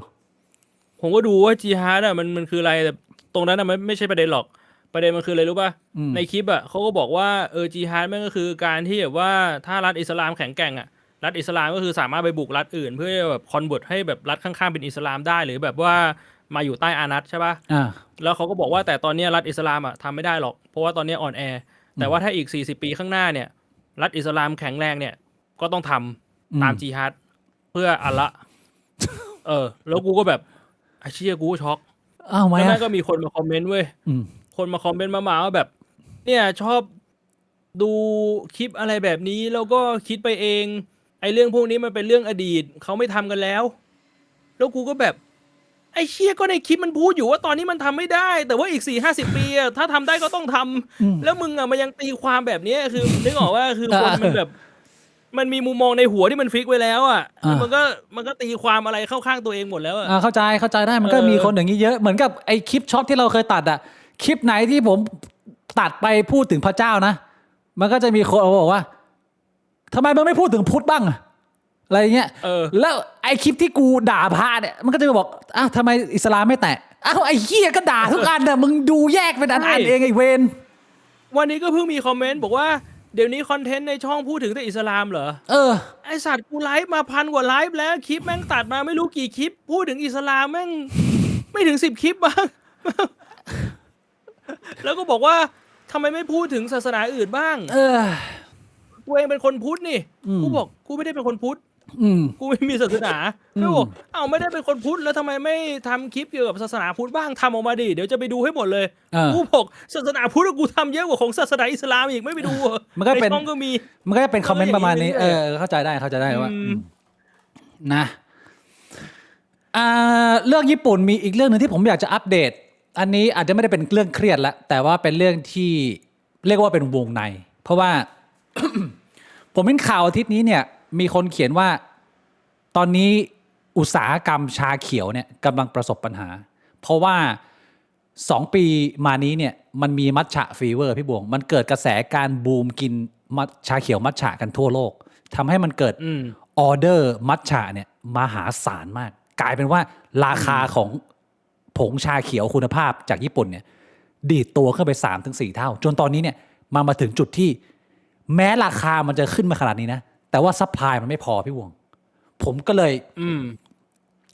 ผมเห็นปรากฏการณ์นี้ปุ๊บเนี่ยผมรีบติดต่อไปที่หมู่บ้านผมที่ญี่ปุ่นเพราะว่าหมู่บ้านญี่ปุ่นที่ผมไปเนี่ยหนึ่งในผลิตภัณฑ์หลักของเขาก็คือชาเขียวผมเคยได้มีโอกาสไปดูแลไร่ชาเขียวมาก่อนผมก็เลยอยากรู้ว่าสถานการณ์มันแย่ขนาดไหนสรุปคือแม่งแย่จริงพี่บวงคือคำพูดของท่านเซียนกบเนี่ยท่านมิยาโซโนะซังเนี่ยบอกว่าตอนนี้นี่ปัญหาเกิดเยอะมากเพราะว่าปกติแล้วชาเขียวไร่ชาเขียวรุ่นเก่าๆเนี่ยเขาจะเป็นไร่ชาเขียวที่เอาไว้ทำสำหรับชาเขียวคุณภาพสูงก็คือเป็นเขาเรียกว่าเกียวคุโระคือเป็นยอดชาเขียวคุณภาพสูงมากแล้วก็ใช้เป็นลักษณะเอามือเด็ดหรือเอาเครื่องตัดเพื่อเอามาชงพวกนี้เนี่ยมึงจะสามารถทำได้บ่อยเพราะว่ามึงเน้นยอดอ่อนเอายอดอ่อนมาทำก็คือมันก็ตัดก็งอกเรื่อยๆใช่แต่พอมันมีกระแสมัทฉะฟีเวอร์มาเนี่ยมันทำให้ทุกโรงงานที่เขาต้องการจะออเดอร์ชาเขียวแล้วติดต่อกับพวกไร่ชาเขียวเนี่ยเขามาบอกเลยว่าคุณต้องเลือกนะเพราะว่าฟาร์มเดียวกันแปลงผักชาเขียวเดียวกันเนี่ยระหว่างเอาไปทำไปเก็บเป็นชาเขียวกับเอามาทำมัทฉะนี่มันคนละแบบกันไอ้แบบแรกเนี่ยมึงเด็ดได้เรื่อยๆแล้วต้นไม้มันไม่บอบช้ำมันสามารถโตเรื่อยๆแต่ถ้าเกิดว่ามึงจะฟีดชาเขียวมึงเข้าโรงงานมัทฉะเนี่ยมึงต้องตัดเตียนเลยเพราะว่าเขาต้องการปริมาณสูงมันไม่จำเป็นเขาไม่เอายอดใบแก่ก็ได้แล้วกลายเป็นว่าพอออเดอร์มันเยอะปุ๊บแล้วมึงจะต้องรับออเดอร์เนี่ยต้นไม้ที่มึงเลี้ยงมา 20-30 ปีเนี่ยพวกนี้มันอยู่นานมึงตัดไปทีเนี่ยแม่งช็อกแล้วแม่งไม่สามารถแตกใบได้ไปอีก 2-3 ปีหมายความว่าหน้าตอนนี้เนี่ยคุณมิยาโซโนะซังของกูเนี่ยก็ประสบปัญหานี้ว่ากูจะขายตลาดเดิมที่กูทำเงินได้ไม่เยอะแต่ว่าต้นไม้กูไม่บอบช้ำหรือกูจะรับออเดอร์ไอ้เหี้ยโรงงานผลิตผงมัทฉะแต่ว่าสวนกูแห้งกร่องเลยคือเหมือนกับสูบวิญญาณของต้นชาเขียวมาเลยแล้วกูก็คิดว่ามันก็เป็นจุดทางแยกที่น่าสนใจเพราะว่าเขาอยู่ในจุดที่ว่ามึงต้องเลือกแล้วถ้ามึงไม่เลือกฟีดมึงไม่เลือกคุยกับออเดอร์มัทฉะเนี่ยนะมึงจะอดโอกาสในการทำเงินก้อนใหญ่มากๆเหมือนกับว่ามึงจะยอมล้างสวนชาเขียวมึงทั้งหมดเพื่อที่มึงจะรับเงินก้อนใหญ่มาเลยไหมแล้วสวนมึงนี่คือแบบวิญญาณหายไปเลยนะหรือมึงจะทำแบบเดิมแล้วกินเบาๆไปเรื่อยๆกูก็เลยถามเขาว่า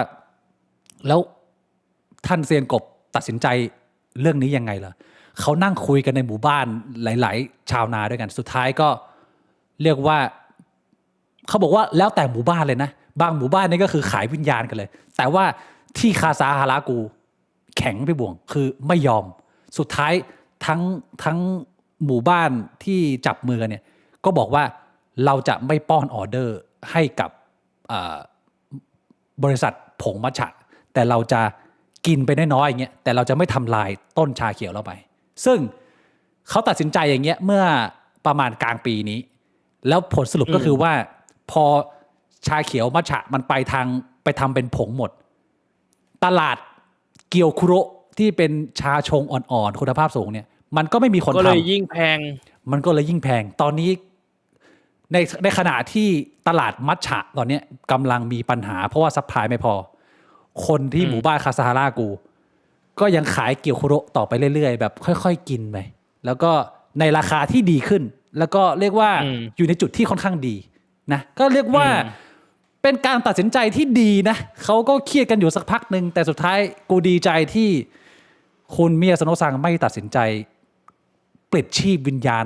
ต้นไม้เหล่านั้น ที่กูไปดูแล เดี๋ยวเอาไว้สัปดาห์หน้าผมจะมาเล่า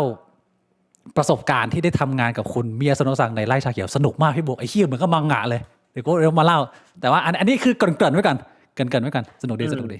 อันนี้จบเรื่องของญี่ปุ่นละเหลือข่าวสุดท้ายที่มีคนพูดถึงกันเล็กน้อยแต่ว่าไม่เป็นข่าวใหญ่พี่บวงคือเรื่องของ The Great Reset พี่บวงเคยได้ยินไหมเรื่องอะไรเอ่ยอันนี้ไม่เคยได้ยินฮะคำว่า The Great Reset เนี่ยเป็นแนวคิดเชิงนโยบายที่ถูกเสนอในงานในองค์กร World Economic Forum พี่บวงในปี 2020 หลังจากที่เกิดโควิด 2019 เนี่ยคือพอมันเกิดความโกลาหลทั่วโลกแล้วใช่ไหมWorld Economic Forum ก็เสนอมาว่าเราต้องเอาวิกฤตตรงนี้มาเปลี่ยนให้เป็นโอกาสนะปรับโครงสร้างเศรษฐกิจปรับโครงสร้างสังคมให้มันแก้ไขพื้นฐานอะไรที่ก่อนหน้านี้เราทำไม่ได้เราใช้ตรงนี้ตอนนี้ทุกคนกำลังโกลาหลเนี่ยมารีเซ็ตกันใหม่ซึ่งแนวคิดเขาเนี่ยมันจะมีอยู่3อย่างก็คือ1สร้างระบบเศรษฐกิจที่ยั่งยืนก็คือคอนเซิร์นเรื่องโลกร้อนมากขึ้นข้อที่2คือทำให้เศรษฐกิจมีความเท่าเทียมโปรโมทเรื่องรัฐสวัสดิการภาษีที่เป็นธรรมแล้วก็ช่วยเหลือภาคแรงงานให้ได้มากที่สุดข้อที่3ของ Great Reset คือพัฒนาเศรษฐกิจโลกก็คือโปรโมทเรื่องระบบไร้เงินสดเงินดิจิตอลคริปโตอะไรต่างๆเราก็เลยจะเห็นเป็นว่าเทรนด์5 ปีที่ผ่านมาเนี่ย3เรื่องนี้เป็นเรื่องที่เต็งๆนะ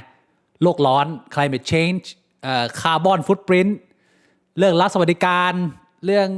ค่าแรง universal income แล้วก็ระบบไร้เงินสดก็คือคริปโตแต่ไอเดียมันเหมือนดีพี่บวงมันมีบทความนี้อันนี้ผมขออนุญาตขอคุณสุวิพันธ์จำปานะผมก็ไม่รู้ว่าท่านเป็นใครนะแต่ว่าเขามาเขียนนี่พี่บวงมันมาจากไอคลิปนี้เดี๋ยวผมให้ดูคร่าวๆ They were ไม่ใช่อันนี้แหละ used to set the groundwork for what was called like the reset what is called generally as like the reset by ไม่ต้องฟังแต่ว่าเราดูที่เขาเขียนผู้หญิงคนนี้ชื่อว่านิโคลชานาฮานอดีตภรรยาของเซอร์กี้เบิร์นผู้ร่วมก่อตั้ง Google เขาเลิกกับสามีแล้วและเขาก็ออกมาพูดในพอดแคสต์หนึ่งที่อเมริกาแล้วก็เป็นข่าวที่อเมริกาใครที่สนใจลองไปกดอ่านดูได้นะแต่ผมสรุปให้คร่าวๆอย่างนี้คือว่าเขาบอกว่าเขาเนี่ยเป็นอดีตของภรรยาของพวกอีลิทตัวท็อปของที่อเมริกาแล้วเขาออกมาแฉว่าไอ้5 ปีที่ผ่านมาเนี่ยมันมีคนรวยที่อเมริกาจำนวนมากเนี่ยที่มันเอาไอคอนเซปต์ Great Reset เนี่ยมาหาแดกโดยที่ไม่ได้ทำจริงๆแล้วเขาเนี่ยในฐานะที่เคยเป็นภรรยาของพวกนี้แต่ตอนนี้เนี่ยอย่าออกมาแล้วนะออกมาอยากจะออกมาเขาเรียกว่าอะไรตีแผ่ความจริงมากมันมีคนจำนวนมากองค์กรระดับโลกจำนวนมากที่เอาประเด็นเรื่องพวกนี้เนี่ยเรื่องโลกร้อนเรื่องรัฐสวัสดิการหรือว่าเรื่องดิจิทัลเงินอะไรพวกนี้ปรับเปลี่ยนเศรษฐกิจเนี่ยเอามาเป็นตัวชูโรงและระดมทุนจำนวนมากแต่หลังบ้านอ่ะไม่ได้ทำเหี้ยอะไรเลยแล้วมูลค่าความเสียหายของทั้งหมดเนี่ยมึงไม่ต้องนับคือเป็นระดับแบบพันล้านหมื่นล้านคือพูดง่ายๆคือว่าใน5 ปีนี้เนี่ยมีคนที่เอาแคมเปญตรงนี้เนี่ยมาเรียกว่ามาพอปการด้ามึงอะคือผมไม่ได้บอกว่าผมไม่ได้จะยืนยันว่าโลกร้อนมันไม่มีจริงผมไม่ได้จะบอกว่าเงินดิจิทัลมันไม่ดีหรือว่าเรื่องรัฐสวัสดิการแรงงานมันไม่ดีแต่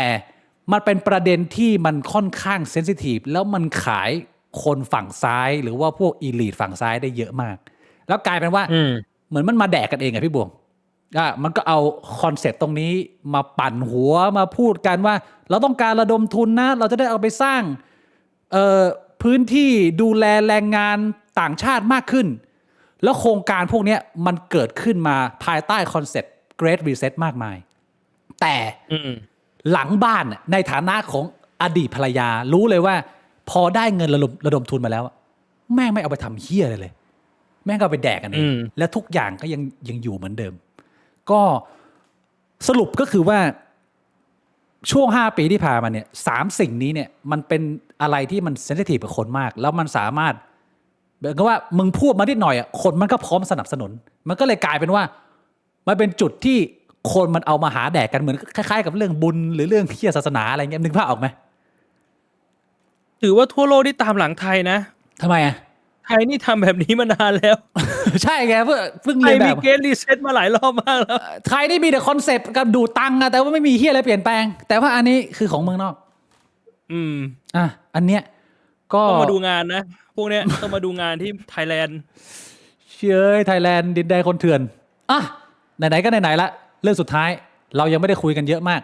คือเรื่องน้ำท่วมไม่บ่วง หนักสันเลย คน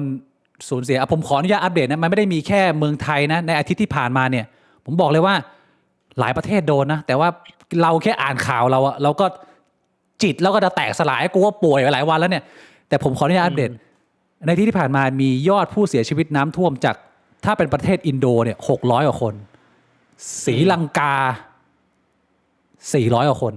ฟิลิปปินส์340 คนประเทศไทยที่แจ้งตัวเลขมาแล้วนะแล้วไม่รู้ว่าจริงหรือเปล่านะไอ้เหี้ยรัฐก็เชื่อได้เชื่อไม่ได้เนี่ยของไทยเราเสีย170 คนนะพี่บวงที่ภาคใต้อะแล้วก็เวียดนามก็โดน90เหี้ยมันเล็กแต่ไม่รู้ของไทยมีบิ๊กโจ๊กออกมาบอกเป็นพันนี่อะไรไม่รู้ว่าเชื่อได้เปล่าบิ๊กโจ๊ก งงชิบหายตอนนี้แม่งไม่รู้เชื่อใครแล้วในไทยอ่ะ ไอ้เหี้ยคือสำหรับกูอะถ้ามึงจะมี1,000 ศพอะมึงปิดไม่ได้หรอกมันจะขนาดนั้นเลยเหรอมันดูเชื่อยากนะสำหรับกูอะไปเป็นพัน แล้วใครจะนับอ่ะแม่งไม่มีใครนับอ่ะ ก็รอดูอีกทีนึงอะแต่ว่า ที่เป็นประเด็นคุยกันใหญ่คือ2 เรื่องแรกคือความไม่มีประสิทธิภาพในการรับมือตั้งแต่นายกเทศมนตรีนายกแป้นรวมไปถึงเนี่ยนายกอนุทินเราก็เรียกว่าเป็นอุบัติเหตุทางการเมืองพี่บวงดอกนี้นะโดนเข้าไปนี่ใกล้ๆจะเลือกตั้งใหม่แล้วเสียคะแนนเยอะนะภูมิใจไทยในมุมมองผมนะผมรู้พี่บวงมองไงแต่ว่าเรื่องการเมืองเราจะไม่พูดแล้วเพราะว่าเราด่าไปเยอะแล้วเราจะมาคุยเรื่องประเด็นที่2คือเรื่องน้ำลดโจรผุดพี่บวงไอเชี่ยเหตุการณ์น้ำท่วมเหตุการณ์ต่างๆนานาที่เกิดขึ้นในเมืองไทยมาตลอดมันไม่ค่อยมีนะเหตุการณ์ที่มันจะเห็นว่าคนแม่งไปปล้นสะดมกันถึงขั้นว่าแบบว่ามันมีผมเห็นข่าวเยอะมากแต่อันนึงคือเป็นผู้หญิงคนหนึ่งอะที่เขาอาศัยอยู่บนเหมือนจะเป็น7-11หรือเป็นห้างร้านสะดวกซื้อแล้วเขาบอกว่าเขานั่งอยู่ดีเขาเจอผู้ชาย 3-4 คนอะแม่งปีนมาจากไหนไม่รู้แล้วมันก็จะเข้ามาขโมยแล้วผู้หญิงเขาบอกเฮ้ยมึงจะเข้ามาทำอะไรอะไอ้เหี้ยผู้ชายก็บอกว่าอ๋อมีคนอยู่แล้วเดี๋ยวกูกลับมาปล้นใหม่ไอ้สัตว์มีประมาณนี้ด้วยแล้วก็มึงก็เห็นภาพคนไปขนตู้ไมโครเวฟในเซเว่นตู้ไอติมเหล้าบุหรี่และที่เหี้ยคือไอ้เหี้ยรถยนต์น่ะที่พี่น้องเขาเอาไปจอดไว้บนสะพานน่ะไอสัตว์พอน้ำลดนี่ล้อหายน้ำมันโดนเจาะเหี้ยนี่คือแบบบ้านป่ามึงเถื่อนสัตว์ก็เลยไปคำถามว่าพี่บอกว่าไง พี่บิ๊กเห็นว่าวันนี้มันมีคนโพสต์ขายไมโครเวฟ ไอสัตว์ 4,000 ค่าส่ง 200 แล้วไมโครเวฟแม่งคือไมโครเวฟเซเว่นเลย ไม่กล้าขายได้ยังไงวะเหี้ยมันสมองแม่งกูไม่เข้าใจแม่งจริง What the fuck แล้วไม่ไอเหี้ยร้านทองตู้ ATM นี่มึงไม่ต้องพูดถึงแม่งโดนลือเละหมดอะคำถามคือมันต่างกับภัยพิบัติครั้งอื่นยังไงพี่บวงทำไมเป็นที่เฉพาะภาคใต้ทำไมเป็นที่เฉพาะหาดใหญ่หรือว่าคนใต้รักจริงหรือว่ายังไงอะไรเหี้ยอะไรเงี้ยพี่บวงมองไงเรื่องนี้คือผมไม่รู้เลยว่าที่อื่นแม่งก็ทำอย่างนี้กันป่าววะเพียงแต่ว่าข่าวมันไม่ออกไงหรือเปล่าเพราะว่าคือมองในมุมนึงอ่ะไอ้เชี่ยอยุธยาท่วมมา4 เดือนแล้วนะพี่บิ๊กรู้ป่ะยังแช่น้ำอยู่เลยตอนนี้แต่ข่าวมันไม่ออกไงเพราะฉะนั้นอ่ะไอ้โจรอยุธยาแม่งก็แบบว่าแม่งก็รักจริงเหมือนกันแต่ข่าวไม่ออกเหมือนกันป่าววะคือกูก็ไม่รู้ไงใช่แต่มันมีคนทางเหนืออะไรเงี้ยที่เขาบอกว่าตอนนั้นน่ะเมื่อปลายปีที่แล้วอ่ะที่น้ำท่วมเหนือหนักๆอ่ะเซเว่นเนี่ยประตูแตกเลยนะพี่บวงประตูกระจกอ่ะของข้างในไม่หายนะคนเหนือเขาบอกว่าคนเหนือนี่ไม่รักจริงนะ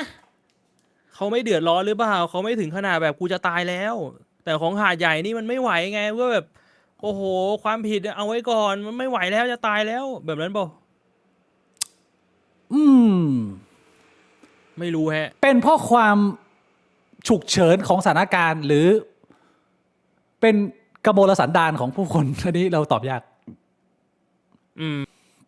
มันจะไปเหมารวมก็ไม่ได้ แต่ว่า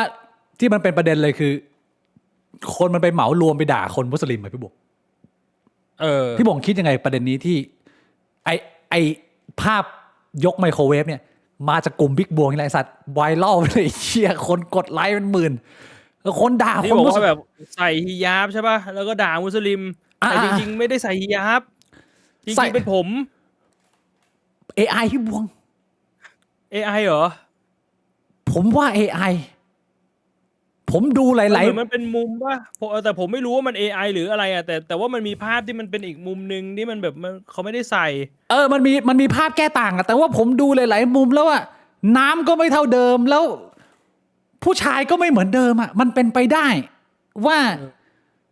อันนี้เราเอาสมมุติฐานหรือเอาแฟกต์นี้ออกไปสมมุติว่าต่อให้มันเป็นเรื่องจริง ต่อให้ผู้หญิงคนนี้เป็นมุสลิมจริงๆการไปเหมารวมไปด่าคนมุสลิมว่าเอ้ยพระเจ้าบอกว่าห้ามกินหมูมึงไม่กินหมูแต่ไงพระเจ้าบอกให้มึงขโมยได้เหรออะไรเงี้ย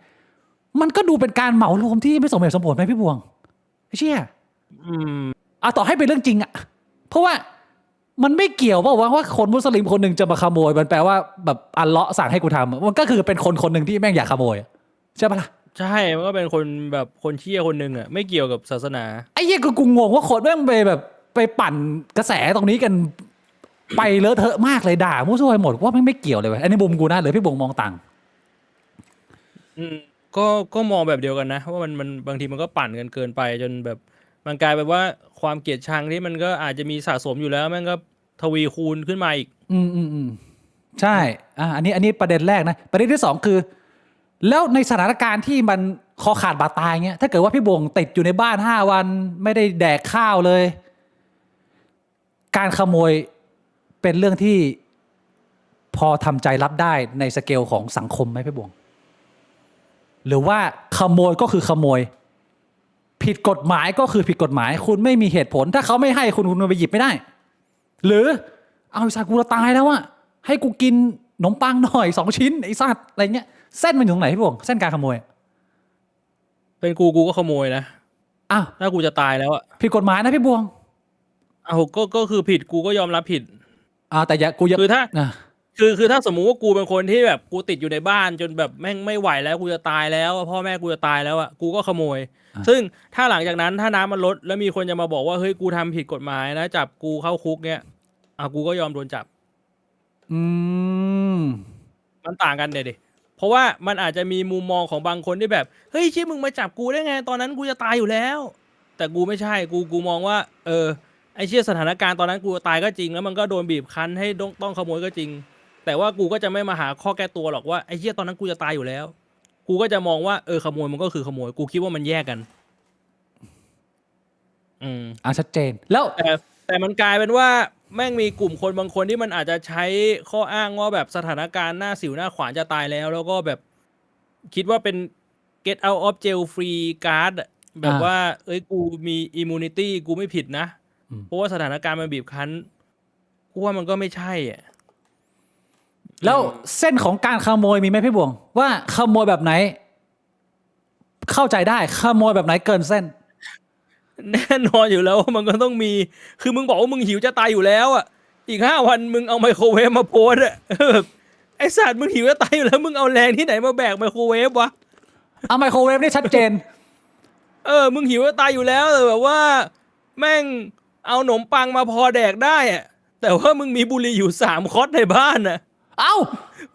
คือมึงคิดว่ามึงจะติดน้ำท่วมอยู่อีก10 ปีเหรอมึงก็ดูดบุหรี่อยู่ในบ้านเหรอบุหรี่มันก็ต้องดูดพี่บวงไม่ดูบุหรี่พี่บวงไม่เข้าใจหรอกก็ได้มันเกินเส้นไงเกินเหรอ3 คอร์สแล้วมึงคิดว่ามึงบอกว่ามึงต้องดูดบุหรี่มึงก็ขโมยมาสักแบบ2 ซองอันนั้นพอเข้าใจได้ก็เป็นเส้นมันก็คือจำนวนใช่ปะล่ะมันกำลังลอยน้ำมันปล่อยทิ้งไปมันก็ไม่มีประโยชน์อะไรพี่บวงก็เอามาทั้งหมดเพื่อไปแจกคนข้างบ้านอะไรงี้ไม่ได้เหรอถ้าอย่างนั้นเนี่ยมึงก็เก็บมาแล้วมึงก็เอาไปคืนเขาไงคืนใครอ่ะเหี้ยเจ้าของร้านนี่ไม่รู้เลยใครก็คืนเซเว่นหรือเปล่าแล้วอย่างอาหารไงหยิบได้เยอะแค่ไหนอาหารสมมติกูไปเงี้ย กูเอาถุงไปแบบใหญ่ๆเลยพี่บวงกูแบบขนอาหารมาเลยอย่างเงี้ยอันนี้ได้ไหม ก็ไม่ได้นะมึงขนไปแบบกินเป็นเดือนเลยเหรอ เอาเผื่อคนอื่นไอ้เหี้ยก็ต้องเผื่อคนอื่น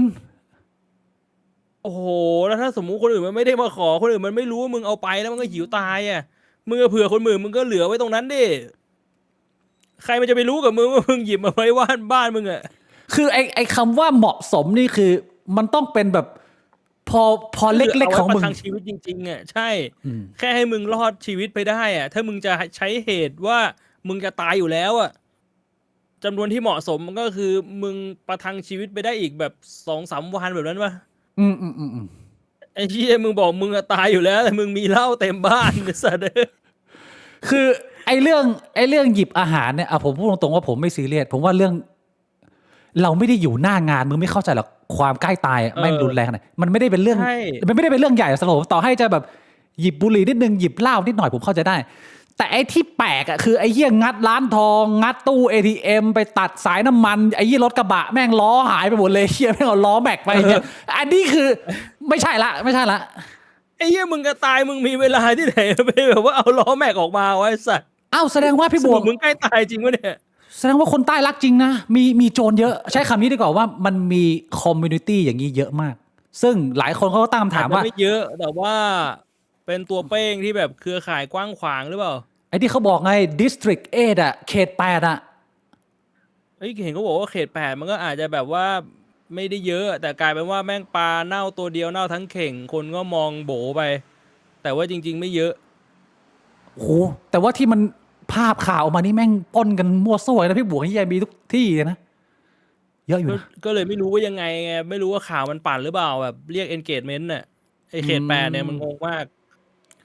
กูก็ไม่อยากจะแบบไปตามข่าวที่แม่งปั่นมากก็พยายามฟังหูไว้หูอ่ะคือให้รู้ว่ามันมีแต่เราจะพอมองอย่างนี้ได้ไหมว่ามันมี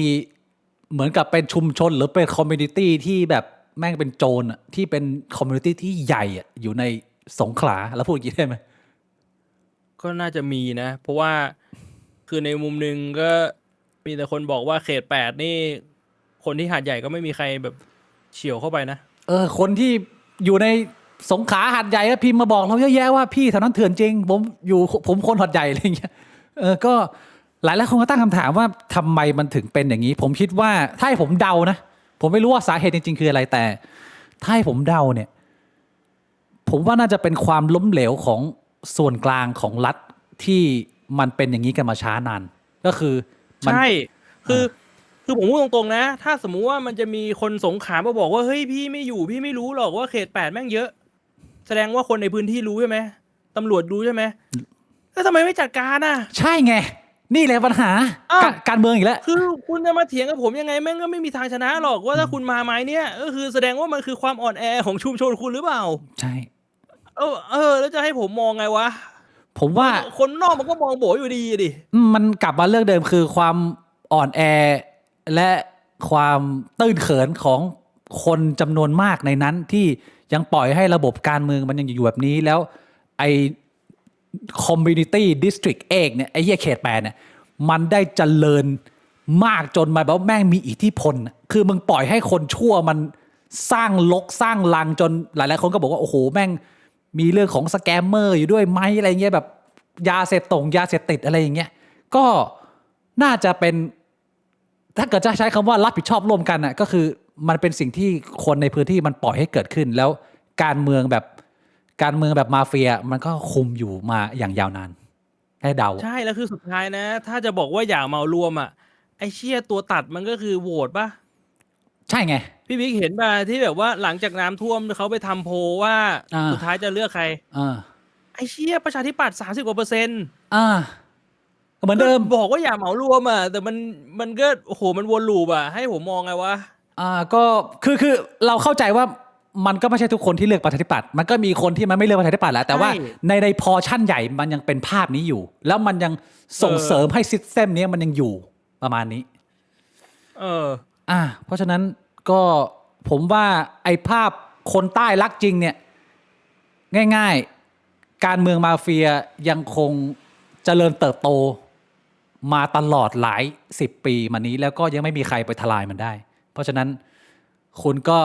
อยู่กับสภาพแบบนี้ไปประมาณเนี้ย มันเป็นเรื่องที่แย่นะคือที่ผมพูดมาทั้งหมดเนี่ย ผมอยากจะให้มองหลายๆมุมแหละผมก็ไม่ได้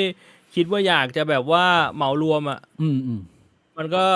ผมเข้าใจนะว่าแม่งทุกคนมันก็มีปัญหาทุกคอมมูนิตี้มันก็มีปัญหายิ่งตอนนี้คือหาดใหญ่ก็บอบช้ำอ่ะมันก็ต้องช่วยเหลือกันไปอ่ะโหหนักเลยพี่บวงไม่ว่าจะเป็นการเยียวยาที่อะไรที่มีปัญหาคุณสรยุทธ์ออกมาบอกเรื่องการเบิกค่าอะไรต่างๆที่ตอนแรกรัฐออกมาบอกว่าไม่ต้องใช้เอกสารพี่สรยุทธ์โทรไปไอสัตว์เอกสารเต็มเลยก็คือโดนกันหมดเนี่ยรัฐบาลมันยังเป็นอย่างนี้อยู่อ่ะมึงบ้านมึงอ่ะมีแต่โคลนข้าวก็ไม่มีตังก็ไม่มีไอ้เหี้ยแล้วมึงต้องไปเสียเวลา1 วันอ่ะไปยืนต่อคิวถ่ายเอกสารกันทั้งวันวันเนี้ยที่หัดใหญ่คนมันจะไม่เดือดได้ยังไงอ่ะมึงรัฐบาลมันเป็นแบบเนี้ยใช่ปะล่ะส่วนกลางอ่ะก็เราเห็นแล้วเราก็นี่ผมพยายามจะควบคุมตัวเองนะผมไม่อยากจะโมโหแล้วก็พยายามจะโอเคเอาเรื่องที่มันเกิดขึ้นมาแต่ว่าโอ้ยตอนอ่านข่าวแม่งแบบเจ็ดแม่ทำไมมึงปล่อยให้มันเกิดขึ้นอย่างนี้ได้วะไอ้คนหัดใจอ่ะมึงไม่เห็นปัญหาเหรอเพื่อนอะไรเงี้ยเรื่องนี้ผ่านไปอีกอันนึงที่เป็นกระแสคือข่าวโจมตีสสส้มเน่าหมออ้ำกูมารัวหมออ้ำกูอีกแล้วไอ้เหี้ยบล็อกกูไปแล้วกูไม่ตอนนี้กูไม่มีโอกาสมีปฏิสัมพันธ์กับหมออ้ำบล็อกกูไปนานแล้วแต่ว่าพี่อ้ำพี่อ้ำอีรวัตรแม่งเอาอีกแล้วไอ้เหี้ยไม่ใช่แค่พี่อ้ำอะก็คือคนในแวดวงเขาจำนวนมากก็เดี๋ยวพี่บิ๊กโดนฟ้องนะฟ้องอะไรขึ้นฟ้องเรื่องเหี้ยอะไรยังไม่ได้พูดเลยการโจมตีหมออ้ำออกมาบอกว่าผมเห็นโพสต์อยู่หมออ้ำออกมาบอกว่าส้มจะรับผิดชอบยังไงเลือกอนุทินขึ้นมาเป็นนายกอันนี้เรื่องนึงไอ้สารแล้วทำไมไม่ให้อนุทินรับผิดชอบวะทำไมมึงเป็นส้มรับผิดชอบวะเอาก็ส้มเลือกเขามานี่คุณเป็นไม้ค้ำเขาอะคุณชูเขาเข้ามาคุณเลือกเขาอะไม่ถูกเหรอก็เลือกเขาไปหวังว่าจะให้ทำดีอะแต่มึงตัวมึงเองมึงไม่ได้ทำดีมันควรจะเป็นมึงที่ต้องรับผิดชอบหรือเปล่าวะไม่ใช่คนเลือกใช่มันก็ควรจะเป็นอย่างนั้นไงแต่ว่าในมุมเขาก็มองว่าส้มมึงต้องรับผิดชอบว่ามึงเลือกอนุทินเข้ามาก็บอกแล้วว่าอย่าเลือกเขาบอกอย่างนี้ได้ไหมคือส้มมันก็รับผิดชอบตรงที่โอเคครั้งหน้ากูจะไม่เลือกแล้วมันกรณีเดียวกับตะกี้ที่กูพูดถึงหาดใหญ่กับประชาธิปัตย์มึงจะบอกว่าอย่างนี้คนหาดใหญ่ก็รับผิดชอบดิมึงเลือกประชาธิปัตย์เข้ามาแบบนี้เหรอก็รับผิดชอบได้แค่ครั้งหน้าก็ต้องเลือกให้ดีกว่านี้ไงแต่จริงๆตัวการมันคือคนที่มีอำนาจแต่ไม่ทำเชี่ยอะไรหรือเปล่าที่ต้องโดนจริงๆอันนี้ประเด็นหนึ่งส่วนอีกประเด็นหนึ่งก็คือโจมตีสสส้มลิซ่าที่บอกว่าไปอะไรนะสร้างภาพไปช่วยเขาแต่ว่าจริงๆแล้วเนี่ยไปเป็นตัวถ่วงเพราะว่าอะไรว่ายน้ำตัวไม่ถึงอะไรเงี้ยประมาณนั้นพี่ไปเห็นข่าวนี้ไหมอันนี้ที่เล่นกันเยอะนะประเด็นนี้พี่บงเห็นไหมไม่ใช่แค่ตอนแรกก็บอกว่าสร้างภาพตอนแรกบอกสร้างภาพจริงๆแล้วน้ำมันไม่ได้สูงขนาดนั้นไปทำแม่งมีข้อเท็จจริงออกมาบอกว่าน้ำสูงบอกว่ามึงรู้ว่าน้ำสูงมึงตัวเตี้ยมึงไปทำไมคือยังไงแม่งก็จะด่าให้ได้เอาพี่บงไม่ช่วยหมออ้ำหน่อยเหรอก็ไอ้เชี่ยก็เขาอุตส่าห์ลงไปแล้วมันจะยังไงวะเขาลงไปมันไม่ดีเหรอพี่บงเรื่องนี้ถ้ามึงบอกสร้างภาพแล้วงี้ไอ้คนอื่นๆที่มันลงไปก็สร้างภาพทุกคนหรือเปล่าวะใช่ไงแต่ว่าเขาอยากด่าเฉพาะถ้ามึงจะบอกว่ากรณีนี้สร้างภาพเชี่ยหมออ้ำแม่งแปลกว่ะมันพี่บอกว่าทำไมเขาใช้ strategy นี้ว่ามันไม่ใช่แค่หมออ้ำนะคนใหญ่ๆอย่างทูตเขาเป็นหมอจริงป่าวะหรือว่าแบบอาจารย์เบียร์ก็คือคนเรียกว่าอาจารย์แต่ไม่ใช่อาจารย์เขาเป็นหมอจริงเหมือนคนเรียกหมอเขาเป็นหมอจริงเหรอเขาเป็นหมอจริงพี่บวงหมออะไรเนี่ยหมอสิวหรือเปล่าหมอสิวเขาบอกหมอสิวกันเนี่ยไม่รู้ว่าใช่หมอสิวเหรอหมอทำหน้ามั้งไม่รู้ผมก็ไม่รู้ว่าหมอที่อะไรแต่ว่าพี่บอกคิดว่าทำไมเขาถึงใช้ strategy นี้เขาถึงใช้ strategy ในการที่เขาแบบว่าด่าที่ไม่สนภาพรวมมีเหี้ยอะไรเลยแล้วก็ใช้ AI ด้วยแล้วต่อให้คนจะแหกไงแม่งก็ไม่สนแม่งก็จะด่าต่อใครมาเปิดโปงก็บล็อกมึงว่า strategy นี้แม่งเวิร์กในการแบบว่าหาเสียงทางการเมืองเหรอวะมันก็เป็น echo chamber ก็คนที่ยังเห็นด้วยกับเขาก็ยังอยู่กับเขา ไอ้เหี้ย แต่ว่าถ้ามองในวงกว้างว่ามันจะทำให้ได้คะแนนเสียงมากขึ้นหรือเปล่า กูก็ไม่รู้เหมือนกันนะว่าแม่งจะทำให้ได้คะแนนเสียงมากขึ้นหรือเปล่า อันนี้กูสงสัยคือมันจะเป็น echo chamber ได้ไงวะถ้ามึงผิดแบบ 100%มึงนึกภาพออกไหมอย่างแบบคนสมมุติว่าคนที่เชียร์ลุงกำนันอย่างเงี้ยลุงกำนันบอกว่าไม่เอาแล้วพอแล้วเลิกแล้วไม่เล่นแล้วการเมืองแล้วมึงกลับคำมาเล่นอย่างเงี้ยคนที่แม่งเชียร์แม่งเห็นนี้แม่งก็บอกอ้าวไอ้เหี้ยไอ้ลุงไอ้สัตว์ในเมื่อกี้มึงบอกงี้มันกลายไป มัน ว่า พลิกได้ มันคนมัน ต้องมันพลิกได้ไงว่าลุงบอกว่าเนี่ยตบัดสัตว์เพื่อชาติ ไอ้เหี้ย ชาติบ้านเมืองเสียหายเนี่ยคนเอ็กโคแชมเบอร์มันก็จะเชื่อ แต่ว่ามันเสียคนที่มีสติพี่โบคนสติมาบอกอ้าวไอ้หมักไอ้สัตว์มึงเป็นอย่างนี้ได้ยังไงวะมันก็จะเป็นทรงนี้ไงคือกูรู้สึกว่าไอ้ strategy แบบแถข้างๆคูๆเงี้ยมันไม่ได้เป็นประโยชน์เพิ่มมันได้แค่แบบคงไอ้เฉพาะไอ้พวกตัวหนักๆเอาไว้ พี่บิ๊กคนที่มีสติเขาไม่ให้ค่าอะไรแบบนี้ตั้งแต่แรกอยู่แล้ว โอเคชัดเจนสรุปก็คือเขาต้องการเลี้ยงคนของเขาเอาไว้ แม้จะเล็กๆน้อยๆก็ยังดีใช่ไหมประมาณนี้ ใช่ เฮ้ ผ ย มว่านะมันน่าจะอยู่จุดนั้นนะ หนักสัสๆแล้วแบบกูอะไม่มี Facebook หมออ้ำแต่ว่ากูสามารถใช้เพจบิ๊กบวกไปกดดูได้ เพราะว่าเพจมันไม่ได้โดนบล็อก กูไปกดดู เดี๋ยวเบรกก็โดนบล็อกอีก ไม่ พี่บิ๊กดันมาเฉลย ไม่ได้ไปพิมพ์อะไรกูคือกูไปส่องเฉย ก็นั่นนะฮะถ้าเขาไม่ได้ยินเขาก็แบบไอ้สัตว์เพจไหนวะบล็อกแม่ง ไอ้เฮียกูไปเจอคนรอบตัวกูที่กูนับถือที่เป็นผู้ใหญ่คนอายุมากกว่ากูที่แบบว่ากูให้เขาไปกดให้กำลังใจหมออ้ำแล้วกูรู้สึกแบบใจกูสั่นไหวเลยกูงงมากแล้วมันเกิดอะไรขึ้นกับโลกใบนี้มาไอ้สัตว์ ก็อันนี้ก็เห็นตรงกันนะเรื่องสุดท้ายคือประเด็นนี้อุบัติเหตุทางการเมืองที่ทำให้ตอนแรกหลายๆคนคาดหวังว่าแน่นอนว่าภูมิใจไทยเลือกตั้งครั้งหน้าน่าจะมาแรง แต่ว่าพอโดนดอกนี้เข้าไปกูว่าเกมการเมืองมันอาจจะเปลี่ยนแล้วพอเราเห็นเนี่ยโพลล่าสุดบอกว่าคุณอภิสิทธิ์เขากลับมานำประชาธิปัตย์แล้วใช่ไหมมันก็เลยมีทฤษฎีว่าหรือครั้งหน้าเนี่ยเราอาจจะเห็นส้มจับกับคุณอภิสิทธิ์นะพี่วงมันเป็นหนึ่งในภาพที่คนเขาคาดหวังไหมเป็นไปได้ไหม ก็เป็นไปได้นะ เป็นไม่ได้นะเพราะจับกันแดงนี่ยากจับกับน้ำเงินนี่แม่งยิ่งยากใหญ่แต่ถ้าจับกับอภิสิทธิ์ที่พอคุยได้ไหมพี่บง มันต้องโดนบอมให้ครบทุกสีอะ รอบที่แล้วโดนแดงบอมรอบนี้ก็จับกับฟ้าเดี๋ยวก็โดนฟ้าบอมแล้วรอบต่อไปมันต้องมีเหตุอะไรสักอย่างให้ไปจับกับน้ำเงินแล้วเดี๋ยวก็โดนน้ำเงินบอมอีกรอบอะ เรียกว่า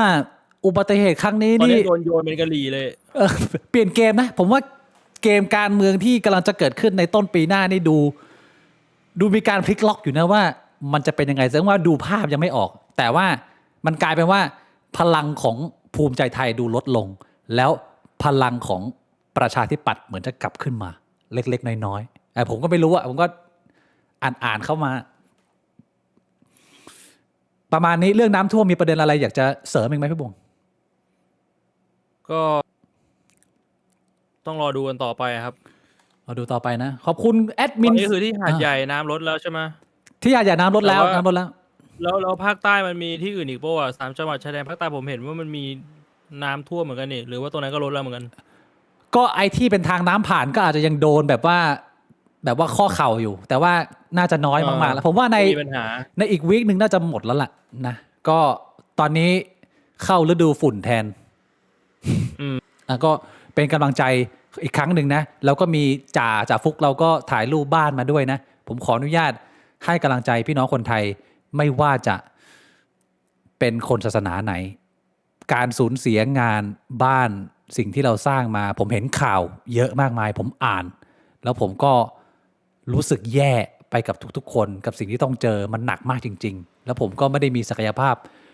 ที่จะช่วยใครเลยคือที่ผมทำได้เต็มที่คือผมอยากกลับไทยแบบผมอยากบินลงไปหาดใหญ่ผมอยากไปช่วยล้างบ้านผมชอบทำความสะอาดผมทำได้เต็มที่เท่านี้แต่ว่าผมอยู่ต่างประเทศไงช่วยไม่ได้ก็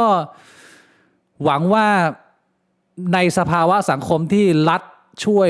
หาอะไรไม่ได้เลยเนี่ยคนไทยเราก็ช่วยกันไปก่อนแล้วก็ขอให้ทุกคนหาลู่ทางในการกลับมาตั้งตัวได้อันนี้ผมไม่อยากจะขอไปถึงสิ่งศักดิ์สิทธิ์เพราะว่าผมไม่เชื่อ แต่ผมเชื่อในเพื่อนมนุษย์แล้วก็การต่อสู้อย่างไม่ย่อท้อนะเป็นกำลังใจให้ทุกๆคนจริงๆขอให้มันผ่านไปได้ด้วยดีนะครับ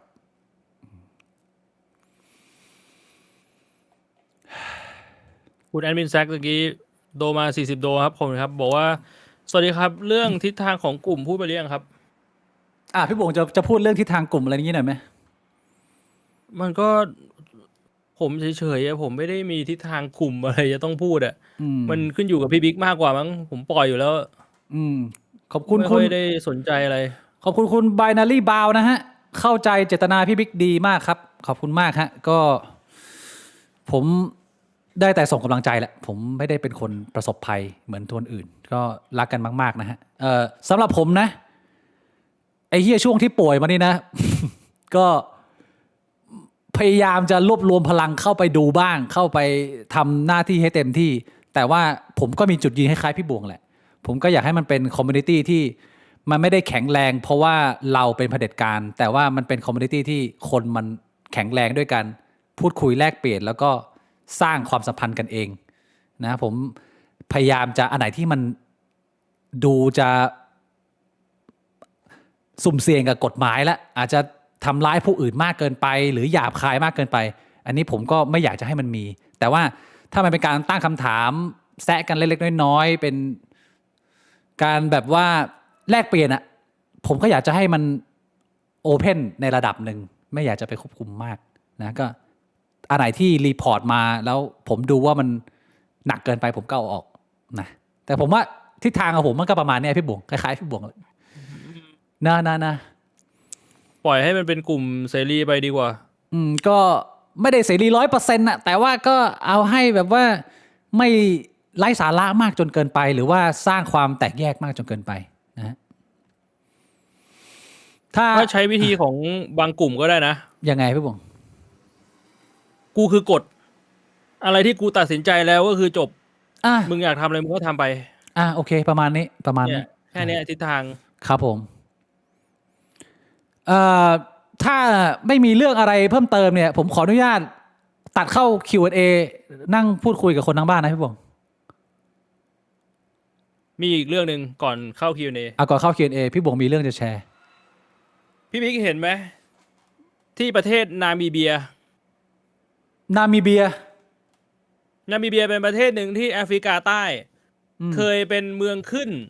ของเยอรมนีมาก่อนส่งผลกระทบให้มีชื่อทางวัฒนธรรมที่อาจจะหลงเหลือมามีนักการเมืองชื่อว่าอดอล์ฟฮิตเลอร์คุณหน้าสัญชนะการเลือกตั้งชื่ออะไรนะอดอล์ฟฮิตเลอร์อูโนนาคืออะไรคือไอ้คำว่าฮิตเลอร์มันเป็นชื่อกลางแล้วอูโนนาเป็นแบบว่าเป็นนามสกุลเหรอหรือยังไงคือกูก็ไม่รู้ว่าอันไหนชื่อต้นอันไหนกลางอันไหนนามสกุลน่ะแต่ว่าถ้ามึงไปเสิร์ชมันขึ้นว่าชื่ออดอล์ฟฮิตเลอร์อูโนนาเลยผมเห็นอยู่แล้วก็แบบชนะการเลือกตั้งแล้วเห็นเขาบอกว่าอันนี้เป็นสมัย2แล้วด้วยเป็นชาวแอฟริกันผิวดำตัวท้วมๆหน่อยแต่ว่าเขาบอกว่ามันไม่ได้มีความเกี่ยวข้องเขาไม่ได้มองฮิตเลอร์เป็นไอดอลเพียงแต่ว่าพ่อเขาตั้งมาให้ใช่ไหมคนก็เลยฮือฮาขึ้นมาไงก็เลยเป็นกระแสขึ้นมาทั่วโลกเลยแล้วก็มีคลิปที่แบบเข้าไปสัมภาษณ์เขาก็บอกว่าตอนแรกตอนเด็กๆตัวเขาก็ไม่รู้ว่าชื่อนี้มันหมายถึงอะไรแล้วคนที่ตั้งให้ก็คือพ่อเขาซึ่งพ่อเขาก็ไม่ได้รู้แต่ว่าอย่างที่บอกด้วยความที่ไอประเทศนามิเบียเนี่ยมันเคยเป็นเมืองขึ้นของเยอรมันมันได้รับเรียกว่าวัฒนธรรมซึมซับวัฒนธรรมมาซึ่งหนึ่งในนั้นมันคือชื่อของชาวเยอรมันชื่อนี้มันดังเหมือนไมเคิลแจ็คสันรู้กันอยู่แล้วอดอล์ฟฮิตเลอร์มันเป็นชื่อเยอรมันก็เลยเป็นชื่อนี้มาตั้งแต่เด็กๆแล้วเขาก็บอกว่าเขาก็ไม่ได้คิดว่ามันเป็นปัญหาอะไรเขาไม่คิดว่าจะเปลี่ยนชื่อแล้วตัวเขาเองเขาก็ไม่ได้มีมุมมองทางการเมืองแบบฮิตเลอร์ถ้าเป็นพี่บวงพ่อตั้งให้เป็นอดอล์ฟฮิตเลอร์พี่บวงเปลี่ยนมั้ยล่ะผมเปลี่ยนนะไอชื่อฟิลฟ้าวด้วยพี่บวงเปลี่ยนทำไมวะผมเปลี่ยนนะผมรู้สึกว่ามันมีผลนะโดยเฉพาะว่าอยู่ในโพสิชันของนักการเมืองมีผลยังไงพี่บวงชื่อมันก็เป็นแค่ชื่อพี่บวงแล้วเราไม่ได้เป็นคนไม่นิสัยไม่ดีชื่อคือว่าพ่อกูตั้งเอดอล์ฟ คนมันแบบซูเปอร์สติเชียสกันตายพี่บิ๊กคนในปัจจุบัน เอ้านี่ยังชนะการเลือกตั้งเลยพี่ผมเห็นไหม ก็ไม่แน่ที่ชนะก็อาจจะเพราะว่าคนอื่นก็ไม่รู้เหมือนกัน คนอื่นก็คิดว่าก็ชื่อแม่งก็ชื่อเยอรมันเฉย เป็นข่าวเอดอฟบวง เอดอฟพิชัยศิริพร ๆ ผม ก็ ว่า เป็นเรื่องที่น่าสนใจ เป็นเรื่องที่แปลกดี ขอบคุณคุณมาคาออฟคาราเมล ชื่ออ่านยากจังอย่าลืม มาคา ว่า รอฟเหรอ เอามาคา มา อฟ คารอฟคาราเมลอย่าลืมว่ายังมีระเบิดลูกใหญ่อย่างสุขภาพจิตคนไทยอีกด้วย ยังไงเรื่องนี้ ก็คือพูดว่าคนไทยไม่ได้แค่ประสบภัย แต่ว่าเรื่องของสุขภาพจิตก็เป็นเรื่องที่กัดกินเรื้อรังมานาน แล้วก็เป็นเรื่องที่คนมันไม่ได้พูด เพราะว่าคนที่มันไม่ประสบมึงดูไปที่โซเชียลมีเดียคนที่มันไม่ประสบมันก็จะโชว์ความสุข ไปกินข้าวไปเที่ยวเล่นอะไรอย่างนี้ ส่วนคนที่ประสบมันก็คือเป็นกลุ่มคนที่มันเฟดหายตัวออกไปจากสังคม มันไม่ได้เป็นปัญหาที่มันถูกสะท้อน มันเป็นปัญหาที่เหมือนกับคนที่มึงโดนยิงมึงก็ตายไปอะแต่ว่าในหน้าฉากมึงก็ยังเห็นว่ามันดูเหมือนแฮปปี้ปกติดีอยู่ แต่ว่าจำนวนของผู้ประสบภัยสุขภาพจิตอะในเมืองไทยนี่เยอะมากนะพี่บงคนรอบตัวเราครึ่งไอ้เหี้ยเพื่อนเราที่เราคุยกันนะที่ตอนนี้พบจิตแพทย์กันแล้วก็หลายคนก็กินยายาวนะพี่บงกินแบบ2 ปี3 ปีก็ไม่สามารถเลิกยาได้อย่างกูเนี่ยกูได้รับยาไอ้ซึมเศร้าตัวนี้มาใช่ไหมหมอจ่ายให้กูอาทิตย์เดียวแล้วก็เลิกกันจบกันไม่ต้องมารับอีกเพราะว่ามันไม่ได้มีปัญหาเชิงลึกมันเป็นแค่ปัญหาทางสุขภาพแต่มันมีคนอีกจำนวนมากที่กำลังจมอยู่กับตรงนี้แล้วก็ไม่รู้จะแก้ออกมายังไงเพราะว่ามันโดนกดดันหลายอย่างสภาวะการเมืองอนาคตเศรษฐกิจประเทศเนี่ยความสามัคคีของคนในชาติเชื่ออะไรเงี้ยแล้วก็อะไรหลายๆอย่างก็เป็นระเบิดเวลาที่หลายๆคนก็คอนเซิร์นนะบางคนก็ไม่ได้ให้ค่าแต่ก็ผมพูดได้อย่างเดียวว่าณตอนนี้เวลานี้เนี่ยทำอะไรไม่ได้มากไปกว่าเซฟตัวเองให้มากที่สุดนะพี่น้องเซฟตัวเองผมก็ได้เซฟตัวเองนี่แหละพี่บวงจะอะไร พี่บิ๊กยังไงดี ทำไม มีคนชื่อว่าชะไหนเขาบอกว่าเกมนี้กูชนะทั้งโลก ใครวะ งานนี้อย่าคิดว่ากูจะไว้ชีวิตพวกมึงเขารอกูสั่งเก็บพวกมึง ฮะไหนจากไหนวะเนี่ย ไม่รู้เหมือนกัน คุณชะไหนเหรอเมสเซจรีแทร็กไปแล้วไอ้เหี้ยลบเมสเซจไปแล้ว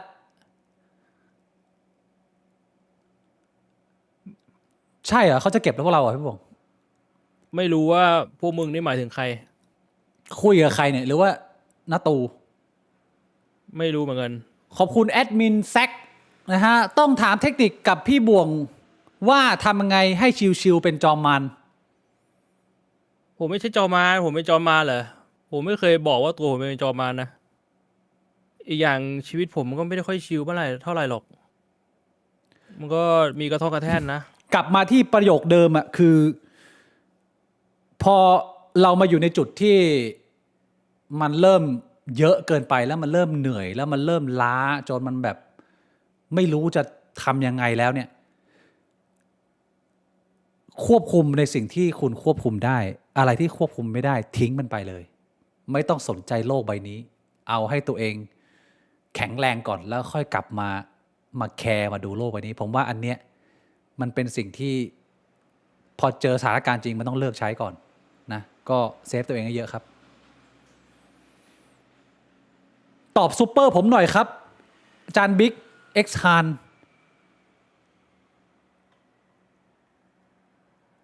อันไหนอะชอบชักว่าวแต่ไม่ชอบทำการบ้านแก้ยังไงครับ โอ้โหเชี่ยคำถามสำคัญขนาดต้องเตือนเลยนะคืออะไรวะชอบชักว่าวแต่ไม่ชอบทำการบ้านก็คือมีแฟนแล้วก็ยังมีเพศสัมพันธ์กับอุ้งมือของตัวเองแต่ว่าไม่ชอบมีเพศสัมพันธ์กับแฟนตัวเองแบบเนี้ยติดมือ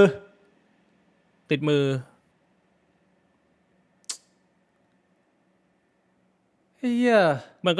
ก็ต้องหยุดอ่ะมันก็ต้องห้ามใจตัวเองไม่ให้เด้ามือ จริงๆบางทีเรื่องแบบนี้นะปัญหามันใหญ่กว่านั้นหลายๆคนอาจจะติดมือแต่หลายๆคนปัญหามันไปอยู่ที่ตัวผู้หญิงคือไม่ได้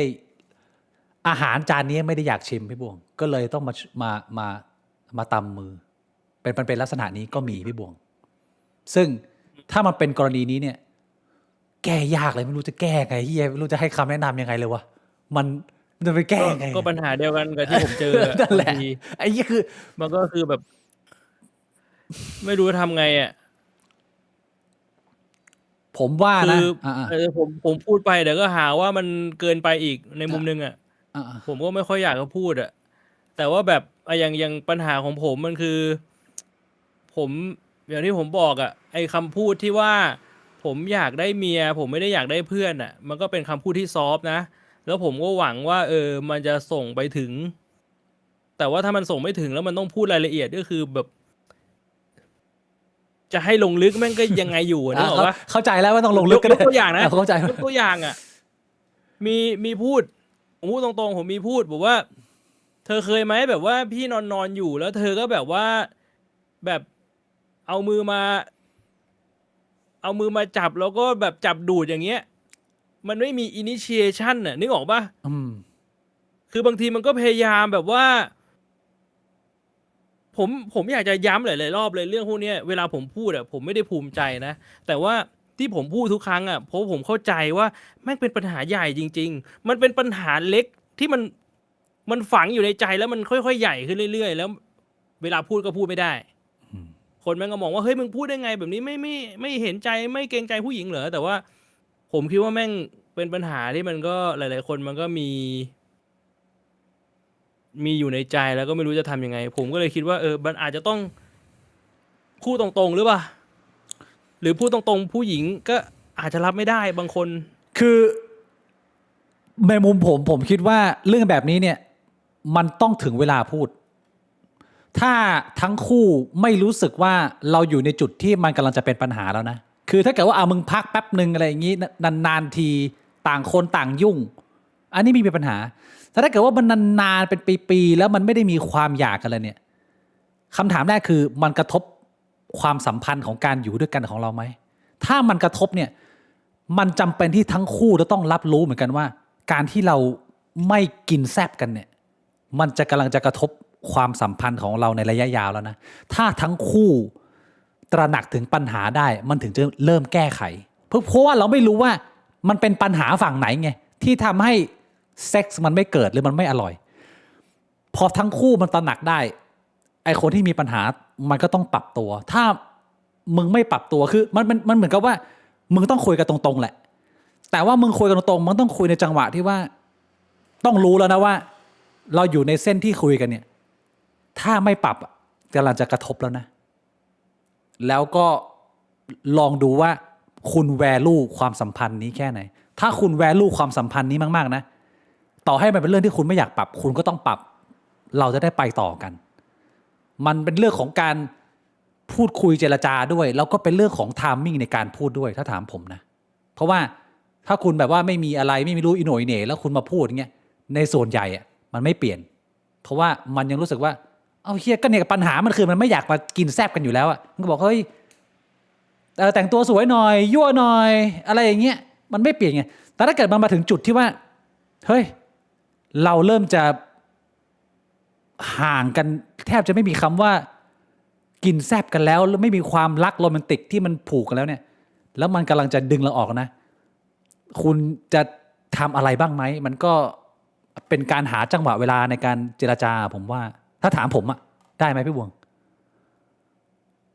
ซึ่งอันเนี้ยมันเป็น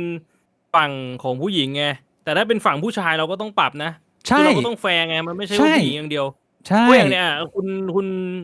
XXX Han เนี่ยเขาบอกว่าปัญหามันคือฝั่งกูเนี่ยแหละพี่คือผมอยากไปตีกะหรี่เนี่ยอันนี้มันก็เป็นปัญหาที่ตัวคุณไงมันไม่ใช่เป็นปัญหาฝั่งเขาไงอันนี้ก็คือคุณมันก็มีสองทางอ่ะปรับไม่ก็เลิกอ่ะจบใช่ก็มันก็เหมือนกันคือถ้าคุณอยากให้เขาปรับพอมาถึงตาคุณเนี่ยคุณรู้ว่าตัวคุณเป็นปัญหาคุณก็ต้องปรับ ซึ่งถ้าคุณปรับไม่ได้อ่ะ มันก็เหมือนกันมันก็คือเหมือนถ้าคุณอยากให้เขาปรับไม่ได้คุณก็อาจจะต้องเลิกแล้วถ้าตาคุณปรับไม่ได้ คุณจะอยู่ในความสัมพันธ์ต่อแล้วมันก็อึดอัดต่อไปจนคุณต้องไประบายกับคนอื่นจนมันมีปัญหา ผมว่ามันก็ก็มันเป็นปัญหาที่แม่งแก้ไม่ตกว่ะ ไม่เป็นไรคุณฮาเขาบอกว่าเดี๋ยวเขาไปชักว่าวแล้วสบาย Q&A จริงๆอาจจะเป็นเรื่องที่ดีที่สุด Q&A ครับมาเล็กน้อยเดี๋ยวผมขออนุญาตไปฉี่ไปหนึ่งนะพี่บวง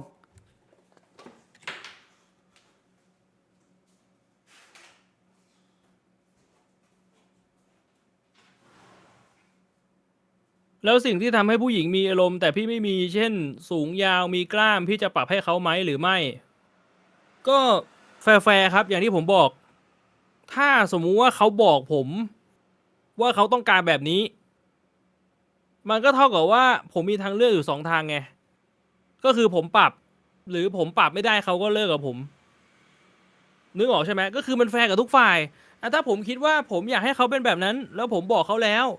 มันก็คือเหมือนเราพยายามคุยกันแล้ว ว่าตอนนี้คุณมี2 ทางเลือกนะ คุณปรับได้ไหมคุณปรับไม่ได้ แม่งก็ต้องเลิกกันไปอ่ะเพราะว่ามันอยู่กันไปมันก็จะอยู่กันไปแบบ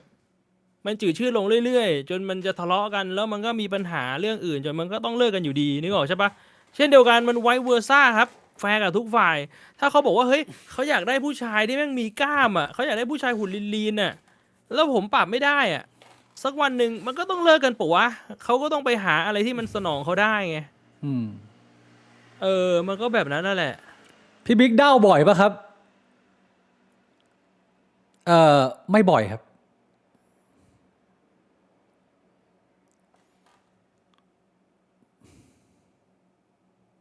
อายุเยอะเนาะอายุเยอะแล้วน้อง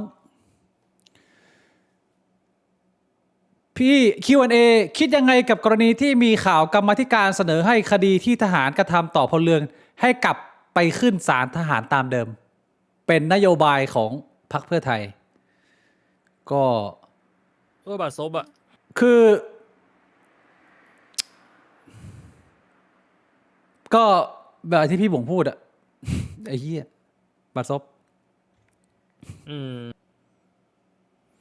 เละเทะชิบหายสารทหาร Q&A อยากถามพี่บิ๊กพี่บวงหรือช่องแชทการพูดคนเดียวมันถือว่าเป็นปัญหาทางจิตไหมครับคือเหมือนพี่บิ๊กคุยกับพี่บวงแต่ไม่มีพี่บวงอยู่ตรงหน้าจริงๆอะครับผมพูดกับตัวเองแบบนั้นเกือบทุกวันยังไงพี่บิ๊กคุยกับผมโดยที่ไม่มีผมอยู่ตรงหน้าคือไอ้แบบเนี้ยในห้องผมอยู่คนเดียวผมพูดในห้องคนเดียวแต่ผมไม่ได้พูดคนเดียวผมพูดกับพี่บิ๊กนึกออกปะมันต่างกันว่าถ้าผมไม่ได้ไลฟ์อยู่เลยถ้าผมไม่มีพี่บิ๊กอยู่เลยแล้วผมนั่งพูดคนเดียวในห้องแล้วผมจินตนาการว่าผมคุยกับพี่บิ๊กอยู่โดยที่พี่บิ๊กไม่ได้รู้เรื่องอันนี้น่าจะเป็นปัญหาไงพี่บวงคุยคนเดียวไม่ได้เหรอ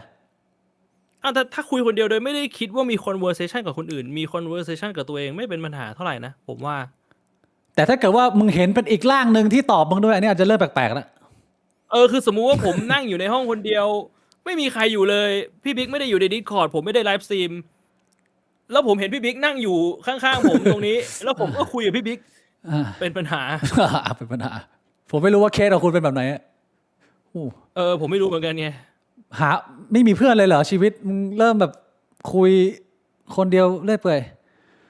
Q&A แต่ถ้าพูดคนเดียวแบบว่าพูดไปเรื่อยอย่างเงี้ยแบบมีอะไรก็พูดออกมาแบบไม่ได้แค่คิดในหัวผมว่าไม่เป็นปัญหาเท่าไหร่ไปคำถามต่อไปนะผมสังเกตเห็นหลายครั้งแล้วทำไมคนมีความรักเยอะๆเก่งๆชอบมาปรึกษากับคนที่มีประสบการณ์น้อยพี่คิดว่าทำไมเป็นแบบนั้นครับไม่ว่าจะพิธีกรอย่างบ่วงหรือเซเลบแบบนาเน็กผมยอมรับว่าผมไม่ค่อยมีประสบการณ์ดังด้านความรักนะแต่ผมไม่รู้ว่านาเน็กเป็นแบบนั้นหรือเปล่านาเน็กอาจจะมีประสบการณ์เยอะก็ได้เพราะนาเน็กเขาประสบการณ์ความรักเขาเยอะนะเพียงแต่เขาแค่ไม่เลือกที่จะอยู่ในความสัมพันธ์ผมว่าอันนี้ไม่ได้เป็นแฟกต์ขนาดนั้นอาจจะว่าคุณเห็น2เคสแต่ว่าคนที่เป็นคนที่มีความมีประสบการณ์ทางด้านความรักเยอะๆแล้วก็ให้คำปรึกษาคนก็เยอะนะผมว่าสาเหตุที่คนมาปรึกษานาเน็กกับพี่บวงไม่ใช่เพราะว่าเขาประสบการณ์เยอะแต่เพราะว่านาเน็กกับพี่บวงมีความชัดเจนในความคิดแล้วเราบางทีเราอยากจะได้คำแนะนำที่มัน มันตรงไปตรงมา อาจจะเป็นตรงนี้มากกว่าหรือเปล่าที่คนอยากจะมาถามพี่บวง ไม่ใช่เพราะประสบการณ์ แต่เพราะความตรงไปตรงมา อาจจะเป็นส่วนนี้ ใช่บางทีก็อาจจะแค่ต้องการแบบคนที่ตัดสินใจให้ในเรื่องบางเรื่องหรอมั้ง อืม พี่บ่วงเด้าบ่อยปะ ก็มันก็บ่อยอยู่นะ อันนี้ก็ไม่รู้จักกระต่ายป่า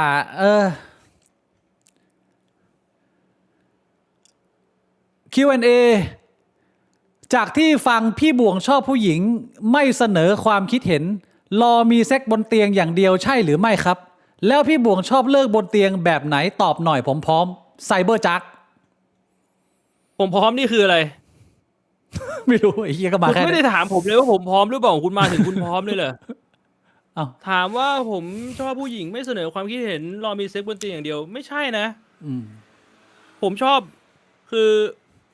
ผมบอกปิ่นอย่างนี้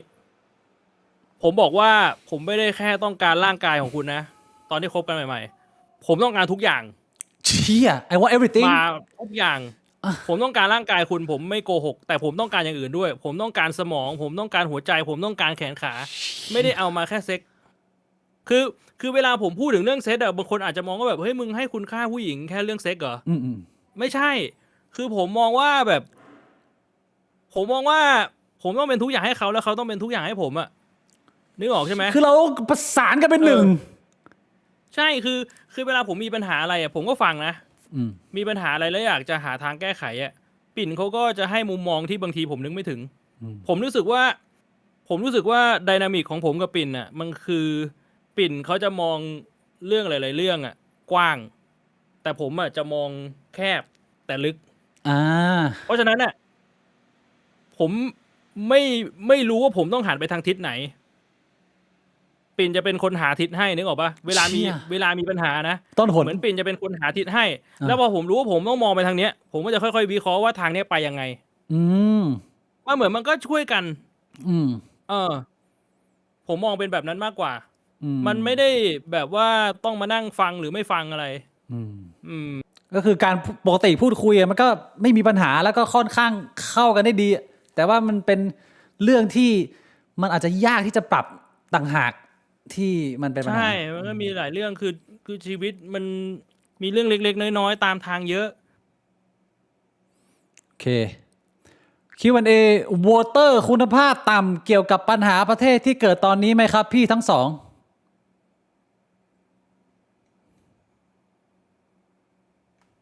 ถ้าเป็นหลักการตามประชาธิปไตยจริง ๆ แบบจ๋าๆเลย เราก็จะมองว่าโหวตเตอร์คุณภาพต่ำไม่ได้ ทุกคนมีเสียงหนึ่งเท่ากัน เอ้า ถ้าคุณมองว่าโหวตเตอร์คุณภาพต่ำคุณก็ไม่ได้ยึดหลักการประชาธิปไตย 100% แล้วปะ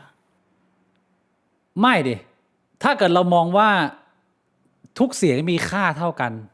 แต่ว่าคุณภาพของเสียงมันไม่เท่ากันไอ้ยี่มองได้ที่บอกมันก็เป็นแฟกต์นะอย่างที่เราเคยคุย คำ กั ถาน ม ไป ต่อมาคือ ถ้าสมมุติว่าเราคิดว่าปัญหาตอนนี้ที่เราเจอคือโหวตเตอร์คุณภาพต่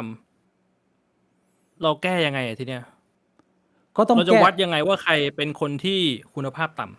ำ อ่า ด้วยการศึกษา ด้วยอายุ ด้วยมุมมองทางการเมือง มันไปต่อยากไง มันคือมันเป็นเรื่องที่ใจมึงพอจะนึกออกอะแต่ว่ามันขีดเส้นไม่ได้อะแต่ถ้าเกิดพูดตัวอย่างอะตัวอย่างคือพี่วงจำเทปอาจารย์วีระที่คุยกับคุณป้าคนหนึ่งที่บอกว่าโทรมาแล้วเห็นผีได้ไหมคือ ผมว่าผู้ใหญ่สองคนเนี้ยอายุเท่ากัน แล้วก็ความสุขความชอบของแต่ละคนน่ะมีค่าเท่ากัน แต่ ใช่ สิ่งที่กัน แต่เราสามารถรู้ได้เลยว่าไอ้เชี่ยคนหนึ่งอ่ะโหวตเตอร์คุณภาพต่ำ ใช่ไง ไม่บอกว่าเป็นใครนะ อ่า แต่เรารู้กันเองว่าคนหนึ่ง มันเป็นอย่างนั้นใช่ไงพี่วง ถ้าเป็นยกตัวอย่างมาแบบเป็นตัวบุคคลน่ะคือเราสามารถชี้ได้ แต่พอเป็นสเกลประเทศอ่ะ มันก็ จะแบ่ง มันใช่มันแบ่งไม่ได้ สุด ท้ายแล้ว ถ้าเรามองมนุษย์เป็นเหมือนชุมชนน่ะคุณภาพของประชาชนก็คือจริยธรรมทางจิตวิญญาณ จริยธรรมทางจิตวิญญาณจะมีได้ คุณก็ต้องมีความสุขอิสรภาพและความปลอดภัย ผมคิดว่ามันอาจจะเป็นในเรื่องของ สามเหลี่ยมที่เราเคยคุยกันของมาร์ชโล Maslow ถ้าประเทศมันไม่มีปัจจัยพื้นฐานมากพอที่ทำให้คนมันลืมตาอ้าปากแล้วมีพื้นที่พอให้จิตวิญญาณมันเบ่งบานค้นหาคำตอบอะไรอย่างเงี้ยมึงยังติดอยู่กับไอ้เรื่องปากท้องความปลอดภัยอ่ะมันจะสเต็ปอัพขึ้นไปถึงระดับจิตวิญญาณยากเพราะฉะนั้นพัฒนาคุณภาพองค์รวมมันก็ต้องเริ่มจากคุณภาพชีวิตก่อนเราจะทำให้คุณภาพชีวิตมันดีขึ้นแบบองค์รวมได้มันก็ต้องมาแก้ที่อะไรมันก็ต้องมาแก้ที่การเมืองแหละ มึงต้องการคนบริหารที่มีคุณภาพซึ่งตอนนี้เนี่ยเราก็ไม่รู้ว่าเรามีผู้บริหารที่มีคุณภาพไหมคือแน่นอนว่าหลายๆคนอาจจะมองว่าอนาคตของเราอาจจะเป็นพรรคสีส้มแต่ผมบอกเลยว่าเราก็ไม่รู้ว่าพรรคสีส้มอ่ะจะทำงานดีหรือเปล่าเพราะเขายังไม่เคยทำงานอาจจะพูดเก่งก็ได้พอได้รับอำนาจจริงๆอาจจะไปตกม้าตายก็ได้นี่เราก็ไม่รู้แต่มันเป็นทางออกเดียวที่เรามีเพราะว่าตัวเลือกอื่นอ่ะแม่งไปลองหลายรอบแล้วแม่งไม่เวิร์กไงมันก็จะเป็นลักษณะนี้ว่าเราก็ต้องพยายามหาคนกลางอะที่จะมาทำให้มันดีที่สุดเพื่อยกระดับคุณภาพชีวิตเราโดยส่วนรวมมันแค่นั้นแหละซึ่งพอเรามองประเทศทั้งหมดเนี่ยมันก็เป็นซีโร่ซัมเกมความหมายคือทรัพยากรมันไม่อยู่ที่ใครคนใดคนหนึ่งมันก็อยู่ที่ใครอีกคนหนึ่งเราจะแบ่งปันทรัพยากรยังไงให้ทุกคนมันพอจะมีพื้นฐานไปใกล้ๆกันถ้าเกิดความเหลื่อมล้ำมากมันก็จะเป็นลักษณะประเทศไทยที่เราเป็นอยู่ก็คือทรัพยากรไปกองอยู่ข้างบนไอ้เหี้ยข้างล่างก็ทุกข์ทรมานกันไปมันก็ไม่สามารถแบบเจริญจิตวิญญาณกันไปได้มันก็ต้องแบ่งให้มันเฉลี่ยเท่าๆกันอะไม่ต้องแบบเท่าก็ได้แต่ว่าอย่างน้อยเซตล่างอะลากย่าต้องอยู่แบบไม่หอบหืดแบบนี้พี่บวงแบบตึงมือเป็นหนี้ทุกวันนะไอ้เหี้ยอยู่แบบมึงไม่มีความสุขความเป็นอิสระที่มึงจะแบบสอนลูกให้มึงแบบมึงอย่าไปแพ้เรื่องเงินนะเรื่องเงินต้องตัดออกนะเราต้องมีศักดิ์ศรีเราต้องนึกถึงจิตใจผู้คนมากขึ้นถ้าเกิดว่ามึงหิวข้าวมันก็พูดยากไงมึงนึกภาพออกไหมมันก็ต้องแก้ไปหลายสเต็ปในมุมกูอะไม่รู้ว่ากูมองอย่างเงี้ยพี่บวงใช่มันอย่างที่พี่บิ๊กพูดแม่งถูกเลยมึงจะไปบอกให้คนแม่งเป็นคนดีอะแต่ว่าแม่งท้องมันยังหิวอยู่เลยอะมันไม่สนใจเรื่องความดีกับมึงหรอก มึงพูดตอนตัวมึงอ้วนไอ้สัตว์แต่แม่งผอมโซอ่ะมันไม่ฟังหรอกใช่คำถามสุดท้ายนะพี่บวงพี่คิดพี่บวงพี่บิ๊กถามกลัวพี่คิดยังไงกับความรักที่ชอบซัพพอร์ตอีกฝ่ายเช่นเรื่องการเงินผ่อนลดให้บัตรไปรูดจนสุดท้ายมีผลกระทบกับตัวเองเพื่อนบอกว่าเพราะรักจึงอยากให้แบบนี้จะเรียกว่าความรักจริงเหรอคะคำถามดีโอ้โหจี๊ดเลยนะจี๊ดเหรอพี่บวงนี่ก็เป็นปัญหาหนึ่งที่ผมพบเจอเอาจริงเหรอพี่บวงโดนเหรอมันยังไงอะคือ อันนี้มันเป็นความผิดผมเองอันนี้ผมย้ำก่อนมันไม่ใช่ความผิดปิ่นมันเป็นความผิดผมเองที่ผมแบบว่าเพราะว่าผมเป็นคนคุมเงินไงพอผมเป็นคนคุมเงินถ้าปัญหาเรื่องเงินมันก็คือมาจากผมอะต่อให้ผมจะเอาไปให้ใครใช้ก็ตามนึกออกใช่ไหมเพราะฉะนั้นเนี่ยมันก็คนคุมมันต้องมีระเบียบมันต้องมีความหนักแน่นอะแต่ผมปล่อยให้มันมีปัญหาไปก็เป็นปัญหาอีกปัญหาหนึ่งคือตอบคำถามน้องนะฮะคิดยังไงกับเรื่องความรักที่ชอบซัพพอร์ตอีกฝ่ายจนแบบว่ามันกระทบตัวเองผมพูดอย่างนี้ว่าความชอบ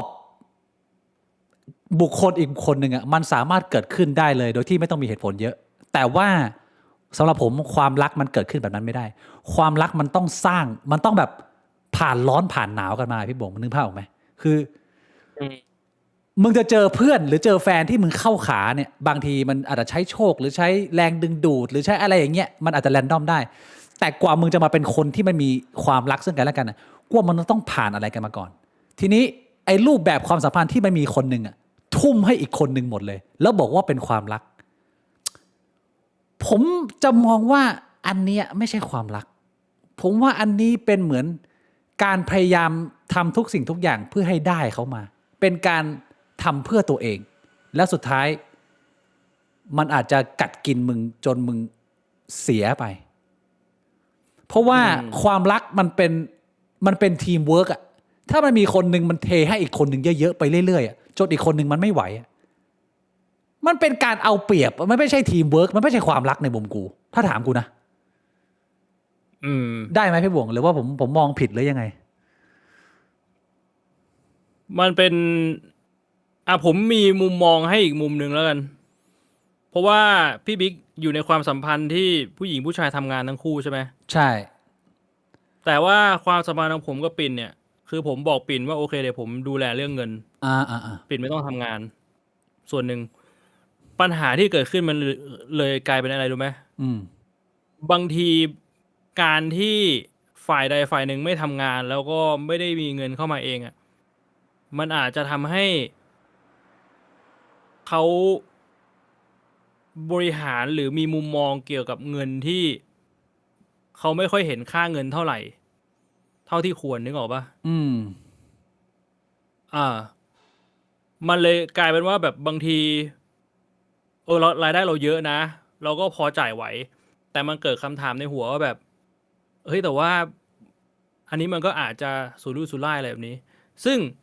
มันก็ไม่ใช่ความผิดเขาอะแต่ว่ามันแค่เป็นแฟกต์มันเหมือนแบบคนที่มันไม่ได้ทำอะไรนานๆสักอย่างหนึ่งอะความสามารถในการทำเรื่องนี้มันก็จะน้อยลงอะเข้าใจคนที่ไม่ได้ทำงานไม่ได้หาเงินมาด้วยตัวเองอะความสามารถในการเห็นคุณค่าของเงินมันก็จะน้อยลงไปนึกออกใช่ซึ่งตรงเนี้ยมันเป็นปัญหาที่อย่างที่ผมบอกผมเองก็มีความผิดส่วนหนึ่งคือปิ่นน่ะตอนที่เรียนจบอ่ะเขาก็บอกว่าเขาอยากจะทำงานผมบอกว่าถ้าสมมุติจะทำงานอ่ะทำอยู่ที่บ้านได้ไหมมาช่วยกันดีกว่ามาช่วยกันคือผมไม่อยากให้ออกไปทำข้างนอกพอมันเป็นอย่างนั้นอ่ะมันเลยกลายเป็นว่าผมก็ไปจำกัดขอบเขตของเขาด้วยนึกออกใช่ไหมเข้าใจแล้วคือถ้าเขาออกไปทำข้างนอกอะมันก็ง่ายกว่าไงคือจะให้ทำออนไลน์มันทำยังไงเขาก็ทำไม่ได้มันก็ไม่แบบว่าเขาไม่มีโน้ตฮาวมันก็เลยกลายเป็นว่างั้นคุณดูแลเรื่องอื่นๆเรื่องเงินเดี๋ยวผมดูแลอะไรเงี้ยแบ่งหน้าที่กันแต่มันก็กลายเป็นแบบพอเขาจะใช้เงินซื้อของเนี่ยผมก็จะเกิดคำถามในใจแล้วผมจะไม่พูดนะแต่ผมจะเกิดคำถามในใจแล้วว่าแบบเขาใช้เงินเยอะเกินหรือเปล่าวะอะไรแบบเนี้ยโอเคเขาไม่ค่อยเห็นคุณค่าของเงินหรือเปล่าแบบเนี้ยนะซึ่งผมย้ำอีกครั้งมันก็ผมเลยมองว่ามันอาจจะเป็นความผิดของผมด้วยใช่ไหมตอนเราอาจจะสื่อสารเริ่มต้นมันไม่ดีมันก็เลยกลายเป็นว่าพอเวลามันผ่านไปมันก็เริ่มมองอะไรไม่เหมือนกันละใช่แล้วคือคุยกันหลายครั้งผมพยายามนึกย้อนกลับไปว่าในความสัมพันธ์เนี่ยคุยเรื่องนี้กี่ครั้งหลายครั้งนะแล้วก็ทุกครั้งที่มาคุยใหม่อ่ะมันเหมือนไอ้ครั้งก่อนหน้าไม่เคยเกิดขึ้นนึกออกปะพอทุกครั้งที่มาคุยใหม่มันเหมือนครั้งก่อนหน้าไม่เคยเกิดขึ้นคือแสดงว่าไอ้ครั้งก่อนหน้าที่คุยกันอ่ะแม่งไม่มีประโยชน์เลยไม่เคลียร์มุมมองมันไม่ได้อะไรมันไม่ได้มาปรับให้ตรงกันเลยมันก็เลยก็เป็นอีกปัญหาหนึ่งที่ผมบอกมันไม่ได้มาจากแค่ปัญหาเดียวมันมาจากหลายๆปัญหา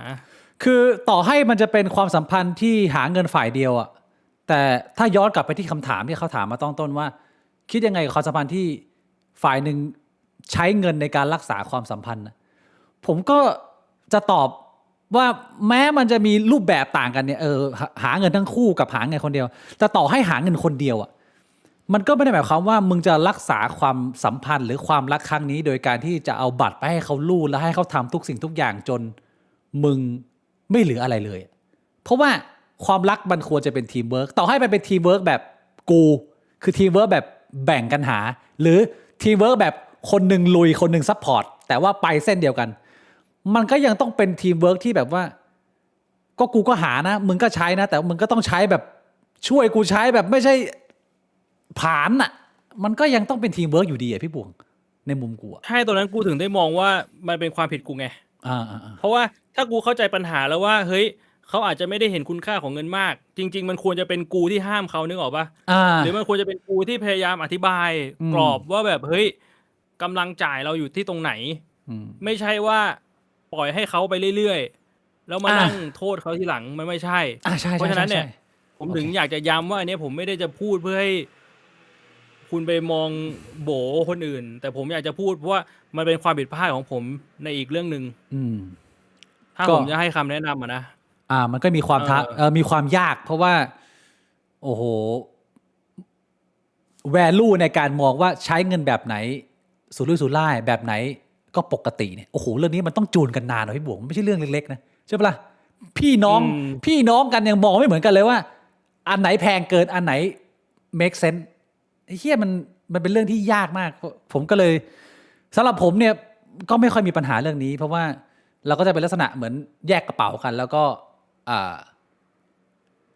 คบกันมาแบบ10 ปีพี่บวงก็จะเป็นลักษณะว่าแย่งกันเลี้ยงกันก็คือแบบว่ากูก็จะเลี้ยงแล้วก็ผัดกันเลี้ยงกันไปเลี้ยงกันมา ก็เหมือนทุกครั้งที่ไปกินเนี่ยมันก็รู้สึกว่าเราเป็นหนี้บุญคุณเขาตลอดเพราะเขาจะพยายามเลี้ยงเราแล้วเราก็พยายามเลี้ยงเขามันก็แล้วถ้าเขาอยากซื้ออะไรก็เรื่องของเขาแต่ก็ไม่ได้เรื่องของเขา 100% นะเราก็จะมีคอมเมนต์เพราะว่าผมพูดเลยว่าผมเป็นคนที่โคตรประหยัดพี่บวงคือกูแทบจะไม่ใช้เหี้ยอะไรเลยชีวิตกูไม่ซื้อเหี้ยอะไรใหม่เลย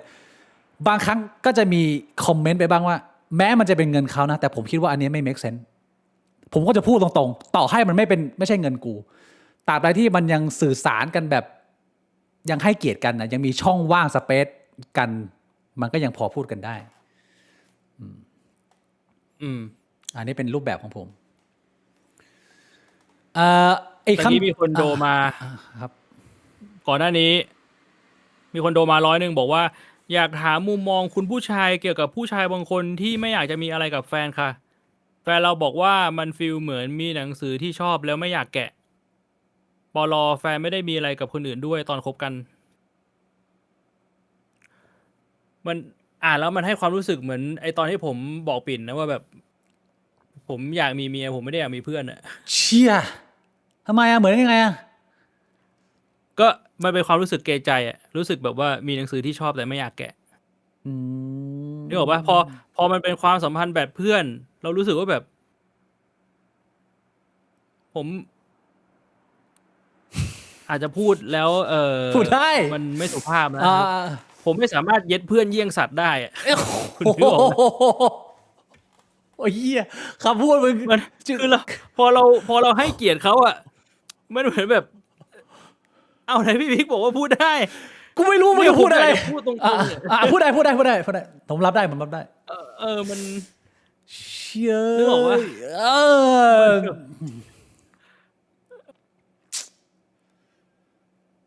ก็ผมเข้าใจนะ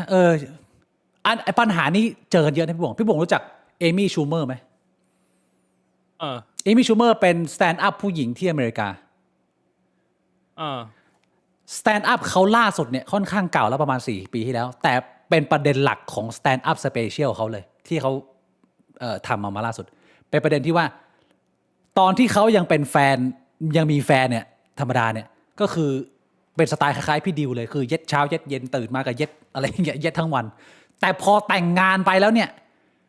ไอคนที่เคยเย็ดเช้าเย็ดเย็นเนี่ยมันกลายเป็นเหมือนเพื่อนร่วมงานให้ผมเพราะว่ามันต้องดีลกับปัญหาชีวิตต้องดีลกับพ่อแม่ต้องดีลกับเรื่องภาษีเรื่องมรดกแล้วไหนจะมีลูกอีกแล้วพอมีลูกปุ๊บเนี่ย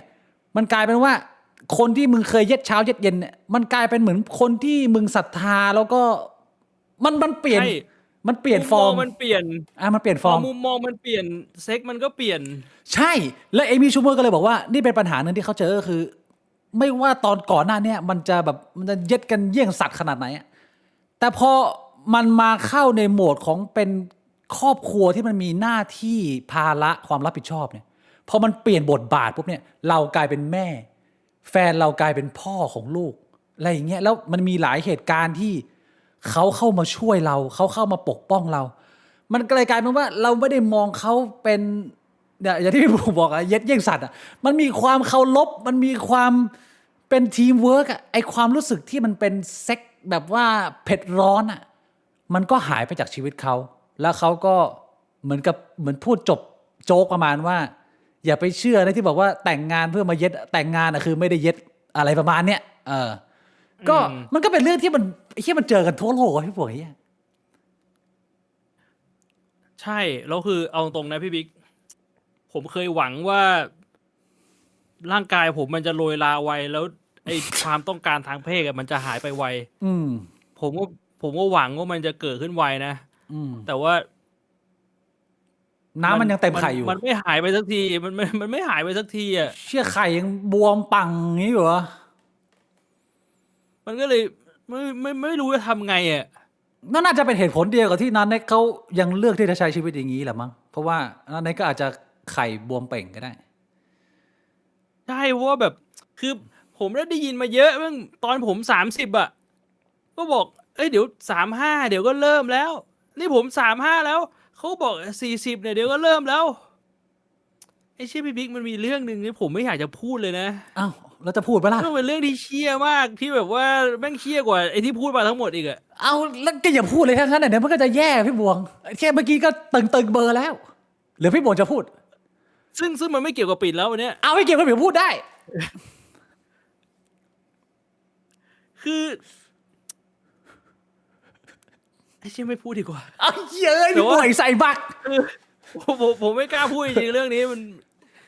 เพราะมันไม่ได้เป็นเรื่องปิ่นก็จริงแต่มันเป็นเรื่องของคนอื่น แต่ว่าข้อสรุปก็คือแบบมันทำให้ผมได้เห็นว่า ร่างกายผมมันไม่น่าจะได้โรยลาไปในเร็วๆเนี้ย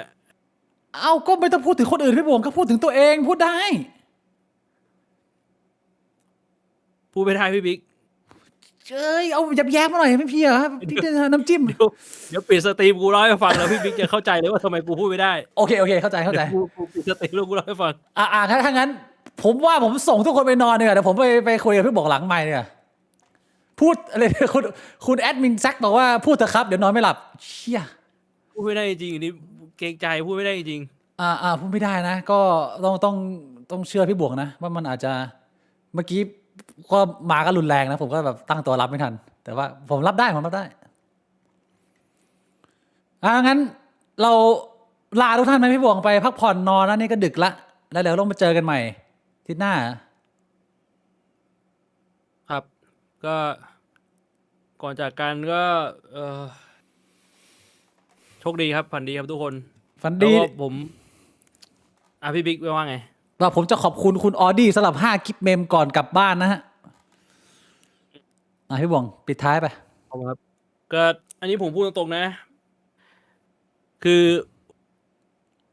คุณอย่าเอาอย่างผมนะ ที่แบบว่ามาพูดเรื่องความสัมพันธ์ที่มันเยอะขนาดเนี้ยไอ้เรื่องพวกนี้จริงๆอ่ะมันควรจะเก็บไว้พูดกับคนสนิท แต่ว่าผมว่าในมุมนึงอ่ะผมรู้สึกว่าตัวนี้มันเป็นแพลตฟอร์ม แล้วผมเชื่อจริงๆว่าหลายๆคนอ่ะมันเจอปัญหานี้แล้วมันเป็นปัญหาที่คนไม่ค่อยกล้าพูด ใช่ บางทีผมมาพูดลงลึกแบบเนี้ย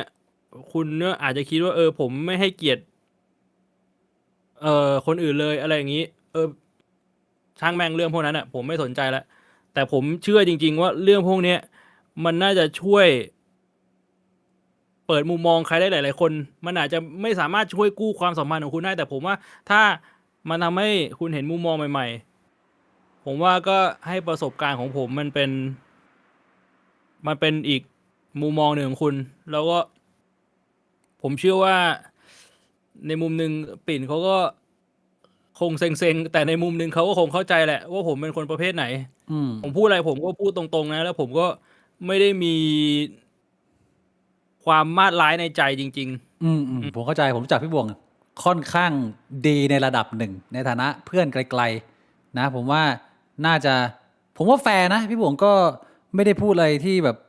ทำร้ายคนอื่นเนี่ยมันก็เป็นผมว่าเป็นความกล้าหาญซะด้วยซ้ำที่ได้แชร์แล้วอย่างที่บอกไอ้ปัญหานี้ประสบกันเยอะกว่าที่เราเข้าใจแต่ส่วนมากก็คือทุกคนจะเล่นบทว่าคู่เรายังอบอุ่นอยู่คู่เรายังรักกันอยู่ดีไม่มีปัญหาแต่เรื่องแบบนี้มันไม่ค่อยคุยกันไงพี่บวงผมว่า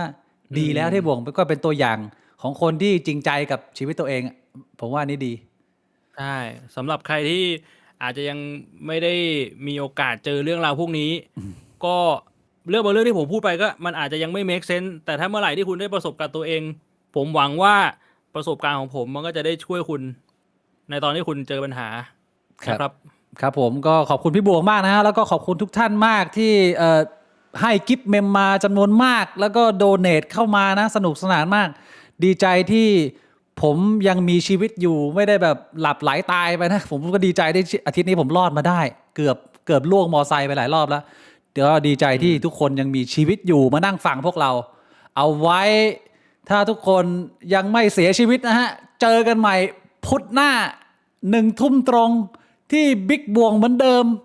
สำหรับวันนี้ขออนุญาตลาไปนอนก่อนแล้วขอบคุณทุกท่านมากครับสวัสดีครับ วันนี้ครับผมขอบคุณครับ